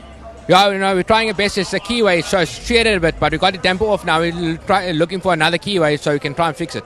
We're still trying. And a whole lot of Loctite on it. Yeah, we'll have to. Thanks, good man. Entertain us again.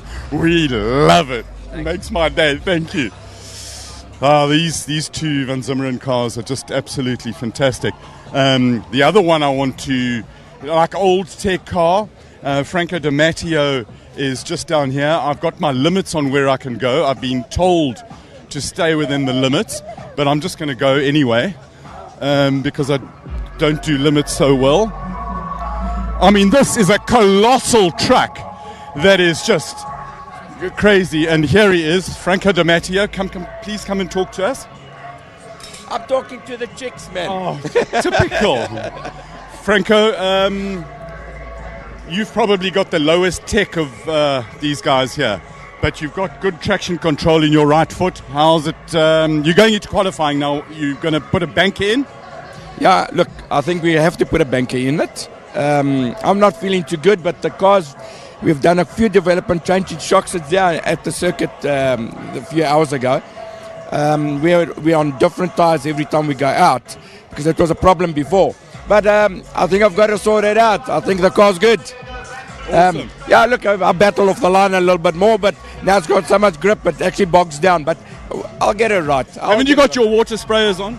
Nah, they complained the last time. Everything I do, they complain about it. You know. Franco, apparently I'm told there are limits and boundaries, and we need to stick within these limits and boundaries in life. I don't know what that means. I don't know either. I've been racing for 40 years now. They come out with all these boundary and lines. There's no boundary and lines in motor racing, especially when you've got to compete against all these monsters. You know what I'm saying? So, yeah. The monsters. The other guy I want to talk to is how's it? Sav Galtieri. Yes. How are you? I'm fabulous. How are you? Good, Colin. Please open the bonnet for us. Yeah, sure. We want to show all the peoples what's going on here. Sure. This is the. Let me get my crew. I need someone to help me. I'll help you. We just push a button. Lawrence. They're going to come and open the bonnet. But before we go there, tell us. Let me stop smoking. They said that you shouldn't be turboing this V8. Yeah, it's correct. So this is the famous S65 motor, and they're problematic. You know, they said they had bearing problems and a lot of issues worldwide. So we took it and we said, well, why not? Let's try it. I mean, we were the first to do these 6-cylinder motors as well worldwide. You know, E46 and E36. So we said, well, let's take this motor. I had a spare one there, and let's develop it. And so far, it's been great. Yeah. So I mean, I'm being cheeky, I know, but thanks for. No, sure. So this is the single turbo race version. Yeah. So what we're doing is we're using this motor to develop the motor, and it's running about 1,200 horsepower. Only. Around about 1,200, yeah. So we know that for our road conversions, which we've developed, for the road conversions, our twin turbo kits, we can definitely run safely at 900 to 1,000. You know, for the guys who want to use it. You know. Okay, so. Huge intercooler. Yeah. What size turbo is that? It's a 7675 precision turbo. It's good for 1250 horse. But because it's on this motor, it's always good for 1400. They just because the BM motors are just too efficient, you know. So we've just run it with this setup now. It's got decent torque, it's got decent horsepower. I'm very happy with it. It's 7 years since you were last year? 9 years. Gee. Remember, we came second in 15. That's like it was before my time. Yeah. Did the track come back to you? The layout is pretty much the same. How quickly did it come back to you? So I battled this morning because there's no electricity here and we are tire warmers. So I ran out on 40 degrees and 28 degrees tires, the temperature. So I was just being careful. Good, Yeah, I was being careful. We've now said let's skip 2 heats and let's just warm the tires up. So I'll go give it a bash now. Hopefully get into the 42s, 41s. Hopefully. And then give us a time that would make your day. If I can do a 40, I'll be happier. I think 40 would be great. If I beat my old time, 41.6, I'll be happy. You know, that's what we're here for. So a 40 would be great at the end of the whole event. You know, if we can do a top 10, even better. It's such the camaraderie here. It's lovely here. Yeah, now listen. I mean, I haven't been back for 9 years, but all my mates, I mean, we used to run Ultimate Streetcar event. And Davy and Charles and all the guys, Anton, I mean, we all know each other for years. So it's always good to be back with the guys, and it's so welcoming. You know, they've all been welcoming, and and the whole event here is just fantastic. So great effort, Welcome back, Sav. Always good to have you and your hooligan cars here. They are. We'll go and try it again. Live on the other Thanks. side of the rules. Nah, always. Go, man. Right. Let's see. I'm pushing the rules too much. And we're going to go back to a Formula One car. While we go, we'll have a look at some of the others. Marshals do an absolutely stunning job. For Zeelies have brought a whole lot of their German and European friends out here. Willkommen in Afrika. Georgie Evans is having a bit of a struggle, but he's sort of outgunned at the moment. There are, in terms of the amounts of horsepowers that are here, he's not doing so well. Monster Truck is giving away colossal amounts of monsters, clearly.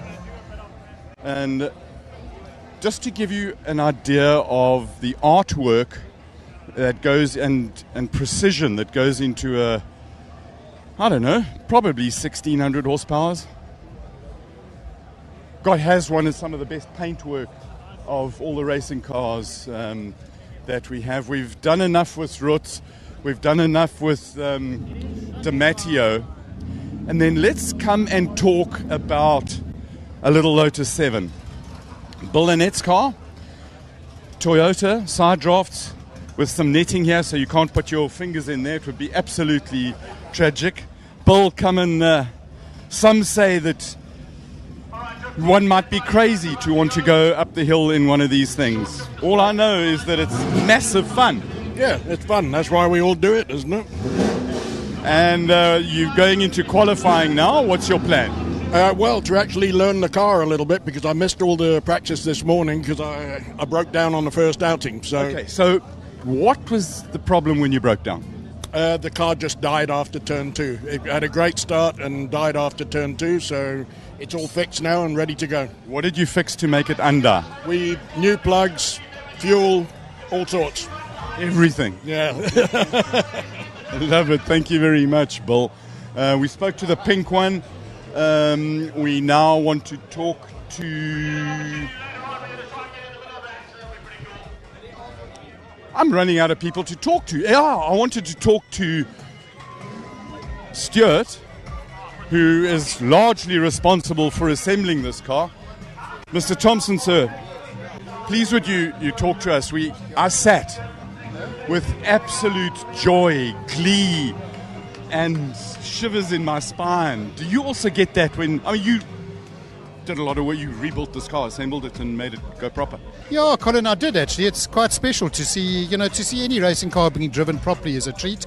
And this one in particular, and I think in the hands of, in my opinion, the best driver in the country at the moment.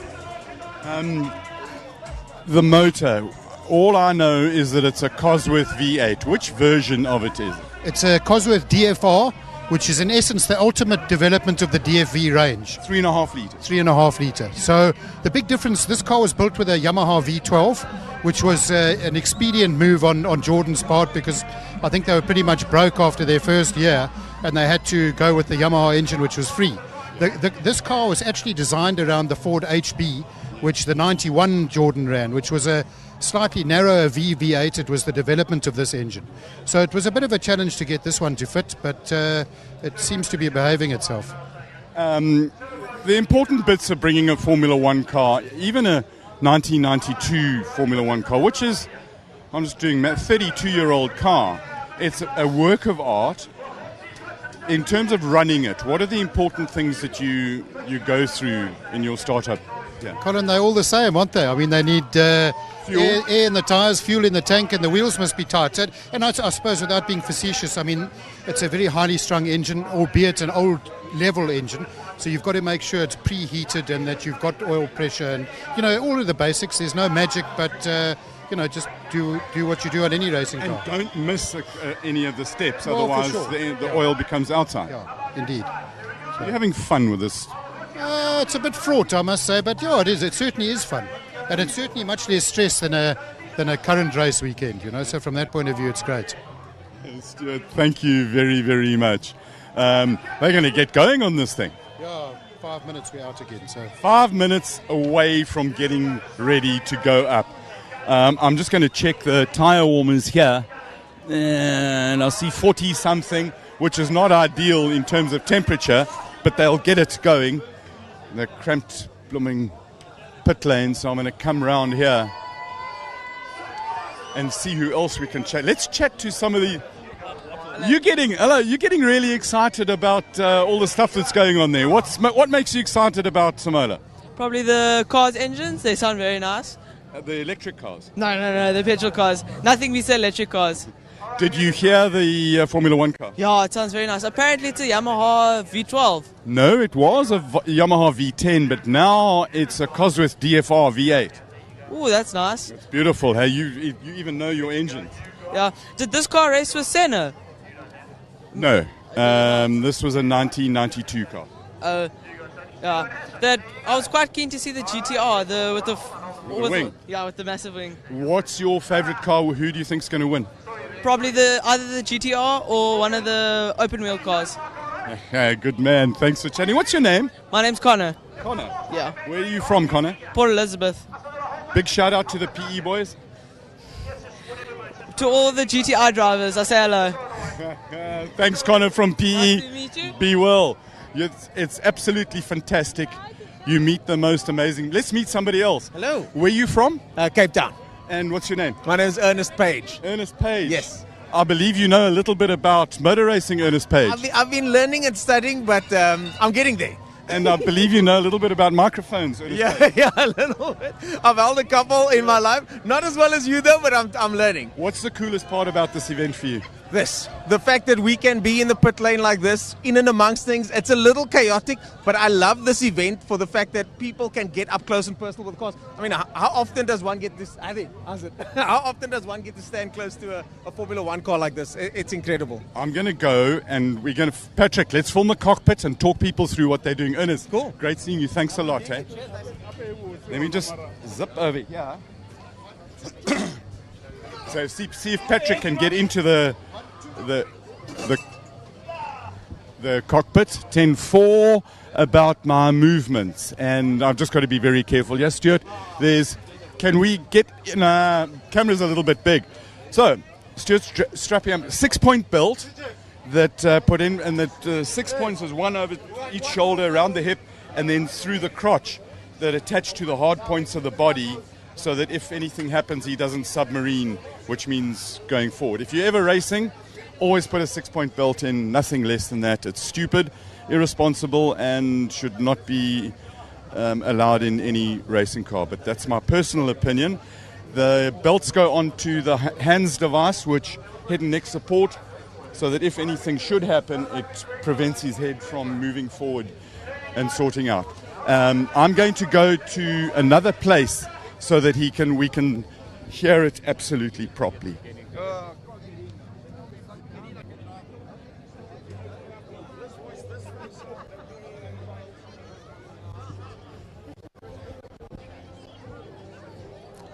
I confirm that I'm on my way to the start line, so we can actually see what's going on here. And I'm looking for Chiro, who's right over here. So Chiro, tell me about your the commentary. How's it been going? It's a lot of fun. It really is, working with yourself, working with Sasha, working with Rodrigo in Portugal and the whole production team. Putting together the live stream is a real honor for me, being part of it. And we have people watching from all around the world. Last year, nearly 300,000 viewers from around the world. So, no, it's a real honor and a privilege to be part of the commentary. So we've got the Formula 1 car coming up now. Sasha came out here just now to have a look at it. You're going to be even closer. Yeah, Sasha completely abandoned me in the commentary box because, this is like his Christmas and birthday present all wrapped up into one. I mean, he is an absolutely avid Formula 1 fan. He is F1 Sasha, so he needed to be close to that car. So we said to him, off you go, Sasha, leave Chiro in the box. And he came out to listen to the car. Now you get it here for the second run. Yeah, I get the run now, but we're also going to be chatting to some of our very valued sponsors at the event as well. Part of the reason I'm here is that I want to get up close and personal and have that rumble in my chungle and get all the feels again, but also to give you the microphone, which I'm going to do right now. Thank you. And then you can carry on and talk about a Formula One car. There you go. Thank you very much. Well, here we go. Robbie Volk in a genuine Formula One car. He's going to be going for his second run up the hill now. Interestingly, these Formula One cars were not fitted with a starter motor. So you'll see the starter motor going into the back of the car, and that'll crank the engine over. It started first time last time, and we'll be hoping for that again. Always a very good sign when an older car starts first time. So let's watch this and listen to this. Starter motor is in the back of the car. Robbie, look of concentration on his face. Big moment. But if there's anyone who has big match temperament, it's this man sitting right here. So this car did race in South Africa back at Kyalami in 1993. So some South Africans will have seen this.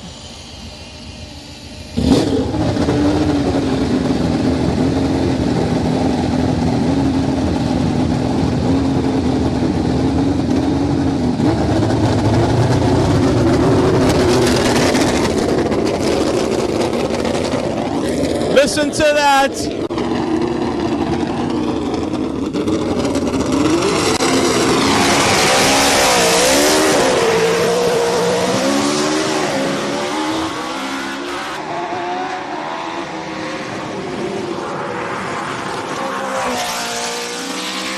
You know, that's one of those cars where not only do you hear it, but you feel it. And quite interestingly, not the original engine in that car. The original engine was a Yamaha V10. That is the Cosworth V8. And we can hear it from all the way down here at the start line. A real honor to have a real Formula One car here in South Africa, running outside of a Formula One race. A really rare sight, actually. You don't get to see F1 cars outside of their natural habitat too often. That's because they're very, very expensive to run. They're very complicated as well. So a real honor here at SIMOLA. So coming up in just a little bit, we are going to be chatting to some of our valued sponsors here at SIMOLA, from Castrol and Suzuki as well. But we'll wait for Robbie Volk to get back down the hill.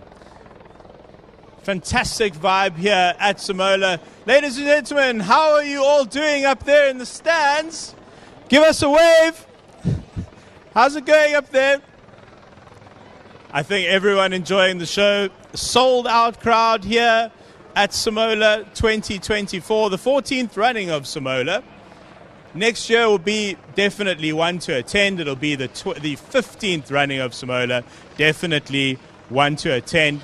If you're watching on the live stream from anywhere in the world, we'd love to host you here. So make your way to Knysna next year.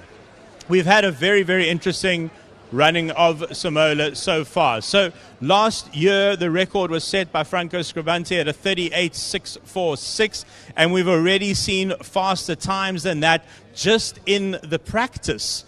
So this is definitely, almost certainly, going to be a record-setting year. Now, when it comes to the all-time record for the track, that is a 34.161 set by Andre Bezuidenhout in his incredible Gould.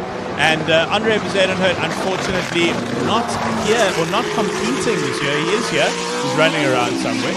And we will miss him. But what that does mean is that it has blown the competition wide open this year. And here comes Robbie Volk in the Formula One Cup. What a sight. How wide. Patrick, let's go get a little bit closer.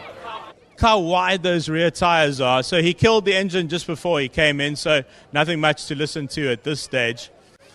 But make no mistake, this is an extremely tricky car to drive. It's certainly not designed for road use. It is designed for circuit use. The suspension is extremely stiff, but he's made it back down, and having a quick chat with the engineers here, just making sure everything is okay. A real honor and a privilege to see the Sasol-sponsored Formula One car here at SIMOLA. Ladies and gentlemen, give Robbie Volk a big round of applause. Thank you very much for providing the lunchtime entertainment, Robbie. We really, really appreciate it. Alrighty, I think that means that we should make our way back up the pits, where Ayanda Mbangata is waiting for us. She is the Africa brand manager for Castrol. Ayanda, we're coming over to you now. So, Ayanda, thank you very much for joining us. How's your SIMOLA going so far? Let me start off by saying hi, everyone. It's good to see so many faces this year. It's really, really, really, really pretty awesome. So a massive year for Castrol, 125 years in business. I mean, that must be one of the longest running businesses anywhere in the world. I mean, what has the story of Castrol been? We're definitely up there with some of the best. 125, that's a big milestone for us, right? We've done, so many things, from lubricants that we are well known for, through some of our popular products, like Castrol Edge, Castrol Magnatech, Castrol GTX. We've been to the moon. I'm not sure if you know about that. We've been to the moon as well through the NASA's rover. We've done motorsport. We are well known for motorsport, which is one of the reasons we're here today. And we're also in soccer as well. We actually had the Premier League trophy with us a couple of weeks ago. So we've done it all, really, and there's still a whole lot more to do in the coming years. So what does SIMOLA mean to Castrol? I mean, SIMOLA massively values your support over the years. But what does this particular event mean to Castrol? It's a really good event for us, right? Because this is where some of our consumers are at, and there's no better space to really showcase what Castrol Edge can do than being here, right? So I mean, all of these cars that you're saying, at some point, I can vouch that they have probably. How rude! We're trying to have a chat over here. Like seriously. But it means a great deal for us to be here. I mean, we've partnered with SIMOLA since 2019, if memory serves me right, and we're still going to continue with the partnership. So it's a great space for us to be at. Now, Castrol proudly trades in a bunch of countries, a bunch of sub-Saharan countries as well, and you use this event to bring some of your distributors down, even from outside of South Africa. Oh, yes, we do. Yes, we do. So we're all over Africa, right? We operate in 52 countries out of the 54 in the continent. So we are really everywhere. Absolutely everywhere. So, yes, so we do have some of our distributors visiting us, or rather joining us. This year we have our distributor from Malawi. We have Zimbabwe with us again. And, of course, South Africa, across the country, they're joining us today. So we like to use this to really show appreciation to our distributors to make sure that our product is available on the ground and is visible all the time. What an incredible business, trading in 52 countries throughout Africa, celebrating 125 years. Ayanda, you have an absolutely lovely team behind you. I actually had some breakfast with them, with most of them this morning. It was so lovely to meet them. Thank you very much for your time, and I hope you enjoy the rest of the weekend. Thank you so much for having us. Everybody remember to only use Castrol, right? Of course. Thanks, Ayanda. All right, we need to move on to our next interview. Another valued sponsor here at the SIMOLA HillClimb, Brendan Carpenter. It's an honor and a pleasure to interview you today, brand manager for Suzuki in South Africa. How is your SIMOLA going? Chiro, the pleasure is ours. Just to be part of this event, always year after year delivers the thrills, 50 seconds in 50-second intervals, and some of the others are, let's say, 39 or 40-second intervals. So for us, just a massive privilege to be part of this fantastic event every year. And Suzuki on a wonderful run, both in terms of sales numbers, but also having some wonderful runs up the hill here. So what does SIMOLA mean to Suzuki? I think for us, it also harks back to our deep heritage of hill climb racing. So if you think back in the late 90s with the Escudo Pikes Peak, with Monster Tajima, also racing up the Pikes Peak Hill, for us it gives us a little bit of a local flavor of hill climb racing, being not necessarily the underdog that we were in terms of sales performance. And I mean, if we look at the top tier brands in terms of sales, there's always a motorsport element in there. So for Suzuki to be part of motorsport and the greater motorsport industry in South Africa as a whole, and to contribute in whatever way we can, SIMOLA gives us the opportunity to do so. And I mean, if it means that we can have some cars on the track, some motorcycles, and also maybe some marine engines in Knysna V&A Waterfront, it really brings everything together that makes us as a lifestyle brand offer opportunity to the greater South African public. I was about to chat to you about that because Suzuki is involved in boat engines as well as motorbikes, as well as passenger cars as well. Do you see Suzuki participating in more motorsport in the coming years? Yes, for us it's a lifestyle brand, and I think motorsport is a massive let's say, part of our lifestyle, as with any sporting culture in South Africa. So, and I think for us, it's almost like a call to other OEMs also to participate, because if we want these events to grow, we have to also participate and support it where we can. And I think for us, HillClimb gave us that opportunity, and we will continue to do so for as long as we can. It is wonderful to see the OEMs taking part. Brendan, thank you so much for your time. I think I am now due to chat to your colleague. Is that correct? Mike Rowe. Sorry, we are going to Volkswagen's Mike Rowe. Brendan, thank you very, very much. Mike, how are you doing, sir? Yeah, very good. And yourself? It's always lovely to see you. So Volkswagen, a deep history in South African motorsport. What does SIMOLA mean to Volkswagen Motorsport? Look, I think for us it's to showcase our cars, and also the fan engagement for us is like next level. So from circuit racing, we don't get as close to the fans, and just to see everyone wanting to grab all the merchandise we chuck into the crowd is for us great. So I think for the fan engagement is good, and yeah, it's been great to be at this SIMOLA HillClimb. Yeah. Let's get a little bit car nerdy, if you don't mind. Tell us a bit about the actual vehicles you have here today. They're quite special, aren't they, the Polo Super Cup cars? Yeah, so the cars we've got here are actually more circuit racing based. So they Super Cup cars we use in circuit racing. These ones are a little bit beefed up, so they call them Super Cup cars. So they're a little bit lighter, a little bit more powerful. But in essence, they are what we use on the racetracks. And Volkswagen also has a wonderful history of developing driver talent in this country as well. Tell us a little bit about that. Oh, well, I think if you look at Jonathan Mahotsi, who's been with us now since 2016, he came to us as a gamer, and we spent a great, many good years together. So, and he's now an absolute star. I mean, he's one of our rising stars in motor racing. And not only is he fantastic out on the track, but he's also just such a lovely guy as well. Mike, absolute pleasure to talk to you. Thank you so much for your time. Enjoy the rest of your weekend. It's a pleasure. Thanks for having us. All right, that concludes the VW interview. And I think the last interview of today, of the Saturday, Chelsea Pinto, team manager for Suzuki. How are you doing?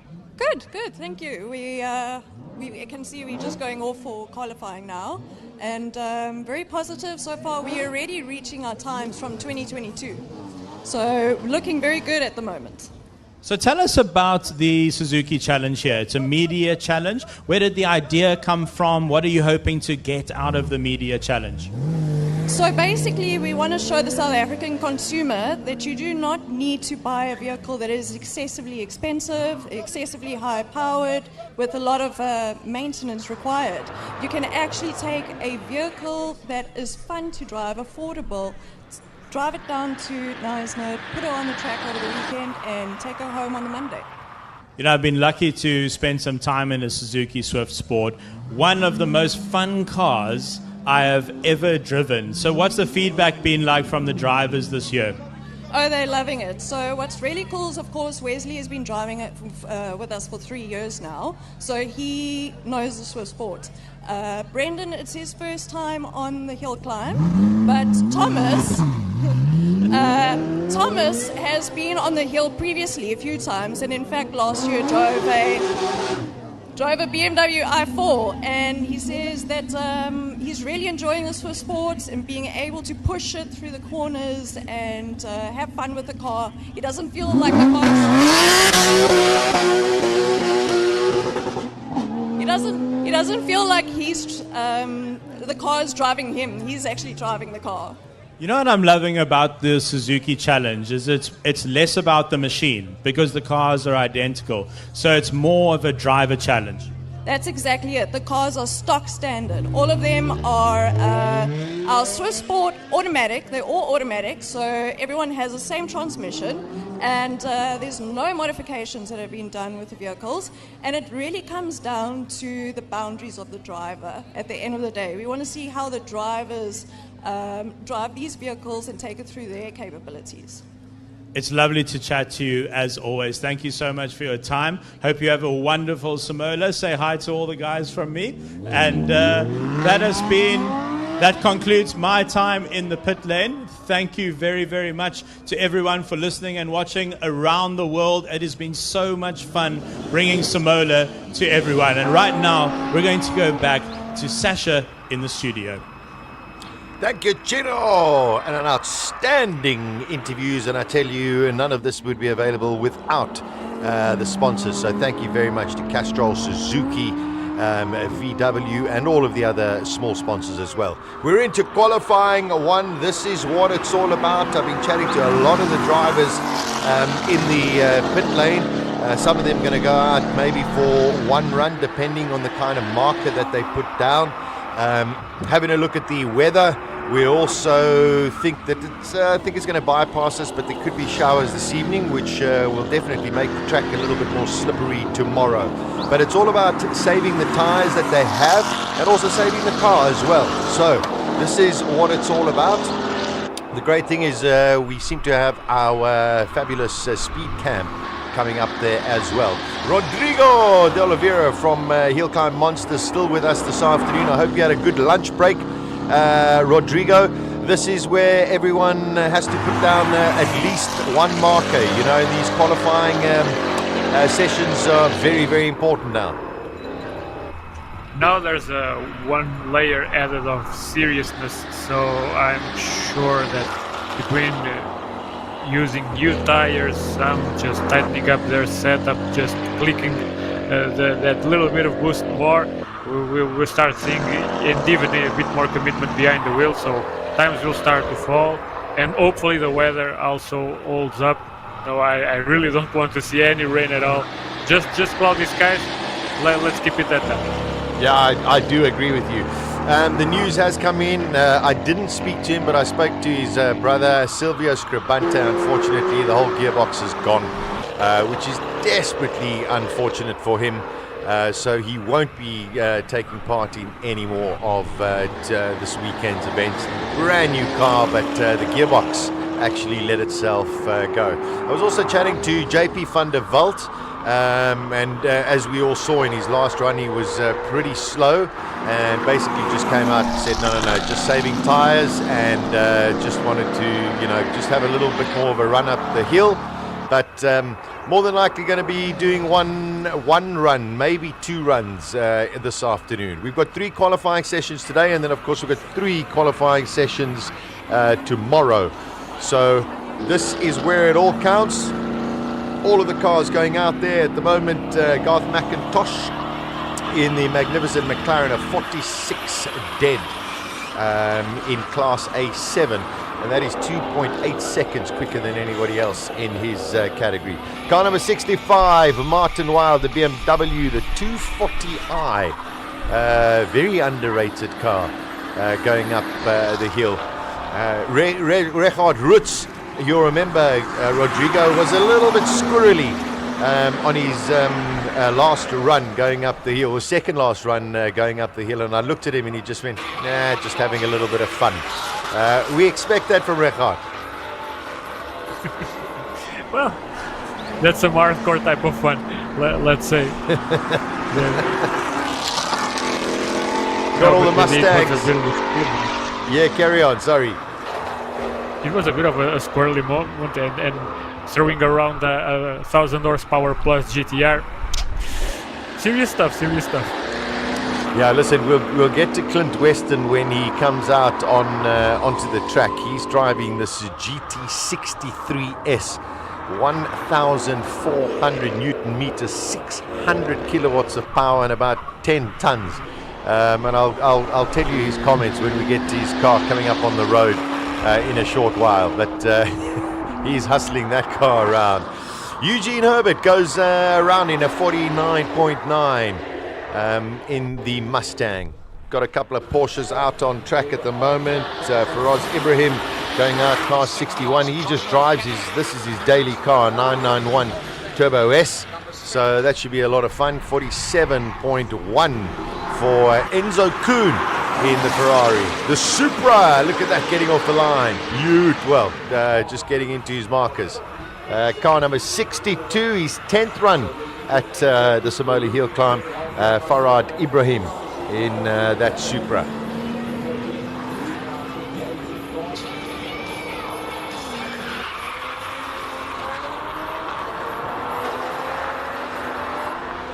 So in these qualifying runs, Rodrigo, they will take the best times eventually overall, and from there that will give you a shot to get into your class final. One question that probably also the public has at this moment: how many qualification runs do we have still tomorrow to? Yeah, so we've got 3 today and 3 tomorrow. So I suppose it all depends on the qualifying time from today and the qualifying time from tomorrow. And from there they will take those into the class final. So, you know, you got to put down the marker because the weather can change. So guys have to go there. Faraz Ibrahim and Farad Ibrahim looking pretty good. Faraz right at the top of the timesheets of 45.4. Getting top speeds, 172 kilometers.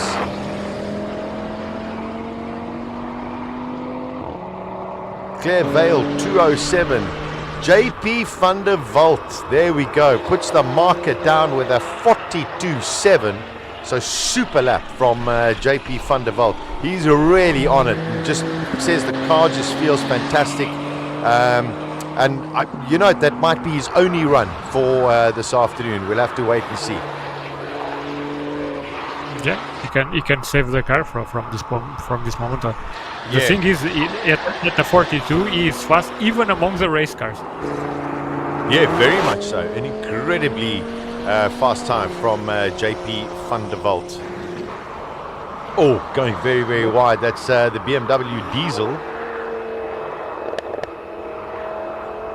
178, 180 kilometers an hour.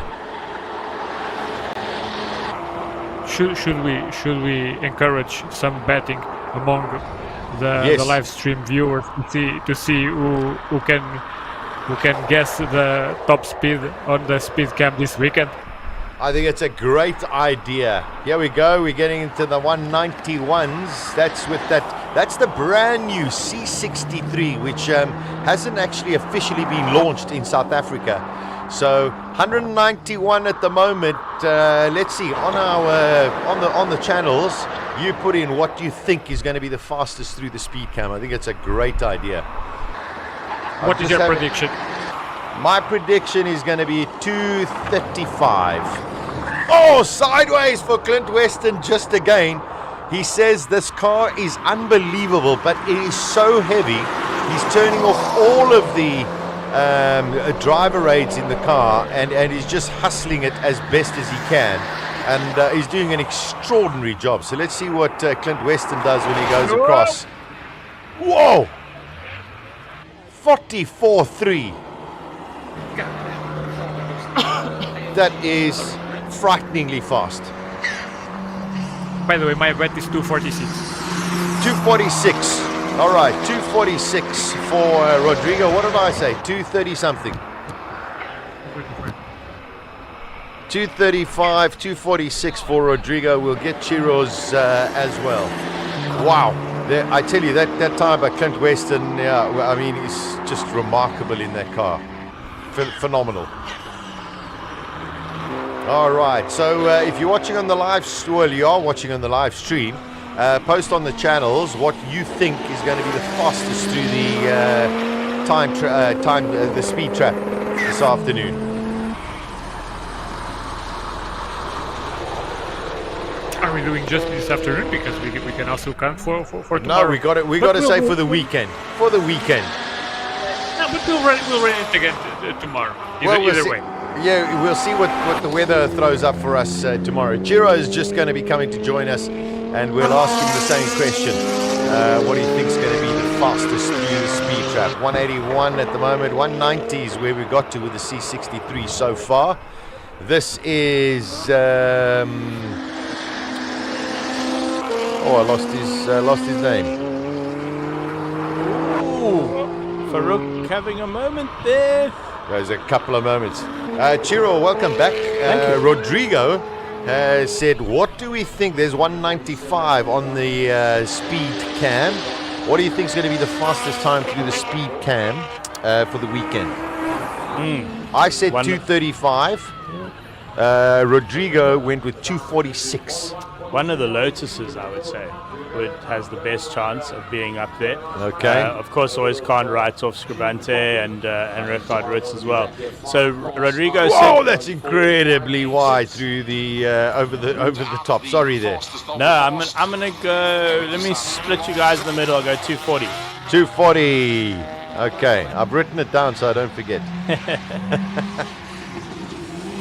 We got the Hyundai i30 that's going to go up. I tell you, I know you are outside doing the fabulous interviews. Thank you for that, Thank sir. you so much. And got to tell you that JP van der Walt, the 42.7, but Clint Weston sideways all the way up 44.3 in that GT63. Incredible. I think he's figured out that it goes faster when it's on its door handles. And he turns everything off. Everything off. Absolutely nuts. Yeah. Just the news, maybe when you're doing the interviews, unfortunately Silvio Scribante is withdrawn. Gearbox has unfortunately disintegrated. 182 kilometers for one of the Super Cups.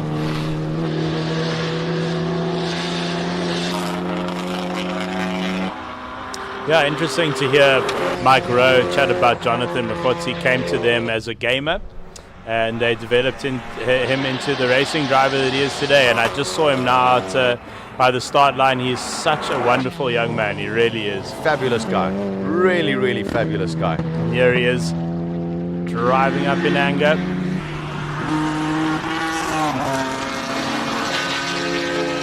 Yeah, Jonathan Mokgotsi up there. Paul Munro up on the track as well. Daniel Rose done a 44.7, so let's see what Jonathan Mokgotsi can do. He does a 45.0, so first time that Jonathan is behind Daniel Rowe. Qualifying runs, talking to a lot of the drivers, Chiro as well. Some of them might only do one run today. All depends how they feel, and others, may sit out. They want to save tires to make sure that they're ready for tomorrow. Well, you got six qualifying runs to get to set your time for the class finals and the super shootout. And as Rodrigo's told us before, SIMOLA affords an enormous number of opportunities to run up the hill compared to a European hill climb. Yeah, that's for sure. 203, I think that's the quickest we got so far. And that came from one of the Golfs. That's Lee Thompson. That's Lee Thompson, yeah. That's Lee Thompson. He's back out there. Let's see what Lee Thompson's time is. Because we've been waiting to see something set down by this young Lee.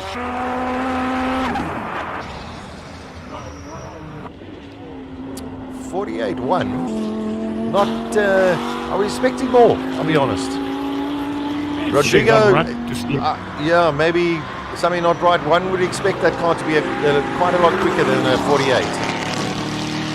Yes, but it's the first proper run he did to all weekend, so we probably just checking if all systems are all right after going everything. But yes, potentially that car could be at a 41 or 40, I believe. 45.2 for Ricky Giannaccaro. I was talking to him as well. You know, it's the first time he's driving that Audi, and he was just battling with some of the settings, the traction settings. But I think that's his fastest time by far. 206. 206 in a Lotus. Okay, so maybe we're all being a bit enthusiastic with our 240s, that sort of thing. First quali, Chiro. Let's see.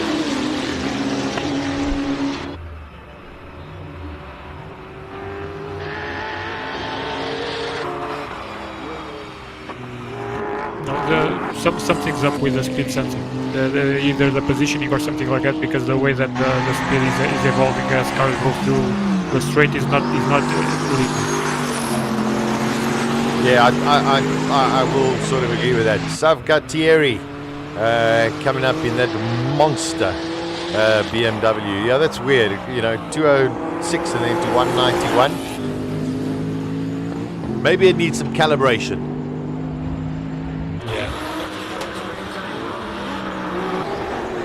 Another Lotus setting off. Look at the size of that rear wing. Oh, that is a lot of white smoke. Oh dear. That is a lot of white smoke. And 239. Oh, wow. Whoa, okay. All right. Recalibrated. So far, okay, you 240. Okay, I'm way out then. I'm not sure that Lotus is too healthy though.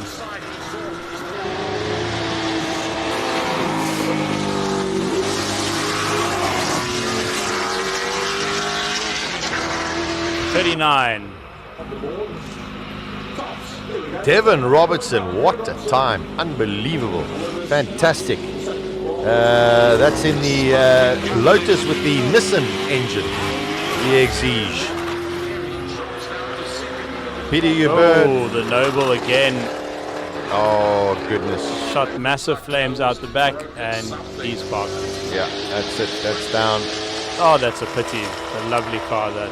Very, very desperate. Franca Di Matteo goes into 6th place with a 44.7. I was chatting to Davy Hubert and Charles Hubert, and Davy, I asked him, I said, what happened on the last run? And he just says, no, he had some finger trouble. And then pointed immediately to his engineer who had the laptop and basically blamed it on him. Anyway.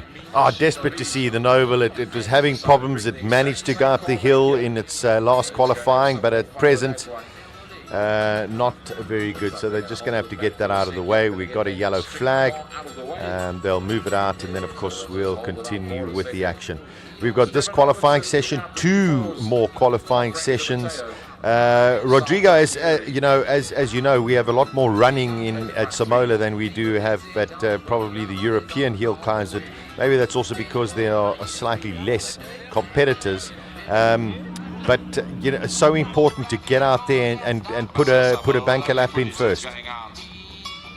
Yes, the fact that it's a shorter hill climb also amounts to the pressure to getting every last corner as perfect as possible.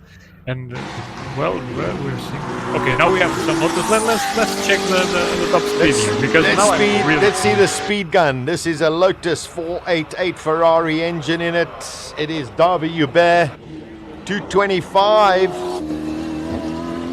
It's like speed gun bingo. Okay.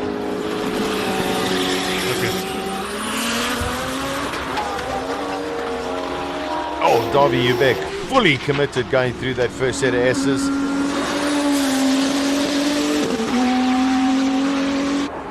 Sure, that is fast. 39.2 for Davy Hubert.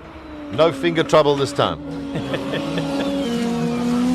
7/10 faster than Devin Robertson. So this was the car that was in the 38s in its final free practice run, Peter Zeely.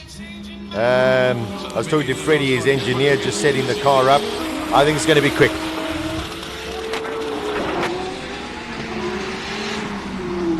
Charles Hubert, 39.5, just 2/10 off Darby Hubert.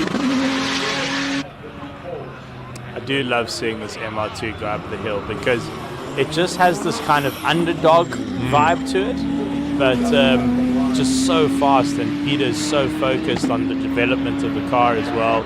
And he has raced internationally with the help of Rodrigo, and in Germany and Sweden, I believe, Rodrigo. Switzerland.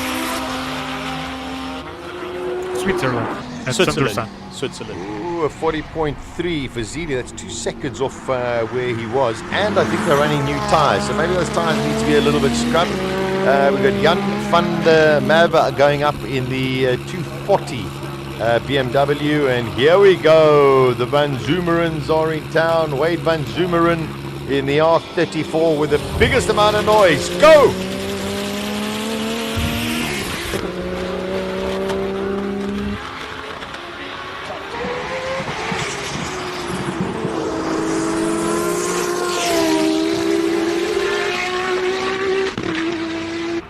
Wow, I love the sound of this thing. 222 on the Suzuki Speed Trap.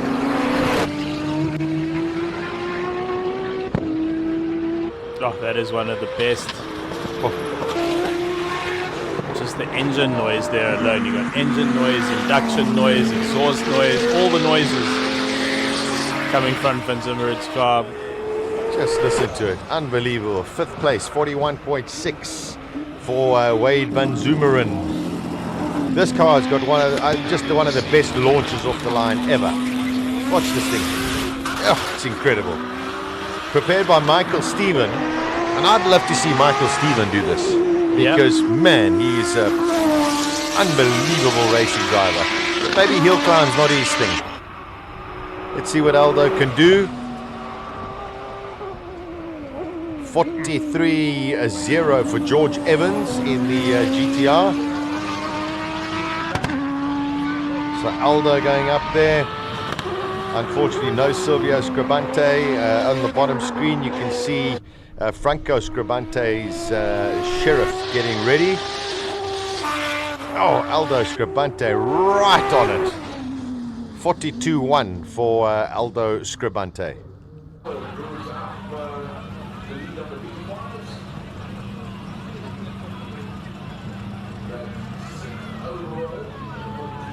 Does Franco lay down a marker? Try and get break 40. So just on those records, even though we have gone faster than record pace already in practice, for a record to stand, you need to run it in the class final or in the shootout. So as yet, this is the man who holds the record, Franco. Ooh, little twitcher going into one.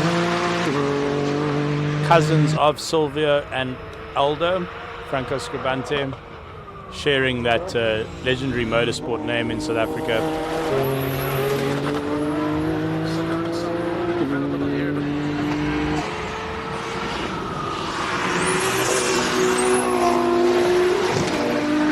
Oh, I love the skyline as well. Yeah, Darren Goodman's in that skyline. Let's see what Franco Scribante can do.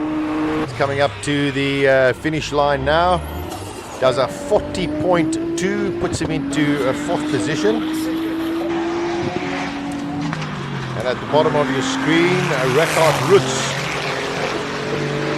Now that R32 Skyline, it has a real amazing history in OEM motorsports. And I think the story goes that when they entered it into the Australian racing series... Sorry, Richard Roots has hidden all of the policemen, so he definitely has to go out for a second run. His time will not count. Stepping out a little bit there. Yeah, he's really pushing it. But let's see what he puts in though. 38.3. Here we go. But it's not going to count. It's not going to count. He did 241 on the straight. 241. Okay, I didn't notice that. So, sure, I tell you, it's a great battle between Chiro and Rodrigo.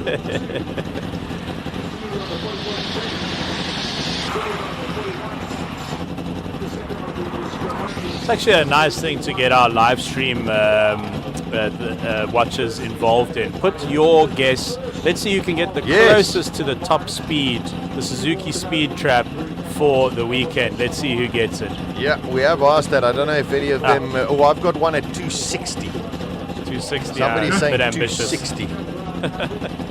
Michael Van Zale saying 260. Wendy's watching all the way from New Zealand. Lovely to have you along for the ride. Oh, here we go. I've got quite a few at 240, 245, 243, 237, 244 Lotus, 252, and a 248 that's come through on our side. Have you got anything on your side there, Rodrigo? 254, 263, 263 is way optimistic.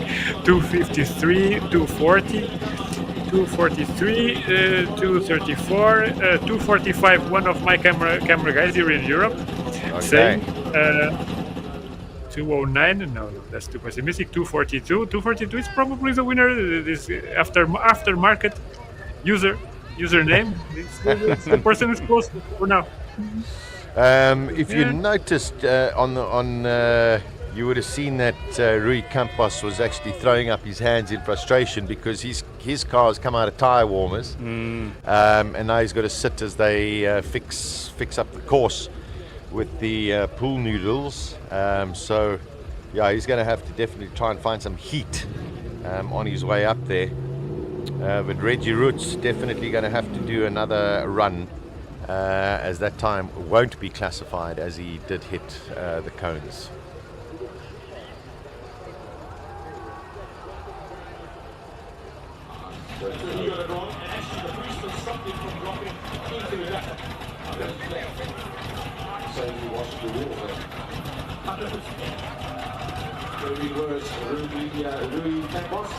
Good to go as soon as they clean up. What do you want? How rough that idle is on that car.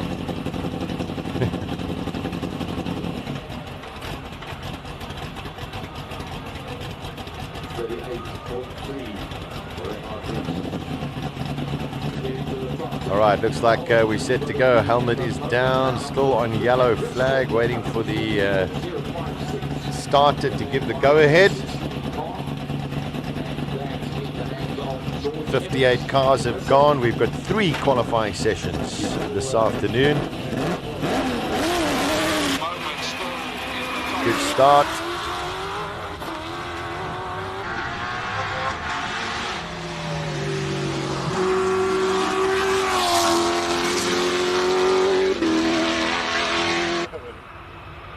Beautiful through 1 and 2. 199, 200 Ks, hard onto the brakes, get the apex on the blind. Oh, don't drift too wide. Another one of those cars that's suffering quite badly over the bumps on the main straight. But looks way more settled through the S's though.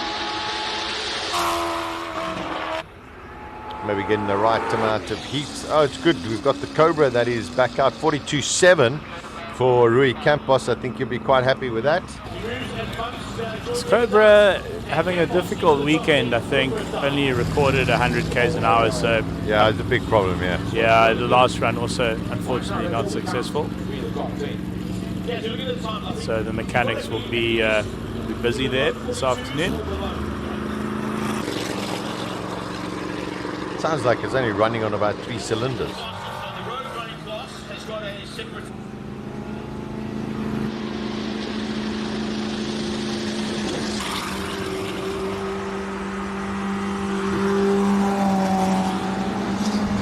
So 4 cars in the sub 40 at the moment. Scribante just outside 40 and Peter Zili as well. 40.2 is Scribante, 40.3 Zili, so they're neck and neck at the moment. I am seriously looking forward to the shootouts. Oh, it's going to be epic. Because at the moment everyone's sort of spread out in their classes, and even though they're tight on the timing board, they are in different classes, but in the shootout, then it's head to head.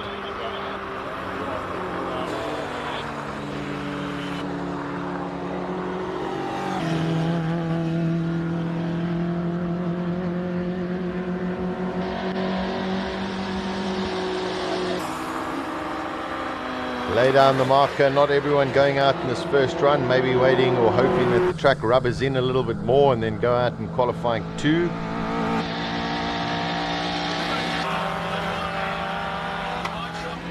Sounds like one of the single seaters outside here has just taken off Ian Schofield.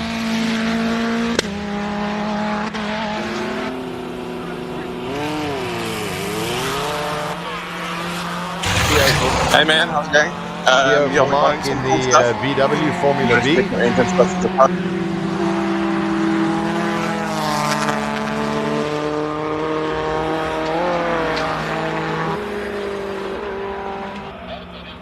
Outside our window, I think I can definitely hear Robert Walk. Yeah.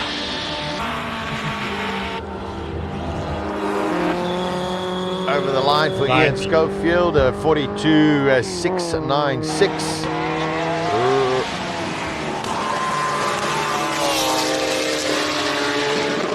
Robbie Volk's Infinity motor, 4-litre V8.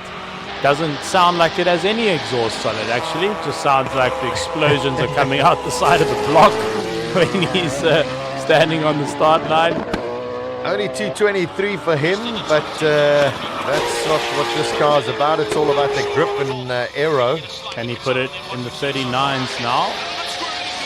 I tell you, he's looking quick. He's looking very, very... Whoa! Robbie Wolk does a 38.4. Slower than Reggie Roots. However, Reggie's time, I think, will definitely be disqualified, as he did hit the bollards.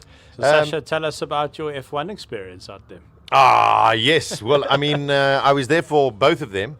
No, just very, very special, to hear that thing fire up and, sort of old school Formula One. And you could see Bob, the engineer, was around there and just, showing Robert, just listen, wait, we've got to get the oil pressure to X.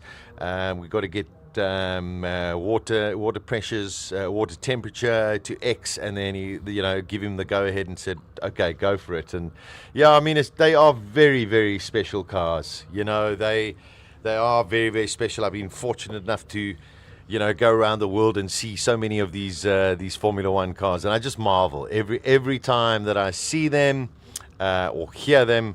Yeah, it's just something very, very special. And this one I hadn't seen before. So I think it's part of Ian Schofield's collection. Okay. And just so special. And I think also quite a thrill for a guy like Robert Walt to sit and say, yeah, I've driven a Formula One car. So yeah, very cool. A lot of pressure on him, but you can just see, I mean, I was standing there just looking straight at his face, and obviously with the helmet you can only see the eyes, but just such intense focus, and that's what you need. I mean, he was saying when he got out the car, he just casually said to Colin, oh yeah, it's got no brakes, Yeah.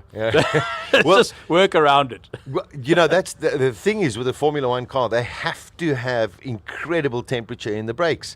And this is a hill climb, you're going straight up, and you're not really going to use the brakes that much, but when you do need them, they basically ice cold. Yeah, they're not there. Yeah, it's an incredible thing. You speak to any person who's driven a Formula One car in their life, and for the first time, the thing that surprises them the most is the braking power, because once you have that at temperature, then that car will stop, but you still have to use the full might, and most of them of your left foot, just to stop the car. So yeah, extraordinary. And I'm sure coming down the hill also been a little bit scary for him as well, because those brakes are getting even cooler. Yeah, no, he took it easy down the hill, that's for sure. But if you're just joining us, welcome. We're having a wonderful time here at SIMOLA 2024, the 14th running of SIMOLA. So next year will be a big year. If you haven't made it to Knysna yet for the SIMOLA HillClimb, I think next year is going to be one to attend. I think it's going to be extraordinary at the 15th year. And our good friend Rodrigo from HillClimb Monsters, who's been with us the whole weekend and will be here with us for the remainder of the weekend, will be here next year, without a doubt, Rodrigo. Yeah. Hope so. That's the plan? No, not hope so. We're going to bring you here. You're going to be here. Okay, agreed. That's the deal. Rodrigo, let's just look at qualifying one. We didn't see all of the cars go out. We have had a couple of eliminations due to technical problems. The biggest one of the weekend, of course, Andre Bezuidenhout in the Gould. Very disappointing for Jimmy Giannacaro in the Z4 GT3. And then, of course, Silvio Scribante with a brand new car, which came from Sweden, that you were also instrumental in assisting him getting, but unfortunately stripped its gearbox. Yeah, so is racing, and that car has such a young life, such a young HillClimb life. It's normal such a thing has to happen. Even still, the car, what it showed on those brief moments, the potential is there.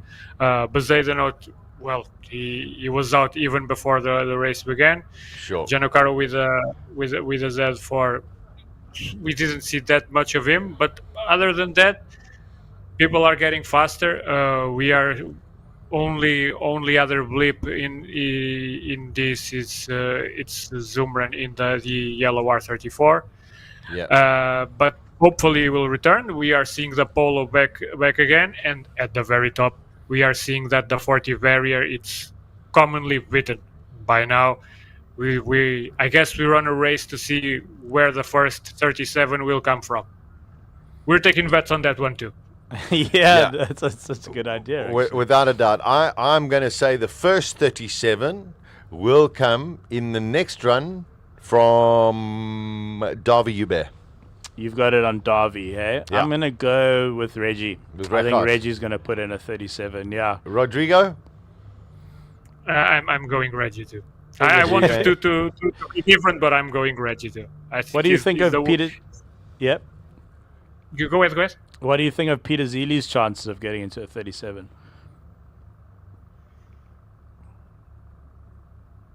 I don't think he will dip down the 37 barrier. I think he will be very, very consistent from now on, and maybe that will give him even a possible victory through consistency. Because I think some guys will take it a bit too far, going for the ultimate fastest time, but to have that absolute nerve and the mental barrier and everything to go for the 37, I think Reggie has that cold blood to go there first.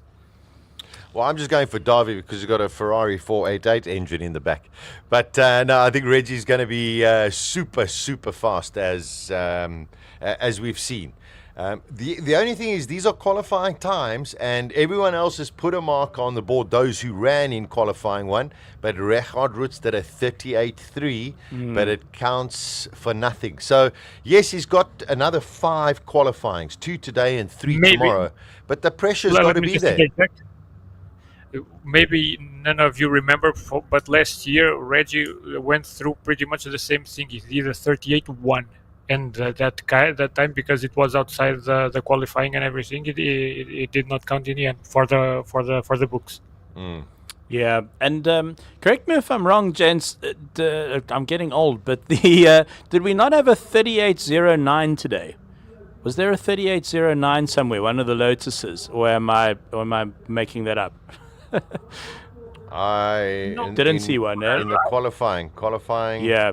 I remember the 38.3. We have to pick up. Well, maybe they can check for us. It was a 38.9. That was Zeele. Okay. Zeele went to 38.9. Okay. Yeah. All right, there it is. Yeah. Fierce competition this year in the 2024 14th running of the SIMOLA HillClimb. I am thoroughly enjoying this. Hopefully you are as well at home. Join us on the live stream and drop some comments there. We're keeping an eye on the comments as well. And Rodrigo, if you're just joining us, he's joining us from Portugal, and he's running the HillClimb Monster channel and also carrying the stream on his channel. Yeah.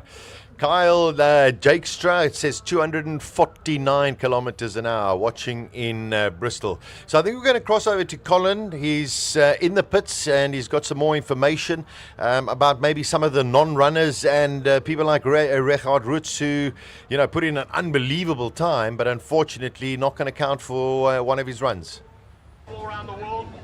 Thanks, Sash. We'll get to that. But for now, I've got Charles Jabert with me. Looks like a top 3 there so far, Charles. It was getting close there. Yeah, we've been battling this morning a bit with a few nigglings, small things, but we're getting there slowly but surely. We've put the new tires on now, and we'll just try and see if we can do a bit better. Got another 2 qualifying runs, and it's amazing how the steps play the car in, play yourself in, try a few little developments, and how the times will come down. We should get into 37. Yeah, I think, 37s is a bit far, but I mean, every car is going faster now. Me, myself, I'm getting used to the car now with the new tires, and it's got a bit more horsepower, so it takes me a bit of time to get used to the car, but I see the times is going to get close to, I think, 38 dead, if possible. It's a wonderful tight race, 5 or 6 cars in it, and it's so nice to have a good tight race. No, for sure. The competition is very high this year. There's a few cars here that's much quicker than last year, so it makes it a bit difficult. But yeah, we're going to give it our all this finals. Go for it. Thanks a lot. Thanks a lot. Appreciate it. Awesome. Charles Joubert right here, effectively second. Let's just... Can we interrupt you, Charles? Why would you want to do that, sir? Well, you found all the horsepowers and you unleashed them now. Not yet. Oh, you mean there's more? We're going to try and get them together now. That's We're lovely. happy with the car, so we want to try and get them together now. And how's the driver? Is the driver okay, or does he need a bit of a programming as well? Always. What's the target time? Where do you think the fastest time's going to end up at? Tomorrow, you think? Qualifying time, yeah. Qualifying times. I think it'll definitely go to the 37s, but it's not for me, though. That's quick, eh? That's very quick. I can see there's 37s coming. But isn't it interesting? We talk Formula One and other motor racing is so... Qualifying so important for grid position. But actually, when it gets to the top 10 shootout, it doesn't matter how you qualify because it's that one run that you've got to do. Only one run and you're not allowed to hit anything going up there, eh?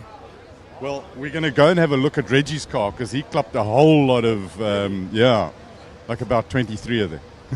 Thanks for chatting to us, Charles. Peter Zeely had a good run. They're still busy. I'm going to try and go in here and see if I can answer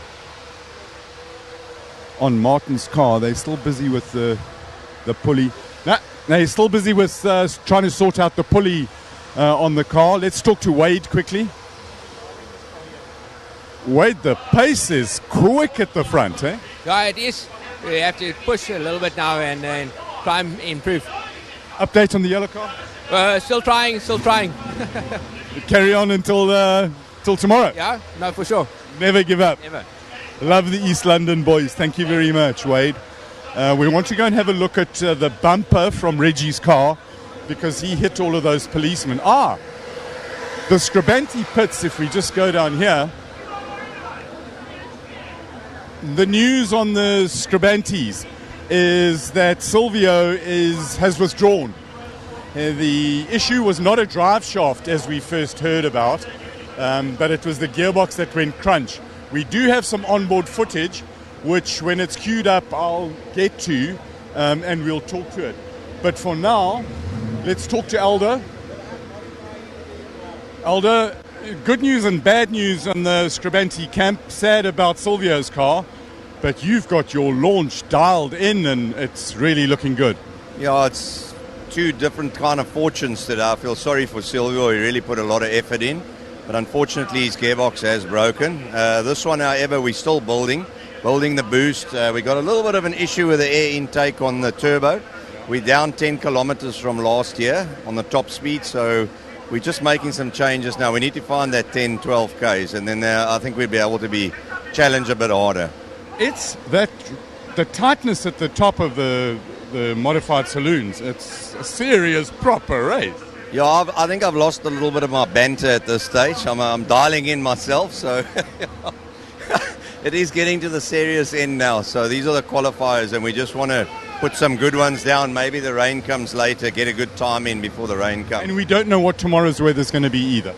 Yeah, it's, the weather report shows sun, so I think we can... But you know our weathermen there. Nice, who knows? God Thank, snow. thank you, Aldo. Thanks for chatting. Have fun. Thanks. Great guy. Franco Scribanti trying different things on the car, a different strategy. They are throwing tools underneath the car. Not sure what's going on. Eddie, is everything good with the car, or are you just doing tyre warmers? Just doing tyre warmers. Everything is good. Tools are all in the toolbox? For now, yeah. Right, okay. So what I thought was a tool is I'm the tool. Let's have a look. Here we go. The evidence. Oh, carbon fiber shards for days.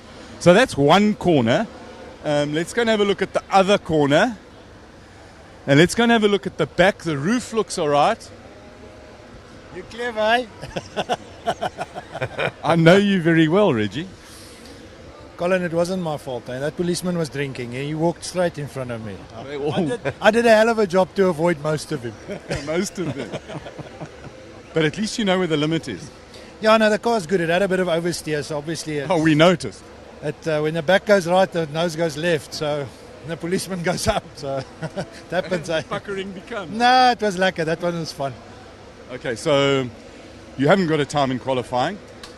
The weather's actually getting cooler, so it can make more horsepower. Yeah, as long as we can just get a good run before it starts raining, because it's going to rain later. But that's all good. That's all good.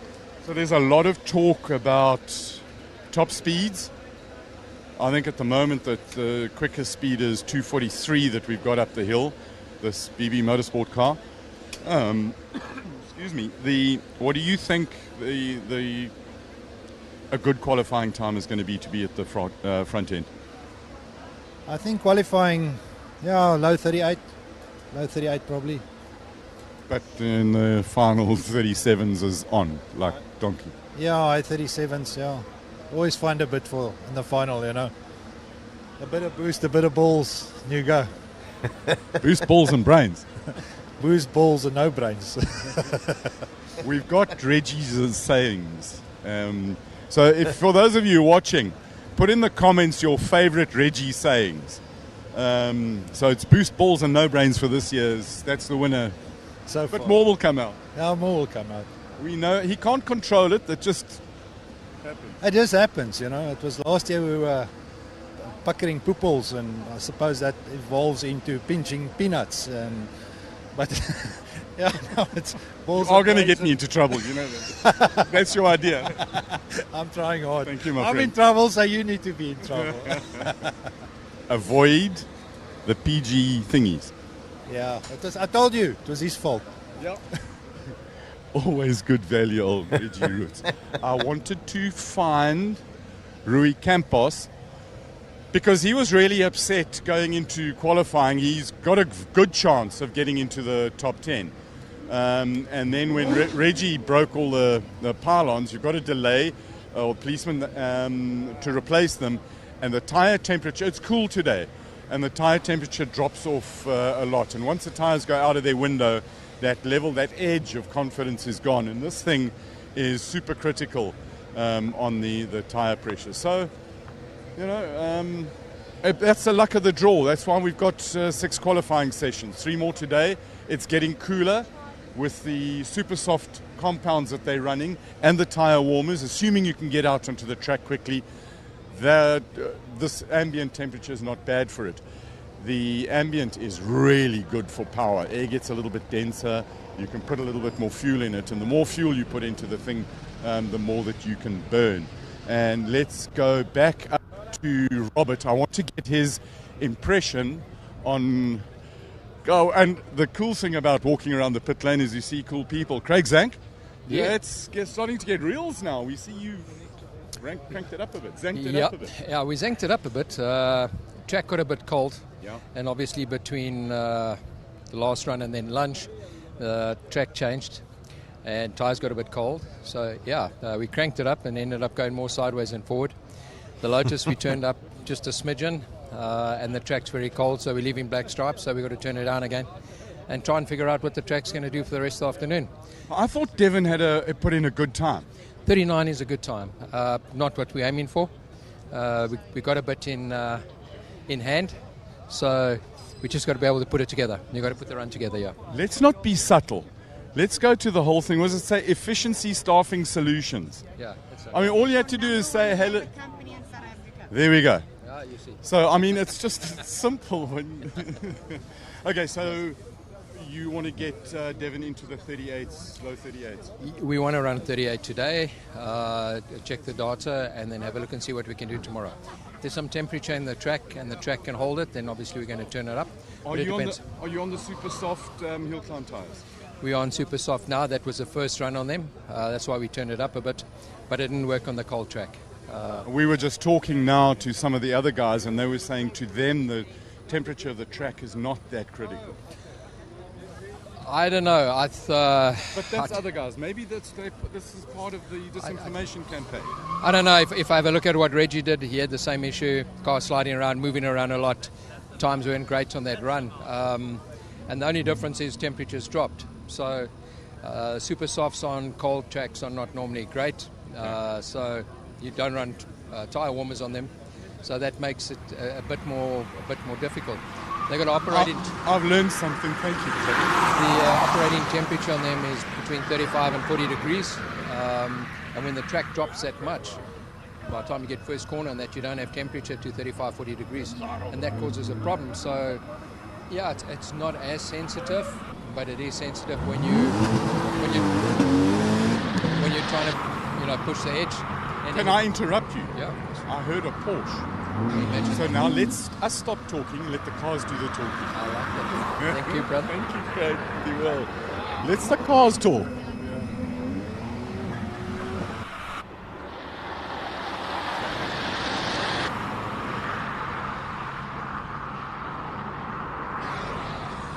Qualifying 2 underway, and I must say, listening to Richard Rutsch and his articulation, he is amorphous when it comes to his delivery.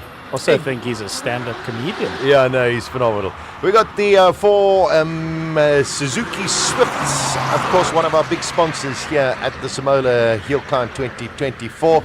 A little bit of a rivalry between them, 54-2, 54-9, 55-6 between 3 of them. So that's going to be a nice little battle come tomorrow. Yeah, that Suzuki Media Challenge is always good fun. The machines are identical, the machines are stock, as you'll find them on the showroom floor, just with some stickers on the side. And there's 3 journalists, motoring journalists, going head-to-head there. Currently, Thomas Falconer topping the timesheets in the Suzuki Swift Media Challenge. Yeah, so we got Giles missing. He's in one of the Suzukis. He's out on track at the moment. Sean McKay in the Porsche GT3. Shiraz Bawa out on track, and he's out there in the BMW M5 with that V10. My favorite BM of all time. So lots of people going at 250, 252 is their top speed. So far we've had 241. That's correct. Yeah. 241 as top speed. I went with 235, so I might as well not come tomorrow. 240 for Giro, so he's still in it. And Rodrigo, all the way from Portugal, has gone at 246. So, I mean, between the two of you, I think you're going to be the closest. Rodrigo, watching Richard Rutsch, he's always jovial, but it's amazing his focus when he gets into the car, how that changes. But he knows he's actually got to go out there and put something in. Not only his focus, but he at some point he also has to be relaxed to the point that he is able to catch some of those slides at high speed that we see him doing with a 1.5 ton GTR. That's some scary stuff. Well, it seems to be getting a little cooler out there. That's Paige Lindenberg, and she's put her roof on. Yeah, doesn't want her hair flapping around. That will help with drag, actually. So maybe a bit of a better time coming from her now on the run. I do actually have some stats on that Super Snake because it is incredibly powerful. So as we were talking earlier, the Super Snakes are supercharged, and they have 567 kilowatts. Going through the rear wheels. Yeah, 567 kilowatts. They also use 567 liters of fuel to get up the hill. To get up the hill. But no, I mean, all credits to those running to Paige and the others running the Super Snakes, because these really are monsters to control up the hill. Yeah, they really are. And it's incredible how many you actually see on the road and how many you see off the road across the world. Paige Lindenberg with a 51.3 puts her in 5th place at the moment. The beautiful 720S. McLaren making its way up. Just a beautiful, beautiful car.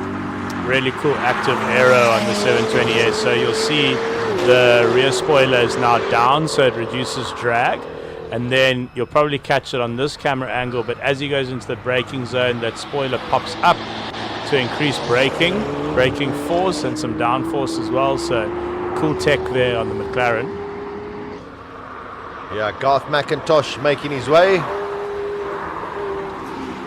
We got Dion Smith coming up. Not a great line through the S's there, went a bit wide. Oh my word! Oh jeez! Whoa, I tell you, my heart. No, that was a moment in that McLaren. But not only that, it's just like, oh my word, you don't want to crash that. No, you just don't want to crash that. My heart stopped there for a second. I mean, how do you phone outsurance and be like, look, the weekend something happened on the weekend. No, tough one. Yeah, tough one. No. Holding on to it. And then the next minute it's all over YouTube. Yeah. Oh, that's what really... Oh, yes. Oh, okay. Yeah. Not a good one. Yeah. That was quite a hairy moment there, Rodrigo. It certainly was.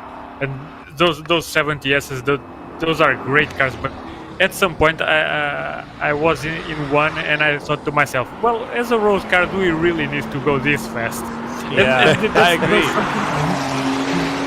That's not something I usually think, but when I drove that thing, I thought to myself, okay, there's a limit to this. No one needs on a public road to go this hard. Yeah. No, they are incredibly quick cars. Oh, I'm definitely going to ask our producer if they can get, I think it's Petrus Potgieter. No, it's not. Who was in the BMW that has just gone through? Okay, we've got to find that. We've got to get a replay, because it's the first time I've ever seen a BMW with an indicator on. And it did have an indicator, so they do work. They do work. Okay, there's Pete Potgieter. He's in the Alpha QV going up the hill. And of course, Feroz Ibrahim firing up in his Porsche 191.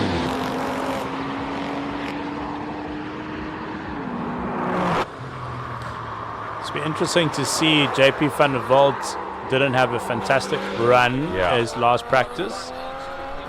But he had a stunning qualifying one.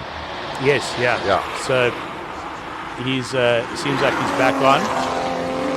And he will certainly be the man to beat in the road car category. Okay, the Supra. Then we've got the RS3.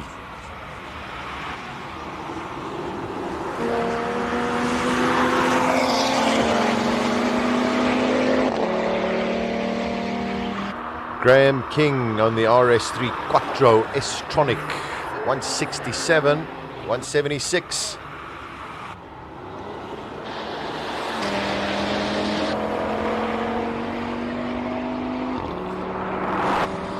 Really great that some of the OEMs are here this weekend. We've got, of course, Volkswagen Motorsport and Suzuki. But BMW here as well, and Mercedes as well, debuting their C63 and the monstrous, the most powerful AMG ever, the GT63, which Clint Weston seems to be taking up the hill in more of a drift than a racing style. Yeah. Here we go. Now, let's watch this car, because this is for the record. Dion Joubert, can he beat Ciro Di Siena's all-electric record going up the hill? What is your best time? 49.2. Well, I'm sure it's a 42.9. Okay, 49.2 is what we got to watch. Dion Joubert, 179 kilometers through the speed trap. Tight through the S's, a little wide. No, he gets a good line through there. Coming up to the second set of S's. So to Dion's credit, he does have a bit more power, but his car's a bit heavier than mine was. So he's carrying a bit more weight up the hill. The bottom of your screen, that is the car Chiro was speaking about, the C63, the brand new C63. Dion Joubert goes across the line, a 49.6. All right. So still behind you, sir. Okay. And you did a 42.9. Okay, 49.2. That C63 pushes out 500 kilowatts of power, 1,200 Newton meters of torque. Quite extraordinary. Clint Weston in this GT. I don't know if he knows he can go around the corners without oversteering. I don't know if he got that memo. I don't think he knows how to drive any other way. Look at that again.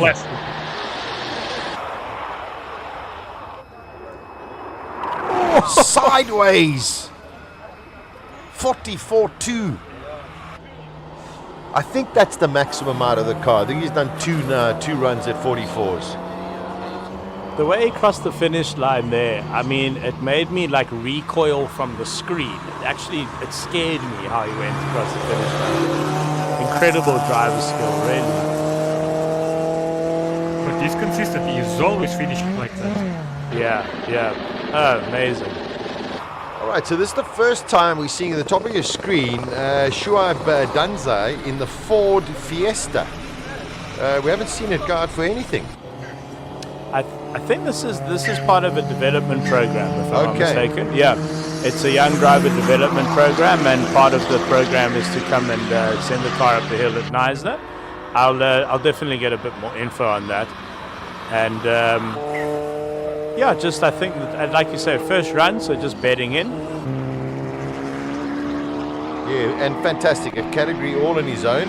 So wonderful to see. His first run up the hill.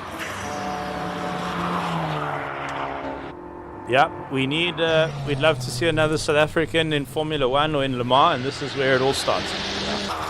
Magic stuff. Got that wonderful Honda Type R crossing over the line. Beautiful.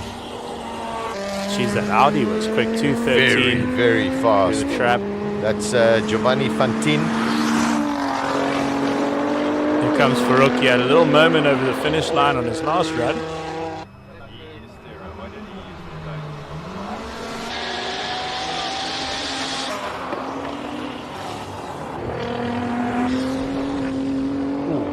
That Skyline is oversteering a bit more than I would at least expect. Very good lap from Giovanni Fantin, 46.3 in that Audi RS3.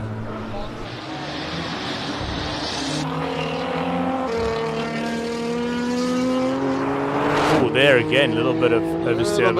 Well held. 46.4 for Farouk Dango. Now we got this wonderful battle between Daniel Rowe, Jonathan Machotsi in the Polo Super Cup cars. Super Cups. Been on a diet, cranked up the power a little bit. Yeah. Craig Zank goes over with a 47 dead. But also had to tweak the little car a little bit for the launch, because not something they worry too much about in circuit racing. Correct. All right, Jonathan Machotsi. 44. I think that's Daniel's first 44. No, he did it on the last one. Did he do it last one? Yeah. So Daniel in the white VW, Machotsi in the blue one. Great rivalry between. They're great friends as well.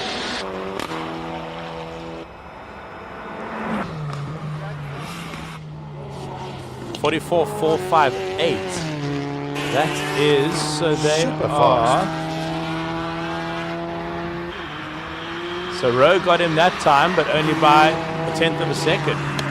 But I mean, 44.2 top time at the moment with 600 kilowatts against the a little golf. Yeah. But there's many things about that. That's the Hyundai, I think, going across the line there, 49.0. But brilliant between Mkhotsi and Rowe. I mean, nothing between those two. Here comes the Colossus. Rodrigo, your favorite car. You know how Mkhotsi and Rowe entertained me and the rest of the pit. So I shared a pit with them when I raced the BMW. And what they were doing was they had these Golf electric cars which only had 100 kilowatts. So the way they were trying to get a one-up on each other was sneaking heavy things into each other's car when the other one wasn't looking. So they would just go around the pits finding heavy things and just sneak it into the back seat. I know, hysterical.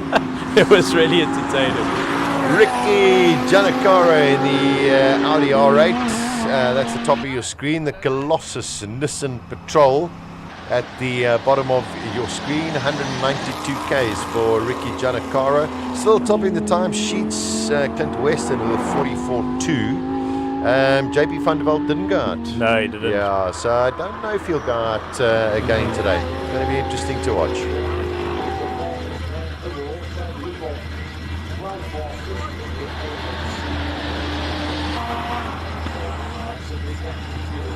One of the wilder conversions on the grid.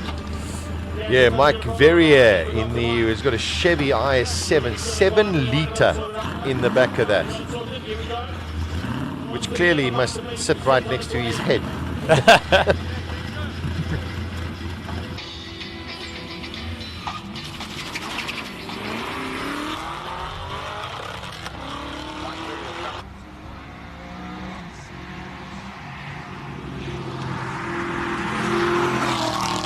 Good thing is the weather's still holding out.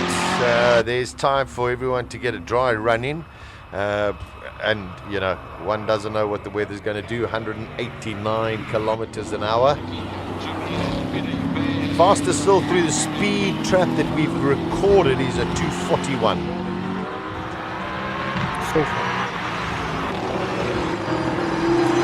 So one of the most interesting engine swaps probably anywhere in the world. An SLS AMG motor, so the gull wing from Mercedes, the modern gull wing, 6.2 litre V8, into a Lotus. Which is also extraordinary when you think of the size of the Lotus. Yeah. How it fits. A lot of custom fabrication there for sure. But it was interesting to hear it. Sorry, Rodrigo. It doesn't fit here. They have to extend the wheelbase to accommodate the engine. Oh, there we go. That makes sense. Peter Hubert with a 43.8. Franco Di Matteo, one of the crowd favorites. Also, his 10th running at the SIMOLA HillClimb, the 6-litre 8-cylinder Jaguar. I mean, just too much horsepower at the wheels, just struggling to get off the line. Yeah, as I think it was Craig Zank was saying, the track has gotten very cold. And it does make sense that on some tires, some of the cars are battling for traction. But it just shows you how many variables these drivers are taking into account on every single run, you know, and adapting their style and adapting how they attack each corner.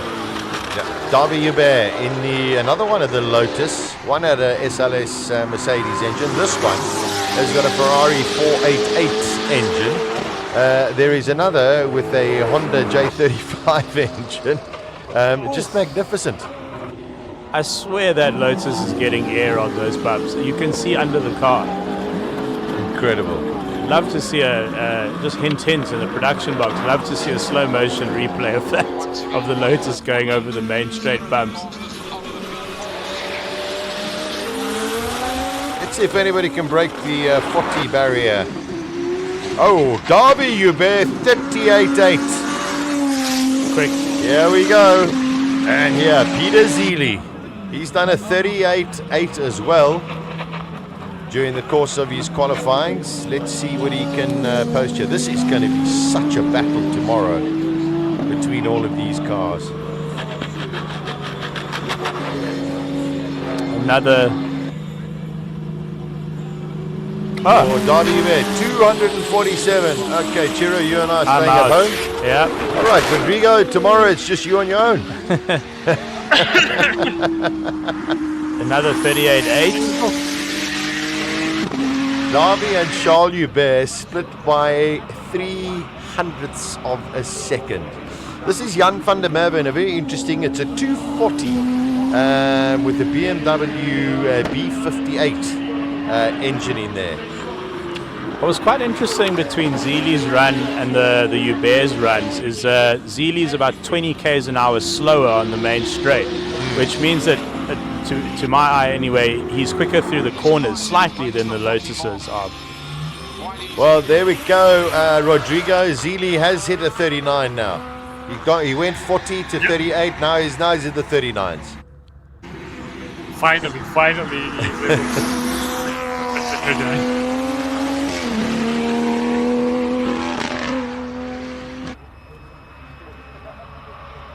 Jan van der Merwe, his first time at the HillClimb. Wow, only 161 k's. Something's up. See what kind of time he puts in. Here we go, the Monsters. Just the loudest car. Listen to this. Let's keep quiet.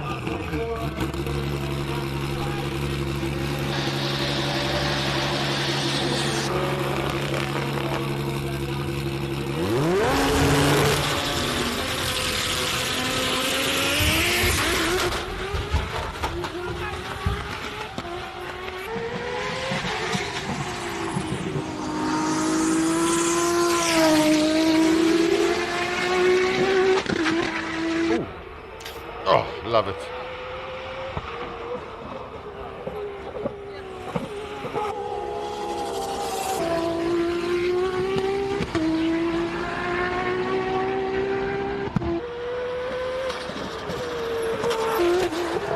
Oh, carrying beautiful speed in there.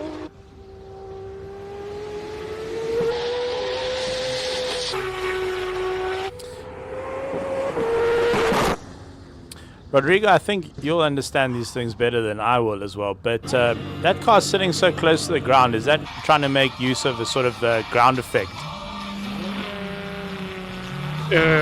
Yes, but the fact that he's so close to the ground is also because of its space frame chassis. They simply are able that way to just keep it as low as possible to get the center of gravity as low as possible. And if given the opportunity, engineers will always push that way. But yes, if you want to have as much downforce as possible, you really want to be as close as possible to the ground. So much so that on some road cars, it always entertains me seeing some aero stuff and then seeing a ride height of something like 25 centimeters and knowing that with that amount of ride height, no aero will work at all.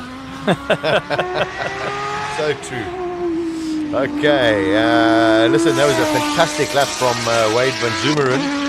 Puts him into 4th place with a 41.9. He has Aldo Scribante saying they were lacking about 10 kilometers in straight line speed. So let's see if there's any improvement as he gets to the speed gun. It sounded like he maybe just missed a gear shift there, or maybe at the rev limiter. But still looks quick. Yeah, listen, 42.7.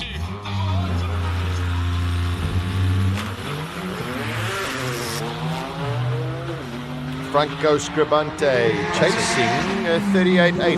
Well, that was not really. Yeah, it feels to me now like he's pushing. That can't be real. 220. At least 230, at the very least. Yeah, at the very least, yeah. We've got to get that. Yeah, maybe the gun wasn't ready for it. But with such aggressive aero, though, he's very quick through the corners. But he'll be high drag on the straights and. 38.9. 38.9. I mean, the top three are split by 1/10 of a second. Yeah, that felt like he was on it there. So he's also in the 38s then. Yeah. So we have 3 cars in the 38s in qualifying 2. One of my favorite cars in the field, the R32 GTR. I was telling you earlier when the R32 came out with its very sophisticated all-wheel drive system.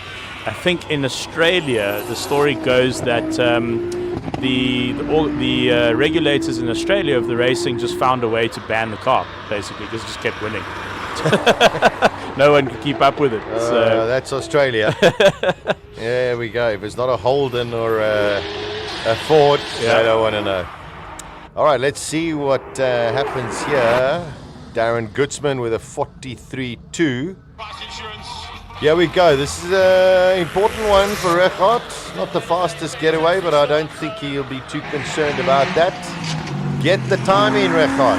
That's the most important. Don't hit a pull needle. Last run he did do a 38.3, however he did hit the noodle, so that didn't count. 2:34, 14 Ks quicker than Franco Scribante.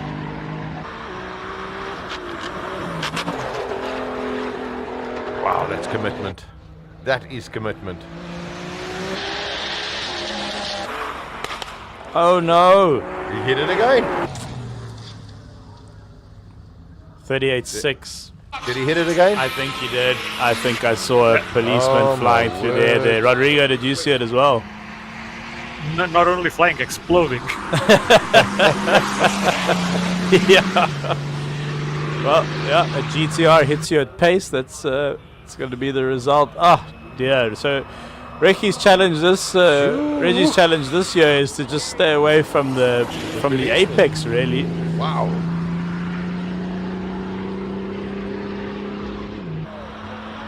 But there's Dion Hubert actually wrote a great sort of summary for us on our commentator notes, and he says that his speciality as a racing driver is cutting the corner, and he says the pool noodles drive him mad because he can't drive to his standard style, so he has to adapt. But the organizers of SIMOLA, I can tell you one thing. Here in Europe, you wouldn't be able to have such a rule. People would just ignore those pool noodles altogether. Yeah, they'll protest after the event. Yeah, pretty much. Pretty much, yeah. Unfortunately, Regardt back at the bottom of the timesheets. Yet again, he was quickest. Oh no. Doesn't count. Is this Rui getting You stopped cannot believe at the start line? Yes, and it's after Regardt again. Shame. I don't think they're going out for dinner this evening. I think someone He needs can't to... believe it. He actually can't believe it. I probably this is a replay. Someone needs to give Rui a pool noodle to hit Reggie over the head with, I think.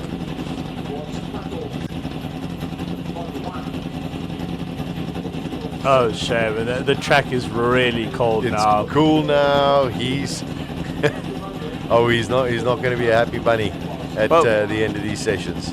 He's got 4 more qualifying, so yeah. Oh, shame. He's throwing up his hands. This is genuinely an action replay of 15 minutes ago, 20 minutes ago. Okay, pool noodles are cleared. But I'm not sure if new ones have been replaced. Okay, helmet down, visor down. Come on, Rui. Getting cold. That's what he's worried about.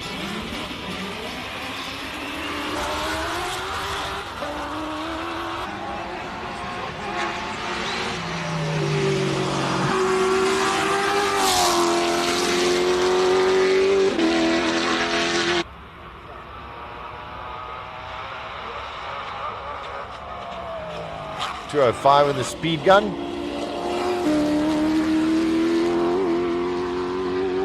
It's incredible how that car turns. That's a joy to watch. Oh.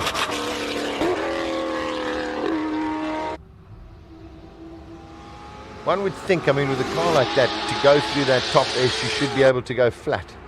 And yet, just doesn't do that. Campos goes into 6th position, a 42.6. With just a few cars left to actually, I think there was the last car to no, we do have the Cobra with all of its issues going to try and get up the hill again. Yeah, so not having it. Okay. And are we being pushed to the side? Or trying to get a jump start, maybe? No, just go to the side. Heinrich Dupree, unfortunately, having a tough weekend.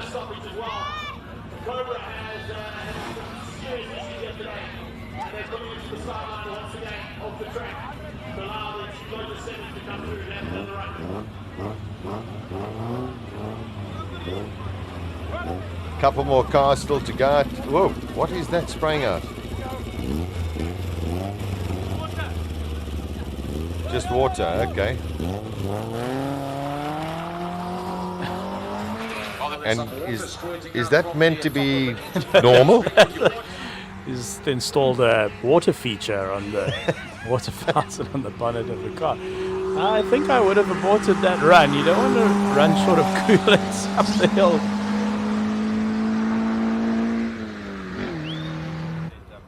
Very peculiar. And that water will be being blown back onto his visor now. Yes. So with some temperature as well, I believe. And he's taking it very gently.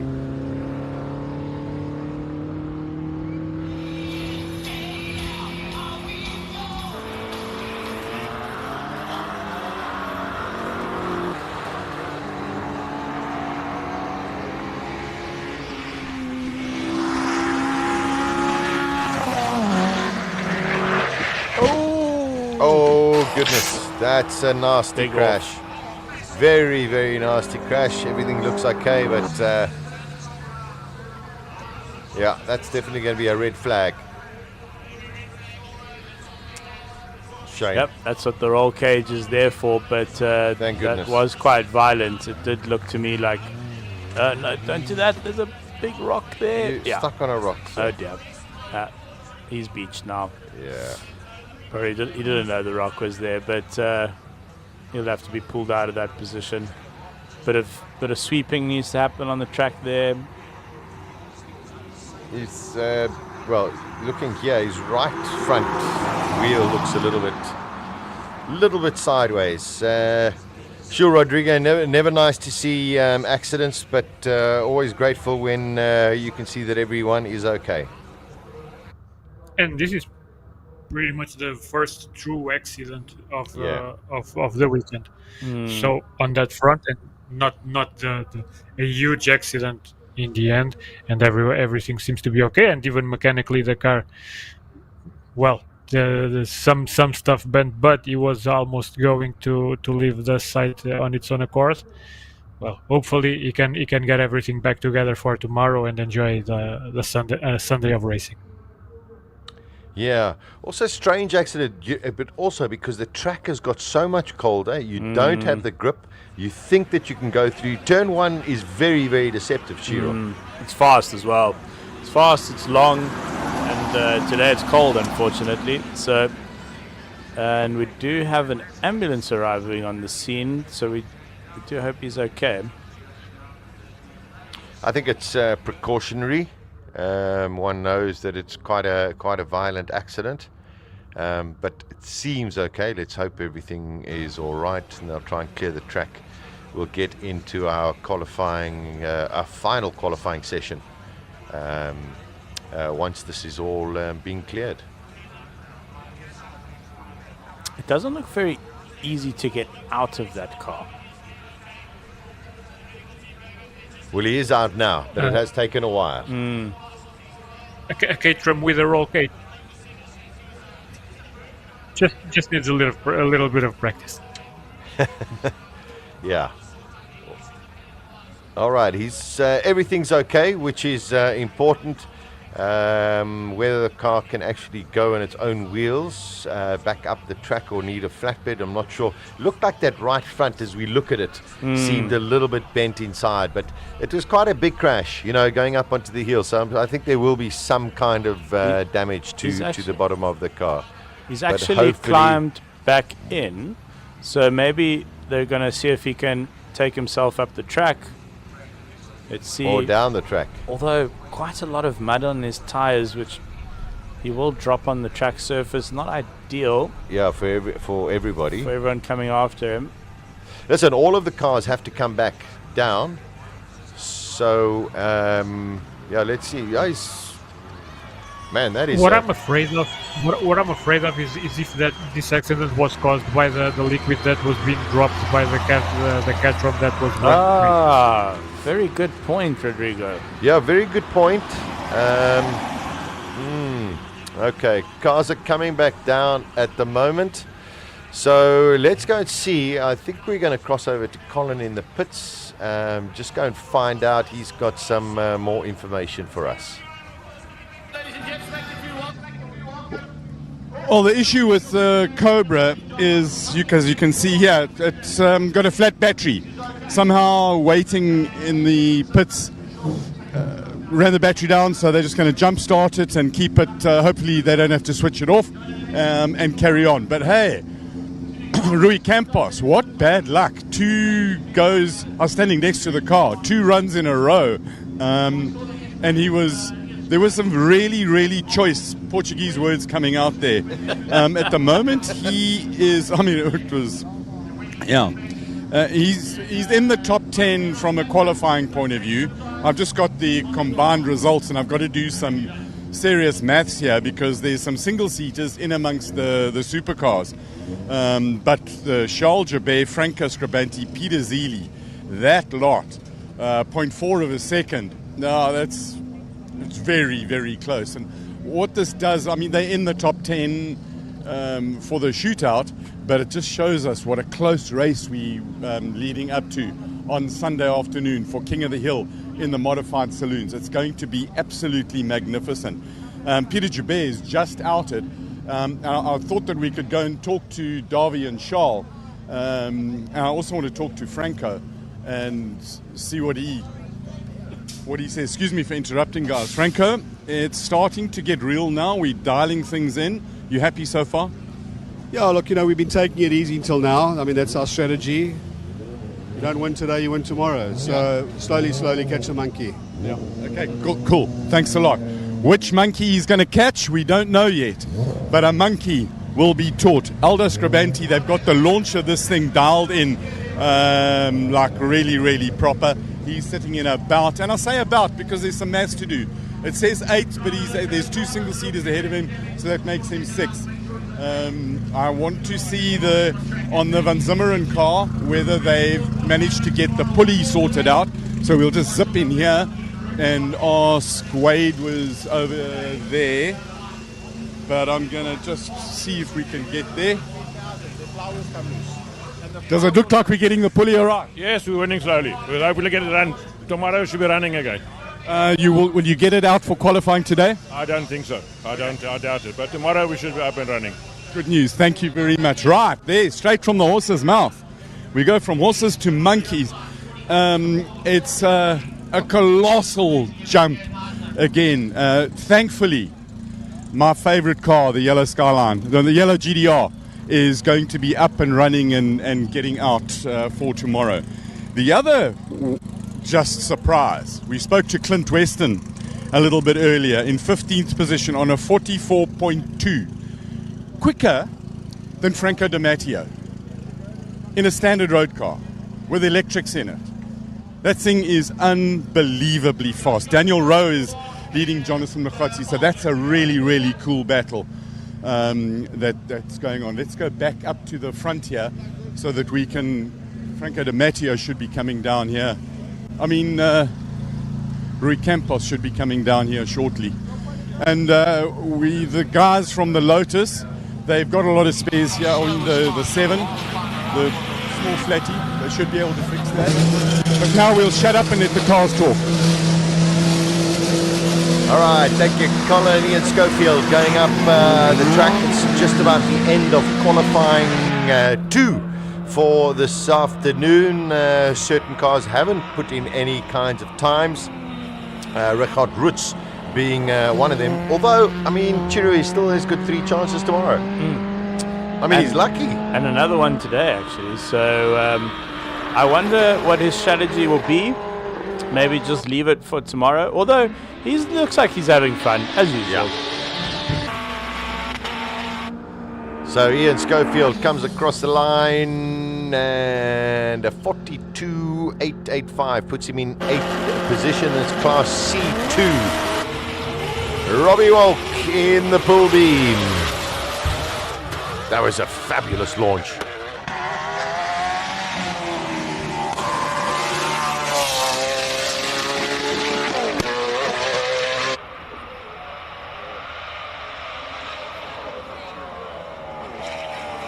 .227 on the Suzuki Speed Trap. Picked up a bit of dirt there. Yeah, bit of dirt. No policeman though. Wow, incredible angles. Oh, this is fast. This I feel is very quick. Let's see. Yeah, that's quick. 37.2. Oh, there it is. 37.2. First 37 of the weekend. That, you know what, from on the get-go, that looked quick. Yeah. Rodrigo, that was impressive. That was mighty impressive. Just the confidence on the car, the formula seemed like it was snaking in all the way up to the point, to the top. The way it was on corner entry, there was like just a little bit of slip. It was quite impressive.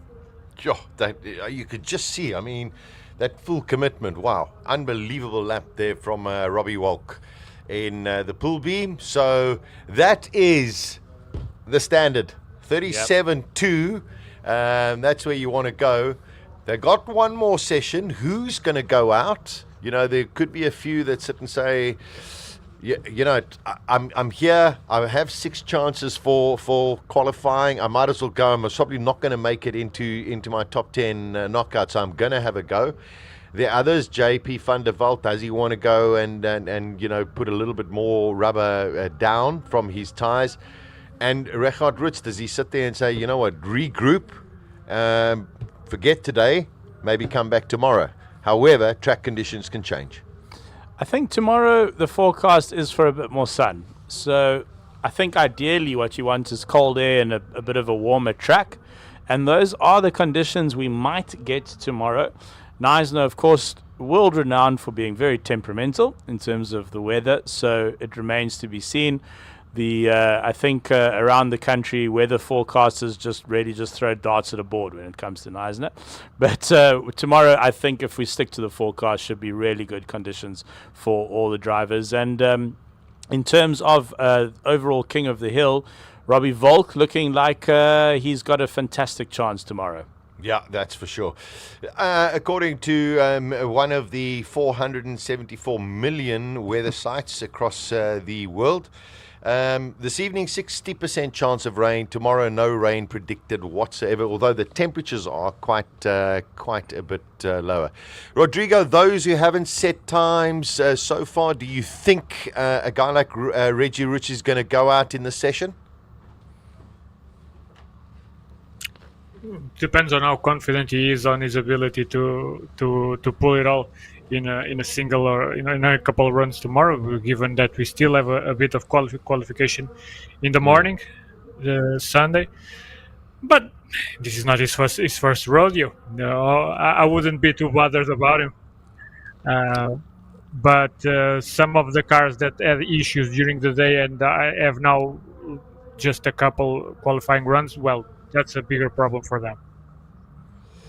Yeah, I tell you what is really, really fascinating, just looking at our timing sheets at present, it's only after 2 Q2 runs, is Class B4, where Wade Van Zumeren, Devin Robertson, Peter Zeely, Charles Hubert, Davy Hubert, there is nothing between those drivers. It's really, really tight. So, I mean, we are in for some incredible action over, today still one more session, as you can see dark clouds above us.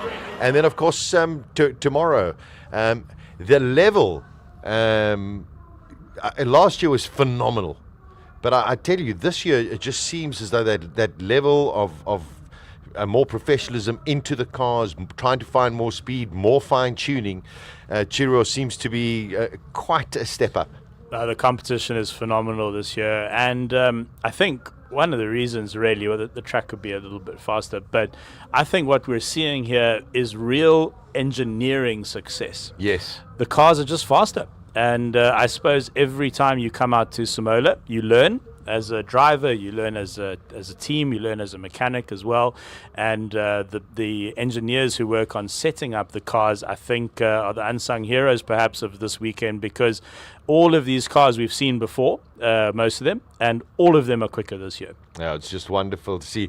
Rodrigo, lovely to see one of your favorites, Wade van Zumeren, in the top 10 in that B4 category as well. Hopefully we see the other Van Zumeren cars tomorrow as well. Yeah, that's the piece missing in this top 10, top 15 puzzle that I always want to build for the channel. Said about Silvio with the RS3. Yes. Hope for Lee Thompson in the polo. I would imagine that he saved the car for this last run today. But yes, we're getting a Van Zumeren or a couple of Van Zumerens up top. Always a priority as far as I'm concerned.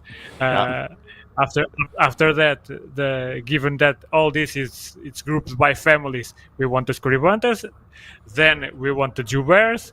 I don't know. Maybe we have to convince the Schecters to start participating in SIMOLA too, because there's a genealogical tree here to form in some way, and make a collegation with something connected to the race. No, but. One thing that I think we are not accounting for now, it's the fact that a lot of the top cars being turbocharged, I am pretty damn sure that a lot of them are nowhere near the full boost settings. We'll see a couple clicks more for a lot of them, and even I suspect that even a car like Devin Robertson in the GTR powered Exige, we are not counting him on the same league as the Joubers, but I'm pretty sure that he will get very close when everything is said and done. Yeah, I couldn't agree with you more. I mean, Devin Robertson is just a phenomenal racing driver as well. And yeah, once they start turning it up just that little bit more, I totally agree. I think there's a lot more time that he's going to come out. Depends a little bit on track conditions, but I think it is going to be interesting. The one, and you mentioned it as well, is Lee Thompson.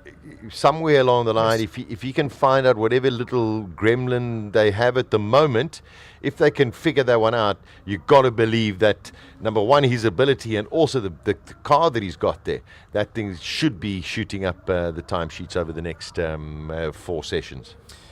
Rodrigo, in terms of track temperature in Europe, how much does a factor does that play? Or how much of a factor does that play in certain countries? I suppose you have different ambient temperatures in other countries. Yes, okay, hold on. Sorry, Rodrigo. I don't want to interrupt you. We'll get back to that question. Just want to catch up with Colin in the pits. Got some very, very important information for us. Colin, what you got? Well, 2 things. They always say don't look at the weather app. Look at the sky and put your hand out and feel. Patrick, my cameraman, was hitting me like, whoa, what was that? 2 and what? 1 smacked me over here. So at the moment, we have evidence, only hard evidence of 2 raindrops. However, the temperature has dropped significantly. We'll wait for the 3rd. I've got my piece of paper out here waiting to see, and I'm looking at the clouds, and there are clouds in the sky, I can confirm that. And we have evidence of 2 raindrops. The other thing we have evidence of is the Lee Thompson 4-wheel drive system that has expired. So they will take no further part in it. The gearbox has given up the ghost. They have battled with that gearbox. We do know that Quentin Boylan has got one of those boxes. It's a little bit far from where we are at the moment. So that is a bit of desperate news. So I'm sorry, Rodrigo, 2 of your favorite cars are out. The real good news is the yellow Van Zumeren car is going to run tomorrow. They're managing to put it all together. They're smart. They've understood the problem, and they know the repairs that they can do. So at least we'll see in qualifying 5 tomorrow morning, because there are 3 more qualifying sessions tomorrow morning, whether they'll do that. The other thing, Rutz, he's finding the limits. I don't think that he's worried. The weather forecast for tomorrow should be a lot better. And for him, if we look at the times, in order to get into the top 10, he's probably going to have to do a 41 something.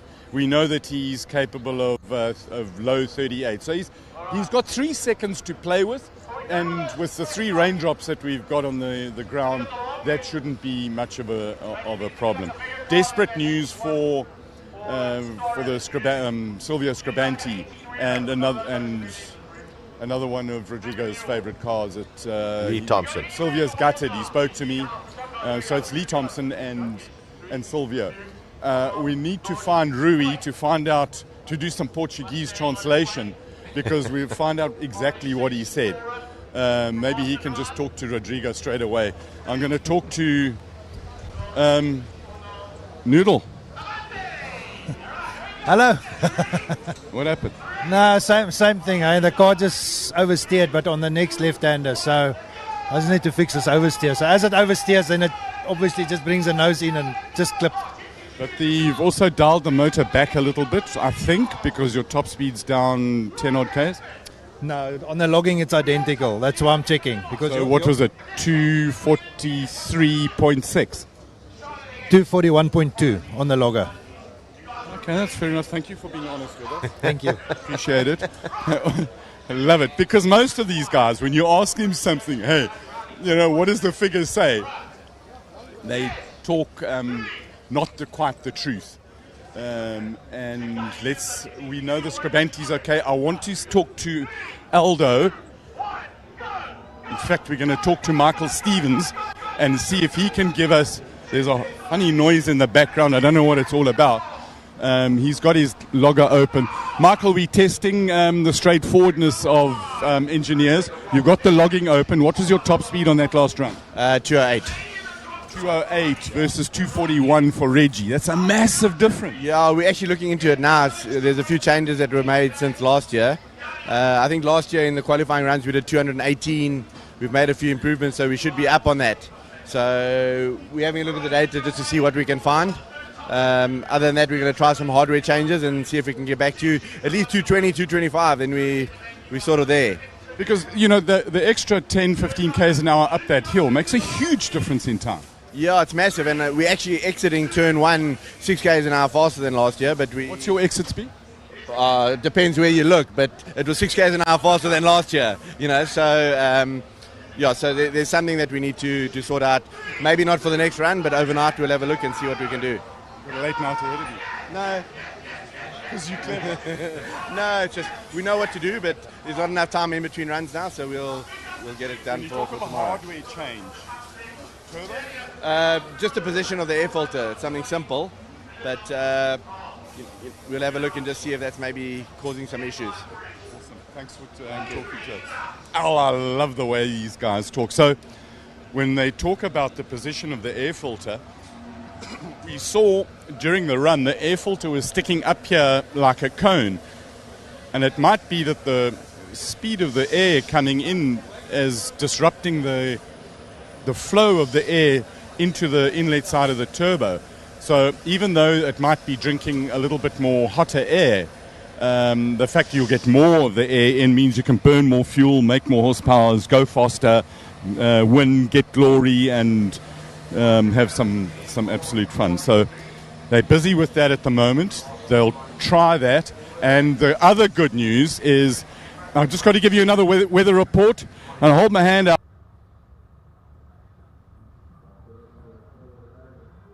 I'll tell you if there's rain. Let's listen to the cars.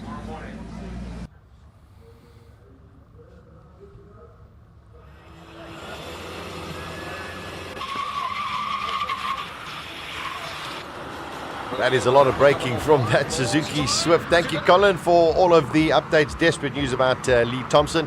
Hey, listen, a big hello to Anita Valentine, watching from Wales in the UK. Big shout out to Faraz, Franco Damatio, Paul Munro, Ricky G, and the rest of the guys. Great to hear from you, Anita. Thank you for being in touch. Final qualifying for the day, guys. Is Reggie Roots going to go out? Well, we were just seeing there on our screens, Colin pointing to Franco Scribante's front wing. There it is again with quite a few drops of rain on it. Is the weather turning early now? And is it enough to make a difference? That's the worst thing about it, because if it's just a few too many drops, then it gets very oily on the surface. If it's those kind of drops, I don't think it's going to make any significance. But I think we'll get an indication as we get more and more cars on the track.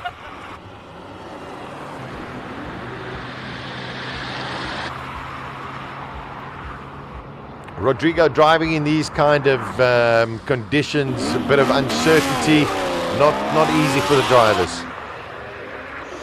It's a bad spot sometimes to just the indecision when it comes to these bits of early rain where it either makes no difference or makes just that little bit of difference that can cause a big crash without someone even knowing what the hell is going on. Let's hope for the best. Rain tends to spoil things to us who like motorsport. Even more in HillClimb racing, it's not so much as it is on a circuit racing with cars side by side, where it can spice things up here. It can make things go awry quite fast. Okay, looking at our times, you can see the times a little bit slower than what we had in the last session, but there could be that element of cautiousness. Yeah, visibility could be a problem now. So. Yeah, visibility also an issue, although I think the camera lenses are quite open. I'm not too sure. Maybe we should step outside and see if we can see. I think it's okay. It is getting darker. So the cameras it's a very good representation, I think, of what you would see outside right now, but it's always a little bit different when the water droplets start hitting your windscreen as well. Yes.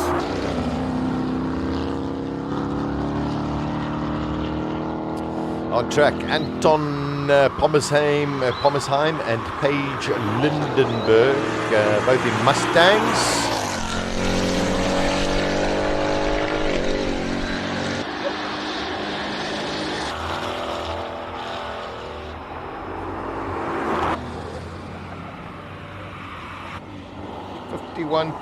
.2 as opposed to a 50.0 previous run around. Let's see what Paige Lindenberg does. Her best time is a 50.8.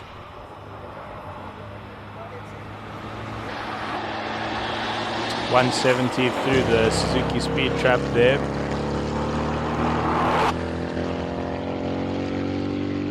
.7 could be a bit cautious. People don't want to over push it. Here comes the 720S. Yeah, at a moment. Yeah. They're genuinely very brave driving this car up the hill.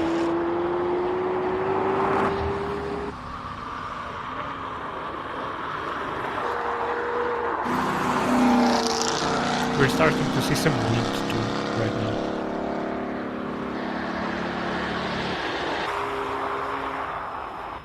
I think it's genuinely brave to drive it up the car, because that's the car that's got to take you home, Chiro.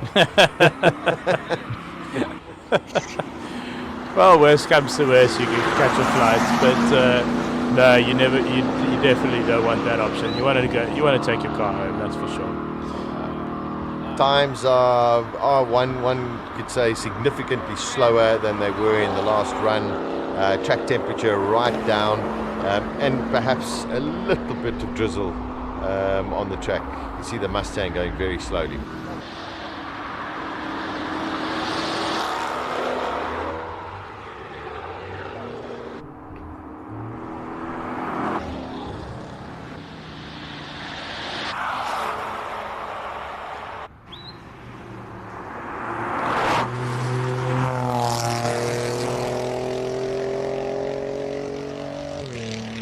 Piet Potgieter up, going up the hill. Graham King also going up the hill, flashing hazard lights.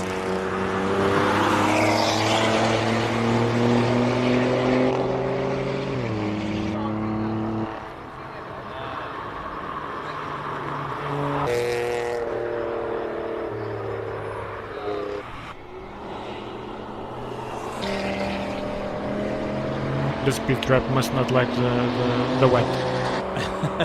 Yeah, I think so. It's gone on strike.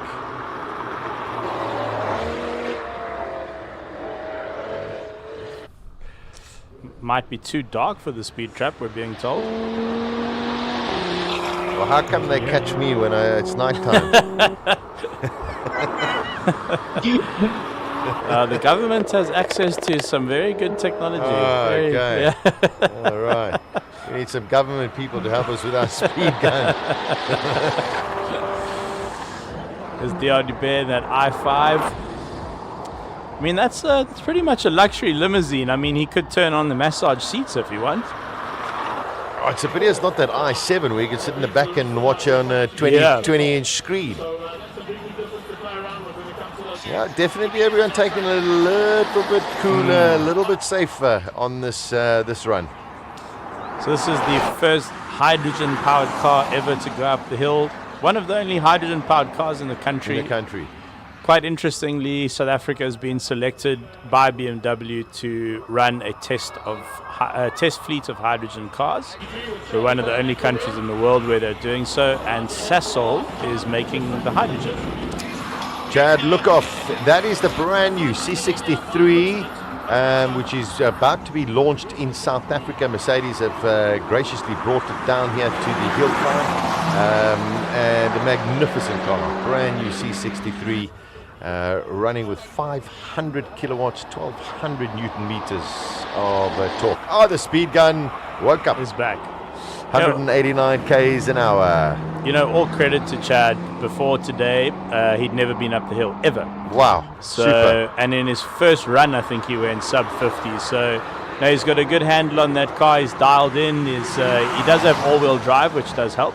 Yes. But, no, he can definitely pedal, and I just hope he's having fun out there. That's the most important thing. Oh, I'm sure he is having an absolute blast.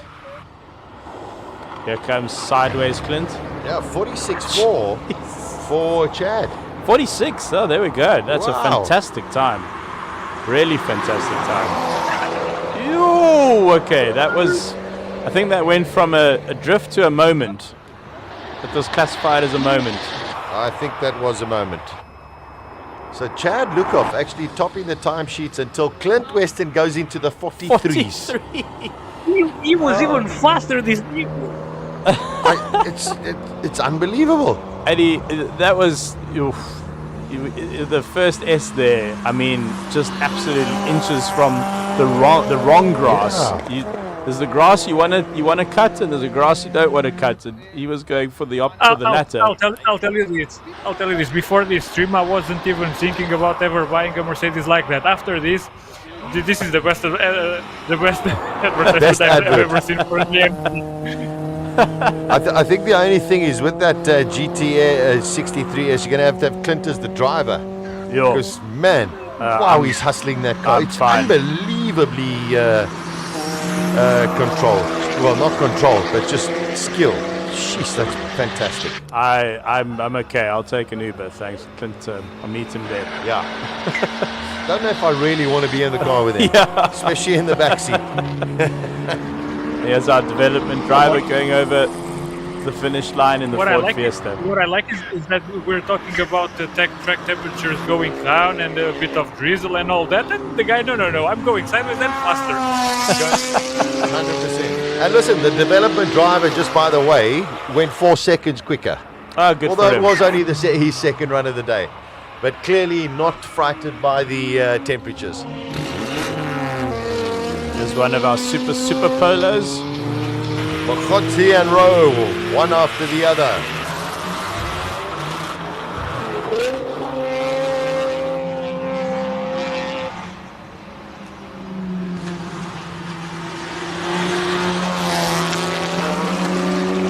I think that's Craig Zank in the GTR. Yep, goes 6th fastest with a 48.2.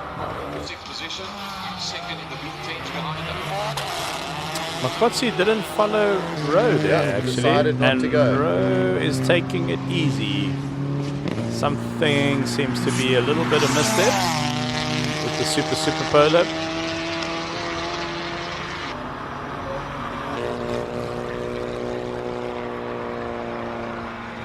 And Hyundai i30N catching up now. Oh, black smoke from that i30N. A lot of it. Yeah, no, that's a little concerning, but I mean, still pushing. Yeah, Daniel Rowe just going on a little cruise up the hill. The i30N definitely giving it the full beans.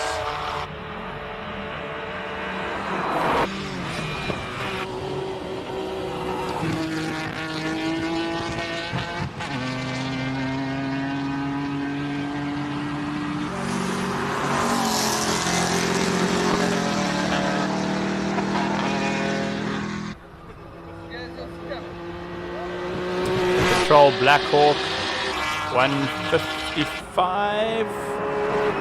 Very easy for the speed trap to catch the Black Hawk. Lots of frontal area there.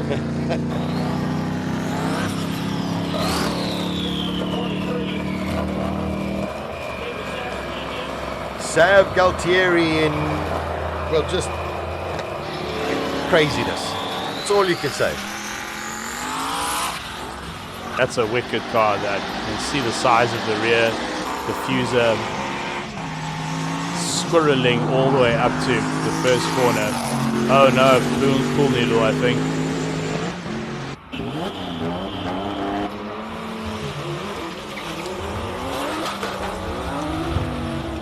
Here's one of our Lotuses. I think the AMG Lotus has opted not to go out.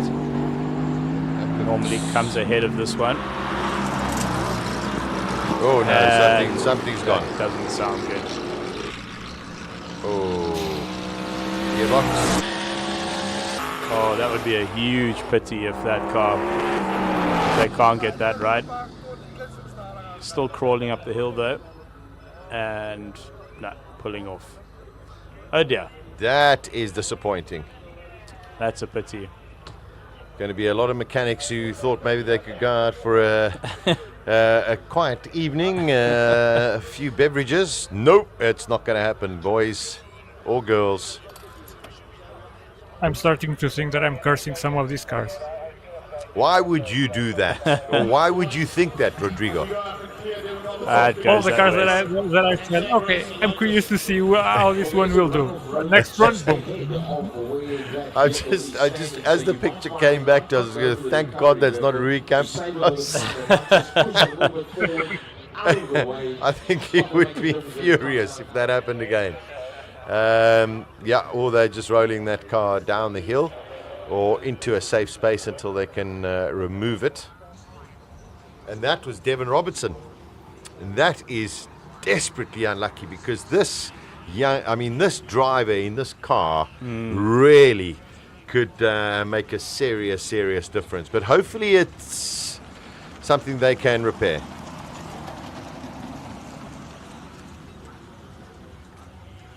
So casual reverse home. But it didn't sound good. No. When you start hearing metal, yeah. Sorry, Rodrigo. I wonder if he's aborting the run and doing it again because they have to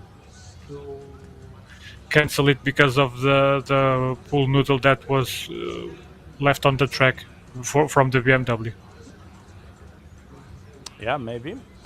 I must be honest. From my side, I heard I heard a lot of metal clanging around. So I hope you are correct. Me too. No. But a block of flats at that kind of pace, it's like that thing should not be doing what it's doing. It's actually quite amazing if you watch the TV footage, Greg, how that heavy vehicle, that patrol, handles through the corners. It's surprisingly very stable. we saw it as well with, I know he's here, Stuart White's in the house. So Devon Robertson, unfortunately, seemed to have either a mechanical failure, or we're hoping that what Rodrigo's assumption is that decided to abort it because one of the policemen had been knocked over. Either way, who knows, he might go for another run. They're just pushing the car out of the way, and then of course we'll start going again. Oh, good to see the Noble Rodrigo. This car's had all sorts of problems. Hopefully it has a decent run up the hill this time. No, I won't say anything before I curse it. let the guy run. Let the guy run. The commentators curse. That's what we don't want. South Galtieri, top of the timesheets. We're not sure if he did hit a cone or a pool noodle. So his time might be deleted, but a 43.6. So he'll be very happy with that. So he knows what it can do. He's just got to probably make sure that he's got to move 2 or 3 centimeters to the left or right so he doesn't hit the noodle. Okay, it seems though they're rolling the Lotus back.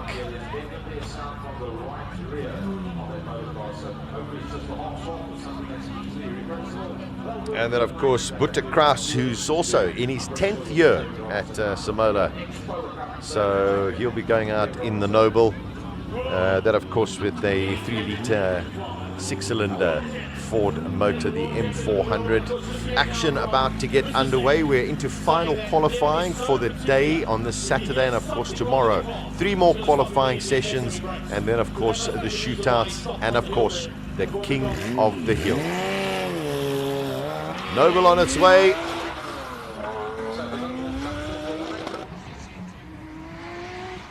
Beautiful looking car. Onto the brakes gently. Just pedal it. Long apex into turn 2. This is a really tough corner. Hopefully we get the speed gun. 160 k's an hour. Not exceptionally fast. Another one of the Lotuses on their way out. That is Charles Hubert.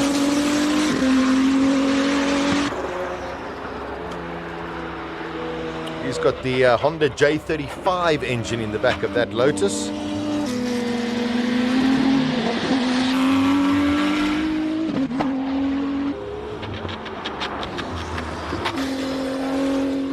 .52 for the Noble going up. We've got Jan van der Merwe, his first time at the SIMOLA HillClimb at the bottom in the 240 over the line. Goes Charles Hubert with a 39.1. So a little bit slower, Rodrigo. Oh wait, hold on. Here comes noise. Let's listen. Sharp.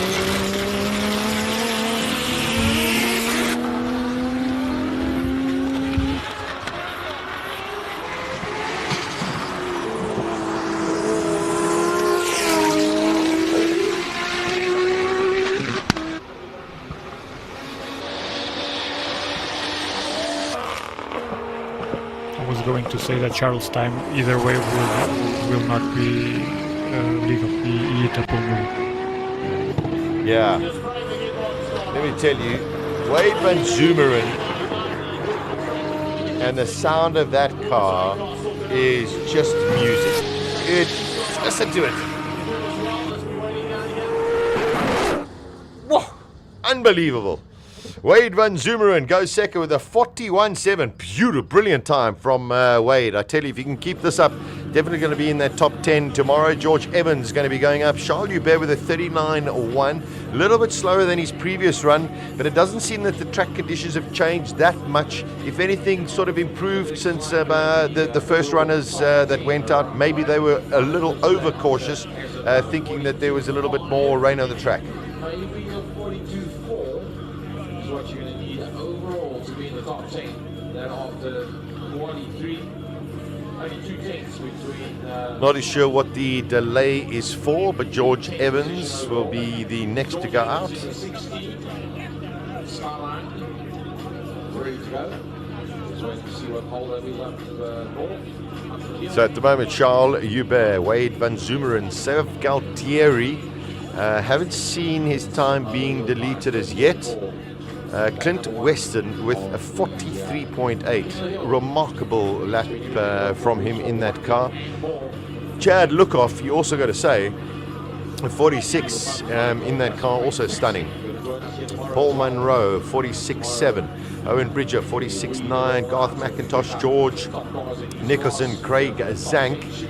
And then going right to the bottom, Devon Robertson having all sorts of problems and didn't complete the lap. Dion Smith just went up very, very casually with a 107. Daniel Rowe also went up very, very casually on his final run. Not sure what the delay is. No one's coming back to us as to why we are stationary on the track, but I think here we go. Been given the go-ahead. Craig Evans.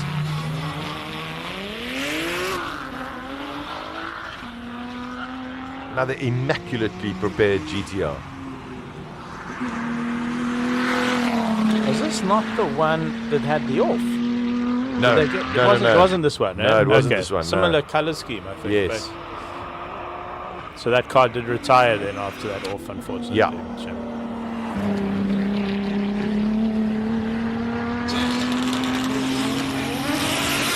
One of the fastest cars off the line, Aldo Scribante. Have they found a little bit of top speed? Because that's where they've been losing.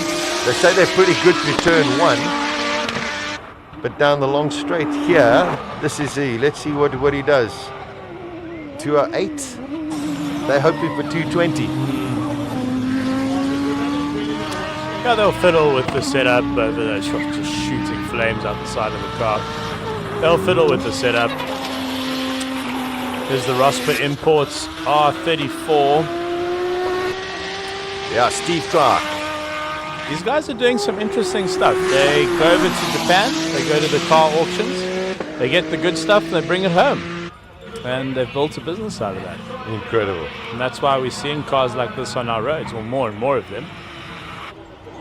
Aldo Scribante with a 41.6. Very, very good. Super time. I think people have realized Chiro, there's definitely no rain. The first couple of drivers I think went out maybe a little bit cautious. You never know what's out there. I think they've been given the go-ahead to go. Charles Hubert, 39.1. There's Franco. How hard is he going to push for this last qualifying of the day? He does look like he's on it, bouncing around. 228. High downforce car though. And oh dear, Franco's right off the pace now. Yo, what happened there?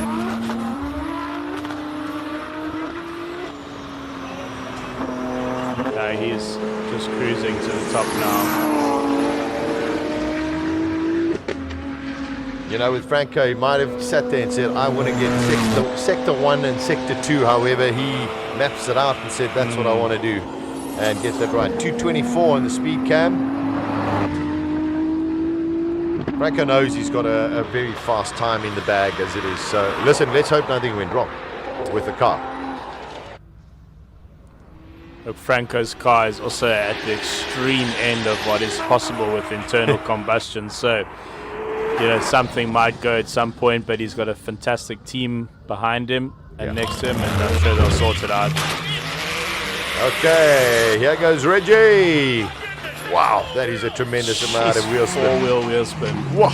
I got to tell you, Darren Goodmans is doing an outstanding job. Another really, really superb lap. Let's see what comes up here. 257 k's an hour for Reggie Roots. Just stay away from the policeman. Yeah, he's got that one. He's got that one, right? Dodge that one. This is where he collected them on the last run. She's scraping along the ground. Sparks. Sure. Super fast from Reggie Roots. More sparks. This looks quick. 38.8. Reinhard Roots. He's on the board. There we go. He'll be very happy with that.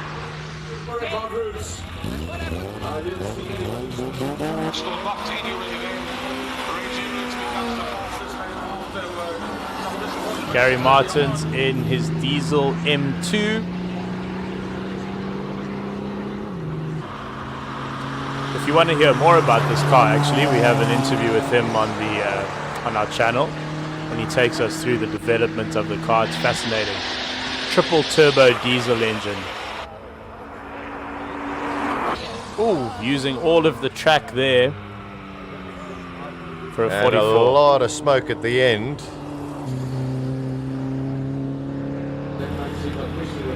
Oh, it's back. He's back. Magic. That's fantastic. Rodrigo, did you expect that? Not at all. Well, I didn't expect that. Guess I was sort of correct when I said that mechanically it didn't seem that hardcore, but I didn't expect it either to be this soft.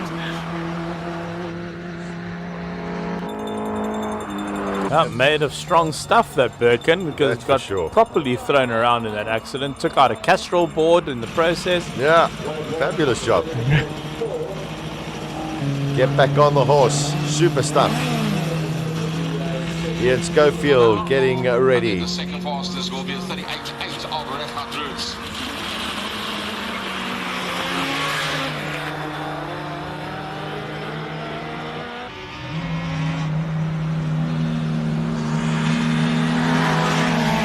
The full beam is firing up on the start line.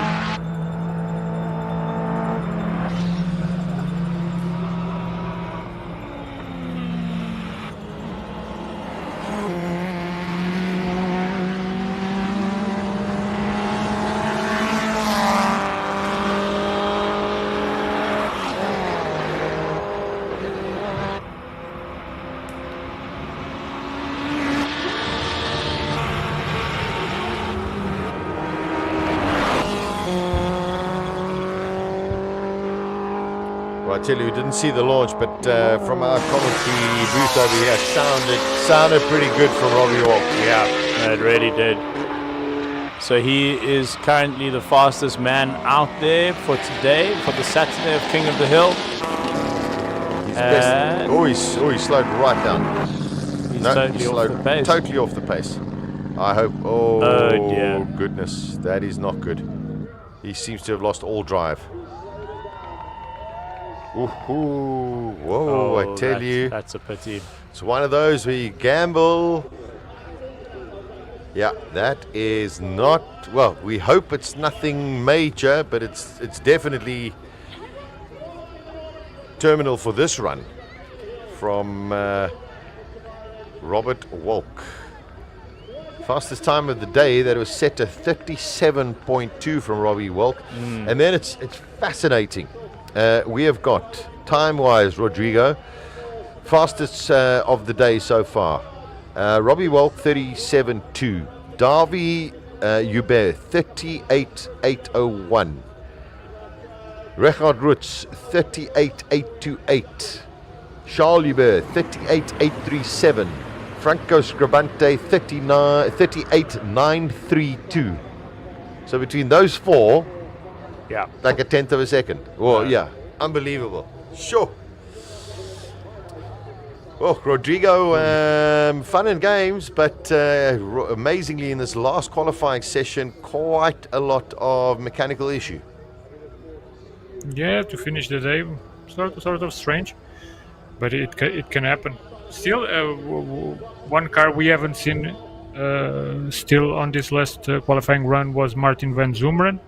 Hopefully, he can be there tomorrow to join the fight for between those high 38s that will turn into low 38s, high 37s. We hope, and I suspect, because we haven't seen Franco going fully flat out either. There's quite a bit more for Reggie to go. Hopefully, Devin Robertson will get the Lotus up back and running properly. And I will stop from here because if I talk about some other guys, they will start having mechanical issues and all that. Yeah, commentators curse. We're all gonna tomorrow. We just sit there and go, "Here's so and so." Yeah, there we go. No commentators curse. So they've turned that pull beam around. Fortunately, from there it is downhill. So Robbie Walk will be able to get that down. He's found neutral, which is important. Okay, so that is great. I think some stars of the day. One has got to say Clint Weston in this outrageous GT 63S Mercedes. He's been the most entertaining. He's really been phenomenal, and I think the Hubert brothers as well definitely stood up to the plate. Peter Zeely, I think's got a little bit left in him. And the disappointments, unfortunately, the likes of Lee Thompson that won't take any further running. But besides that, a very interesting day. Rodrigo, did you enjoy it as much as we have? Always. I always love it being this inside the action, contributing and sharing the passion and all this footage with worldwide and getting the reception from everyone. And talking with so much people who are also racers or involved in motorsports in some way and are taking a peek at what South Africa has to offer when it comes to hillclimb racing. It's pretty gratifying, and more than that, the action on track, it's always unparalleled, and each year it's getting better and better. Good thing that next year I'm there, because it will be the best one ever. That's for sure. Man, we look forward to that as well. So I'm not too sure if we're going to catch up with Colin. We're going to just find out. Maybe he's got some news on certain of the sort of maladies. You know, Robbie Walk will have to tell us exactly what has happened with him. We saw Franco back off completely on that run. Reggie got a clean run in, which was very, very important. But I think Chirio overall a fantastic day of really, really great entertainment and some super, super fast times. No, a real treat this year, that's for sure. And as you mentioned, those 4 cars that are separated by a couple of tenths of a second, I absolutely love the engineering behind it. And you can sort of see what's happened this year is a couple of different teams have managed to optimize for the hill and optimize their cars, and now we have these incredibly close runners. So a lot of the work, I mean, it happens year round. You know, teams such as Scribante, they have their own workshop. They don't stop working on the cars. So really the preparation for SIMOLA begins pretty much straight after the previous SIMOLA. And this is the fruit of everyone's labor, really, and it's for our entertainment and, of course, for their glory. So, no, it's been a fantastic, fantastic year so far, and I am so excited about tomorrow. And I must say, compliments to all of the teams, of course, the drivers, the teams, also for the immaculate preparation and presentation of all of the cars this year as well. All right, Colin, what have you got for us? It was a peculiar final qualifying session for this Saturday. What's the latest news? Well, I suppose we've got to start with Devin Robinson in the Craig Zank built GTR car. Apparently it's a side shaft, and they think that they can repair it and get it going. Then Robbie Walk over here. Greg, is it repairable?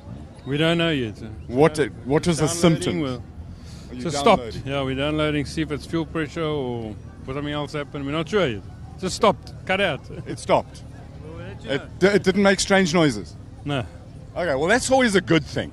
So when people say it's a fuel pressure problem, there's 2 things. Either the fuel pump isn't pumping, or it is pumping, but it's not pumping fuel. It might be pumping air. And so we'll check it out, and we'll have an update in the morning. I've also got to say, Reggie Roots, after smacking down all the noodles, good on him to kind of back it off a little bit, even though 38.8 sounds like backed off. He got a time on the board, and his wife was saying he should have just taken it easy and got something on the board, except no, Reggie has to go flat out all the time. So he'll be pretty happy, and then tomorrow with a 3 quality, they've got a warm-up, and that will be a warm-up. Get everything, the gearboxes warm, the tires warm, and all the other fluids, as well as the driver warmed, and then he'll start, all of them will start in the 3 qualifyings having a go. I think there are 2 standout performances in qualifying for me, guys. JP van der Walt.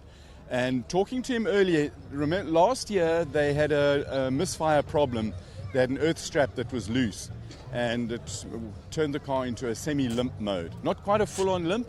And if you watch now, the rain is gently coming down. Jeff Goddard showed me all his weather apps and blah, blah, blah that the sailors and the fishermen use, and said no more rain, but anyway, it's coming now. But they're droplets. They're sort of midget drops, and it's not a colossal amount of rain coming down here and a huge deluge of amorphous material that would just lie down the whole road. I got all of the words in, thank you very much. So JP van der Walt in 12th, but there's 2 single-seaters ahead of him, so effectively JP's in a standard road car, is in the top 10 of, if it would be the modified cars. So a massive performance. And then that Mercedes-Benz of Clint Weston in A8 with its all the electrics and all the stuffs and technology that it's got in, to do a 43.8 up this hill is very, very quick. Quicker than Franco Di Matteo, although Di Matteo does have a problem in the back axle. The diff isn't diffing, so they'll have a thing. So rain's coming down a little bit harder. Tomorrow we predict sunshine. It's been a lot of fun here, a lot of cars. I think the nerves will be a little bit different tomorrow. There always is another energy to this pit lane on Sunday. It's massive. It's exciting. Robbie, any news on the issue? Going to find out. Not too sure yet. Oh, man. They never want to tell me the truth. So that's about it from me. There's lots of stories. I could go on for about an hour and a half, but I won't. Thank you for indulging me. It's been special. Well, there we go. Our fabulous Colin Hasty in the pit. I hate it when the diff doesn't diff. I was about to say that was the highlight for me of Colin's technical insight there. Yes. I really enjoyed that. When the diff doesn't diff. Oh, it's just terrible. Rodrigo, let's get a wrap up from your side. No, I just hope that diff isn't an LSD, because if it is LSDing, then it's a huge issue. Yeah, well, there we go. Whatever, if it was LSD or normal, it just didn't diff. That's the main thing. We are in for a cracker of a day tomorrow. There might be a little bit of smattering of rain this evening, whatever, but the prediction for tomorrow is that it is going to be clear. It is going to be coolish, but I think the action on track is going to be outstanding. Any kind of prediction on a time? Let's say weather is dry, weather is coolish, warm. Do you think we can get into the early 37s? I'm going with my bet. I will bet in 37.8. Don't know about you guys. I won today with a 246. Yes. But let's see if I can win tomorrow too. Unbelievable. 37.8. I think I have a feeling that it could. I'm going to go 37.6. I'm going to be a little bit bold. I'm going 37.5. Latest news that we've just got in, Robert Walk's car. It is the battery voltage regulator, which didn't battery voltage regulate. And so they're going to fix that one for tomorrow, and everything should be okay. Just really, we're really providing just absolutely stellar technical insight this afternoon. Incredible insights. It's been good fun. Thanks, Rodrigo. Rodrigo is, if you're not familiar with Rodrigo's channel, HillClimb Monsters, he really is a proper aficionado of this form of motorsport. And we've been playing over the afternoon. We've been trying to guess and trying to get as close to a certain number as possible. Yeah. And I never like to sort of go too far from Rodrigo's predictions because they're really, really good. Yeah, no, he's spot on. I've got to go the other way. Yeah, but I am looking forward to tomorrow, and an incredibly close field as we've seen in qualifying, and I think as Rodrigo predicted as well, the turbocharged cars, I don't think they've cranked right up to the top. So this is going to be a good day tomorrow. Rodrigo, listen, have yourself a fantastic evening. Bicchiere di vino, and make sure you join and have a spectacular day with us. As always, such a pleasure to get your insights and your knowledge, and also a big hello to everybody on your channel as well. Much appreciated. It's always a pleasure being here with you. Gladly we have another day to enjoy racing, and I think tomorrow we have a long day ahead, and the best day ever for as far as SIMOLA goes. Okay. Wonderful. There we go. Rodrigo de Oliveira, go and check out HillClimb Monsters as well. Cheers, it's been a fabulous day. Always a lot of fun, some great banter. Sometimes the comments off the air are better than on the air. However, we can't say them on the air. No, it's a real pleasure working with you, Sasha, and Rodrigo as well, and the entire production team. A lot goes into bringing this live stream to you around the world. I'm so grateful to be a part of it. Thank you very, very much, and we're off, I think, and we'll catch you soon. Yeah, of course. And also, thank you for all of the comments that come through on the various platforms as well. It's really, really great, and we love hearing from you. And, you know, sometimes it is the world of digital, and sometimes, you know, we get some little bugs, gremlins that come into us. But we try our best and make sure that you get the best of what we can deliver. So from the whole production team right here at SIMOLA 2024, we will see you bright and early tomorrow for the final, the King of the Hill SIMOLA 2024. Take care. Ciao, ciao.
Next up, Canisile Mojale. Ladies and gentlemen.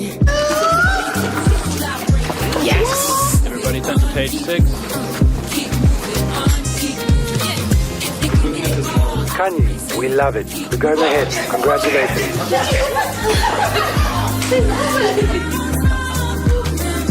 I am a champion.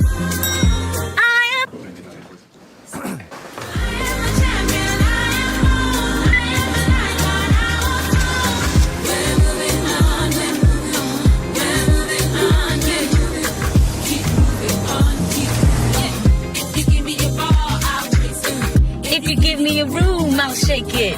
Keep moving on, keep moving. Keep moving on, keep moving. I am bold. I am an icon. I won't fall. Yeah!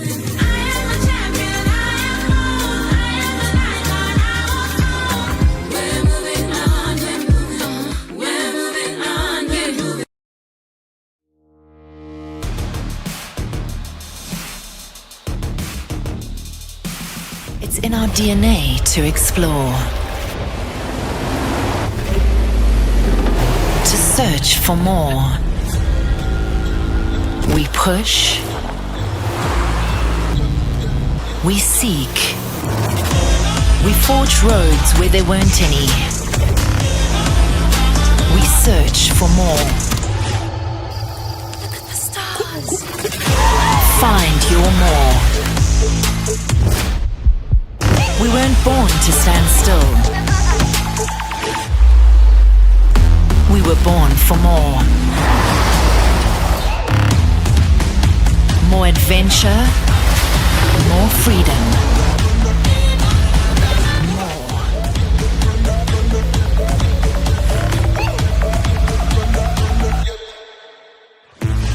Introducing the Suzuki Jimny 5-door, born for more.